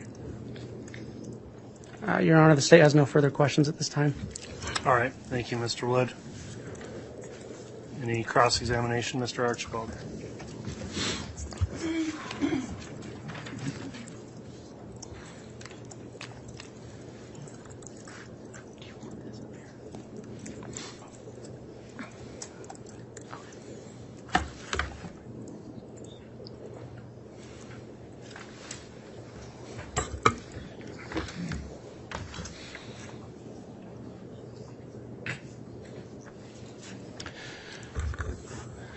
Detective, did you ask for all photos from this Apollo mapping company?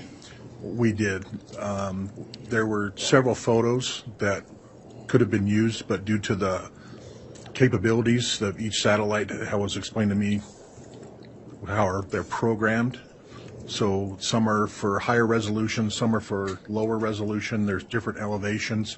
So the satellite images that use the lower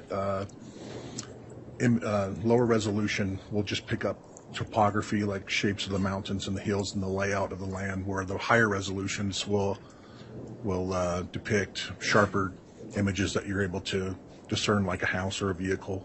And so out of all those images, there was only 4 that used that high enough resolution for us to. And are these from a satellite that only passes over the property every 5 or 7 days, or is it a stationary satellite that's continually taking pictures of the same place? I don't know. I believe that the satellites are moving around. Okay. And orbiting. And so, did you send them Apollo mapping a subpoena, or did they just provide these voluntarily? We sent them. Well, the images, or are we talking about the Yeah, the images. We had to purchase the images, so the images totaled about $1,500 to purchase from the company. I see. And so these images on the September 9th one, in your investigation, you believe this is the day that Tylee was buried on this property? Yes. Do you believe it's the day that she was burned on the property? Yes. Is there any indication in this photo from September 9th of smoke or fire? No. And is this the day that Chad Daybell texted his wife that he's going to have a fire in the backyard? Yes. And when you were out there in June of 2020, was there evidence of a fire the previous fall, if you could tell? No. This fire pit that was there in June of 2020, had it been there for some time, or was it, or could you tell? I believe it was there for some time. So this fire pit that you observed in June of 2020, was it like for roasting marshmallows or burning limbs from trees, or could you tell? There was evidence that there was debris that was being burned in there, and it also could be used for having a marshmallow roast. Okay. And so in your investigation, have you been able to tell if Tylee was burned there on that property or burned somewhere else and transported to that property? I don't want you to speculate. I'm not going to speculate. I just know when we were removing her remains, there was, you could smell fuel. So that's what I can speak to. Okay. Any evidence of a fire in the fire pit and then having Tylee's remains dragged over to where you found them? There were pieces of bone fragment and tissue that we collected that were sifted from that fire pit. So there was something there. Whether to say if they went from the pet cemetery to the fire ring or fire ring to the pet cemetery, I can't answer that. Okay. And the image that you showed us from September 9th was that 12:32 in the afternoon? Yes. A little bit cloudy on that day. A little cloudy. But as far as you could see on that satellite imagery, there was no smoke or fire that you could see? No.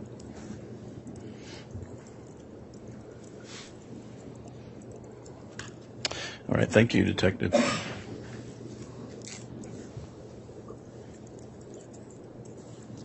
Any redirect? Just briefly. Detective, in the photo from September 9th, is the fire pit obscured by clouds? Yes. That's it?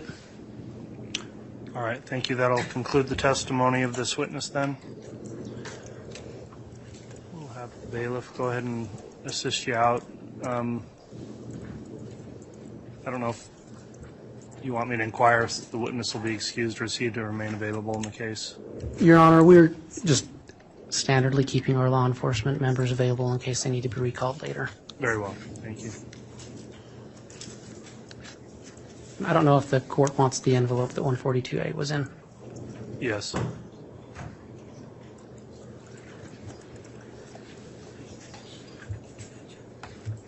Could I have a very quick sidebar with counsel here?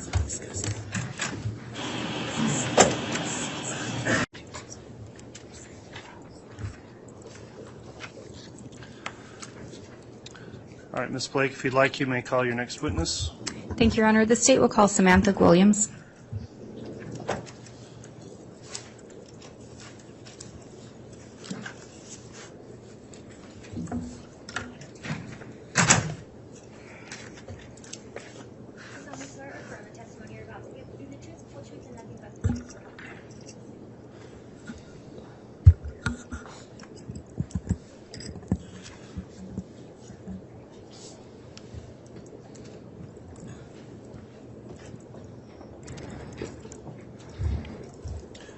And Your Honor, before we get started, I would note that Ms. Williams is a victim in this matter.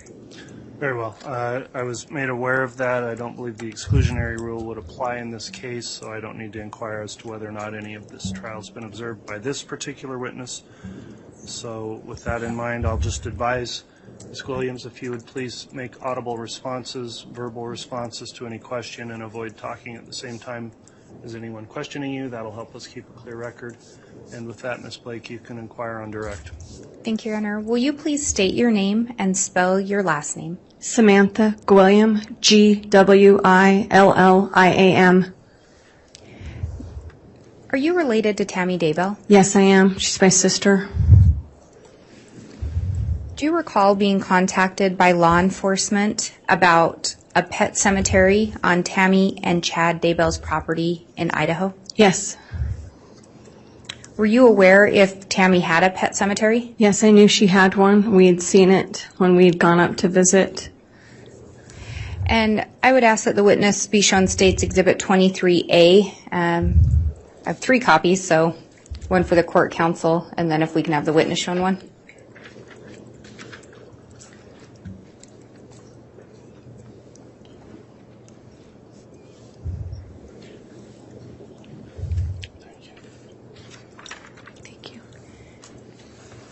And when you talk about a pet cemetery, do you know where it was located on the property? Yes, it was on their property to the side of the red barn. They had a fire pit that we did have marshmallow roasts at, and there was a fence with a little dog statue next to it. My niece's dog was buried there, and that's why they put the dog statue on top of it. And that photo that you've been shown, does that appear to be an accurate depiction of the property as you knew it? Yes. And Your Honor, I would ask for the admission of State's Exhibit 23A. I'm not sure that it was previously admitted. Another witness may have used it. Any objection? No objection. I don't believe it was previously admitted, so 23A is now admitted. And if I could have permission to publish that to the jury? Yes.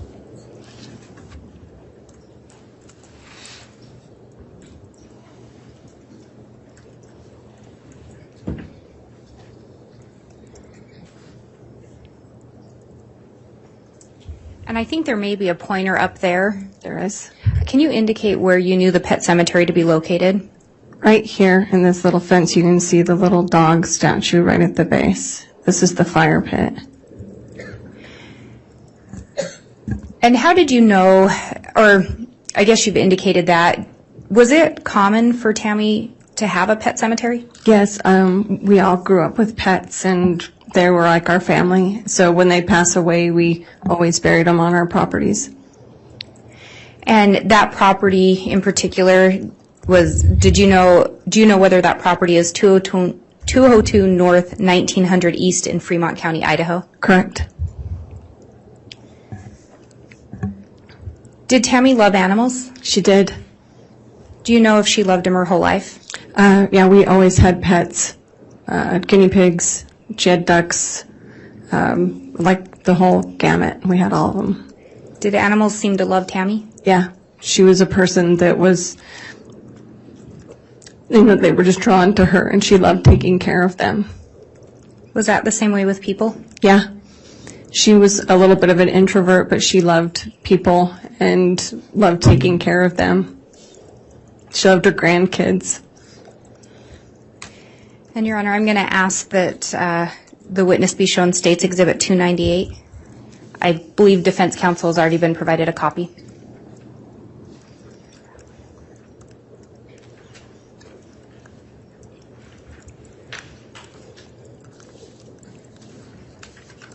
That's okay.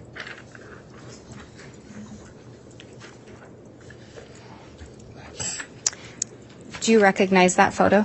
Yes, I do. And who is that? It's my sister. And Your Honor, I'd move for the admission of Exhibit 298. Any objection? Can I ask a question?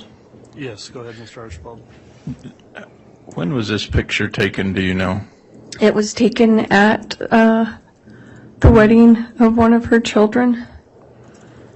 Do you know about what year this picture was taken? Hold on just a second. Within the year or two of her passing. Maybe 2017? Yeah, or- probably 2017. I can't remember. All of her children got married quickly, the older kids within a year of each other. And so, within the same year. So it was all, within the year or two of her passing, because she just started having grandchildren. With that foundation, Your Honor, I don't have any objection to the exhibit. All right, okay, Exhibit 298 is admitted. Thank you. And may I publish it for the jury? Yes.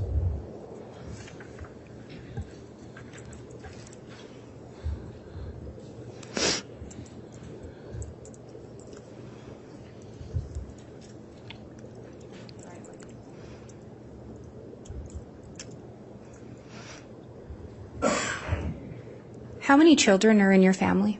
There's 5 of us kids. Where did Tammy fit in that line? She was the second oldest.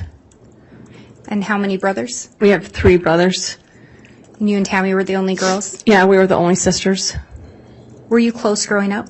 Yes, we're only 4 years apart, and so we were far enough apart we didn't fight, and close enough together that we got along really well. And did you maintain that closeness as you entered into adulthood? Yes, we talked every day and saw each other every day, and we did everything together with our children. And do you recall when Tammy started dating Chad Daybell? Yeah, I do.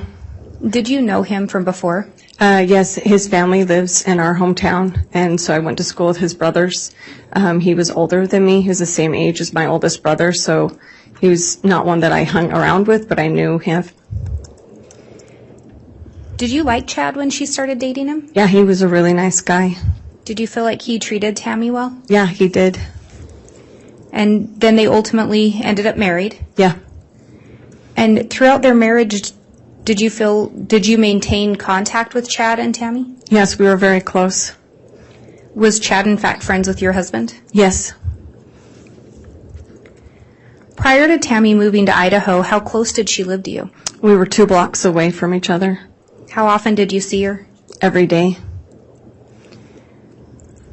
Do you know how many kids Tammy and Chad have together? Yeah, 5. And you mentioned earlier Tammy's also a grandmother? Yes.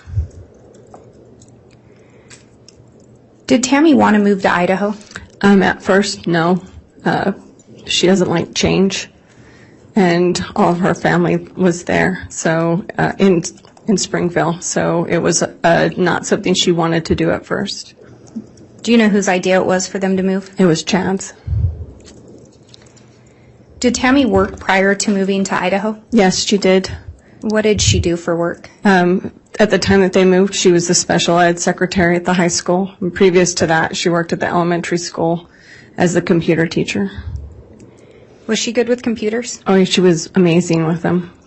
She was the go-to person? She was the go-to person if any of us had a question about something, that she could answer it, and she would pick up any new software and could figure it out. She was self-taught and was very smart. And the 2 jobs you mentioned, she worked closely with children? Yes, she did. When they first got married, do you know what Chad did for work? He was working for the Springville City Cemetery for the Parks Department. He was part of the cemetery upkeep crew. They helped prepare all the graves, and they took care of the cemetery, upkeep. Was he also involved in ever digging graves that you know of? Yeah, that was part of their job, is that they would dig all the graves that came through for any of the burials at the cemetery. Eventually, he came back and was the sexton at that Springville. It was at the Evergreen Cemetery in Springville. And then eventually he was a sexton at the Spanish Fork Cemetery. How did you find out about your sister's passing? Chad called me the morning that she passed away. Do you recall what he told you? He told me that she had been really sick, and that she'd been coughing all night, and he had gotten up and with a coughing fit around midnight, 1 o'clock, and had gone back to sleep. And he was awakened by her that morning when she rolled out of bed dead. Did that make any sense to you? No, because I had just seen her 2 weeks previous to that, and she hadn't been she wasn't that sick at all. She was very healthy. Did she indicate to you any activities that she was participating in? Yeah, she was in a clogging class, and she was showing us some of her clogging moves, but she was also preparing to run a smaller race in their town. So she was trying to stay fit and healthy.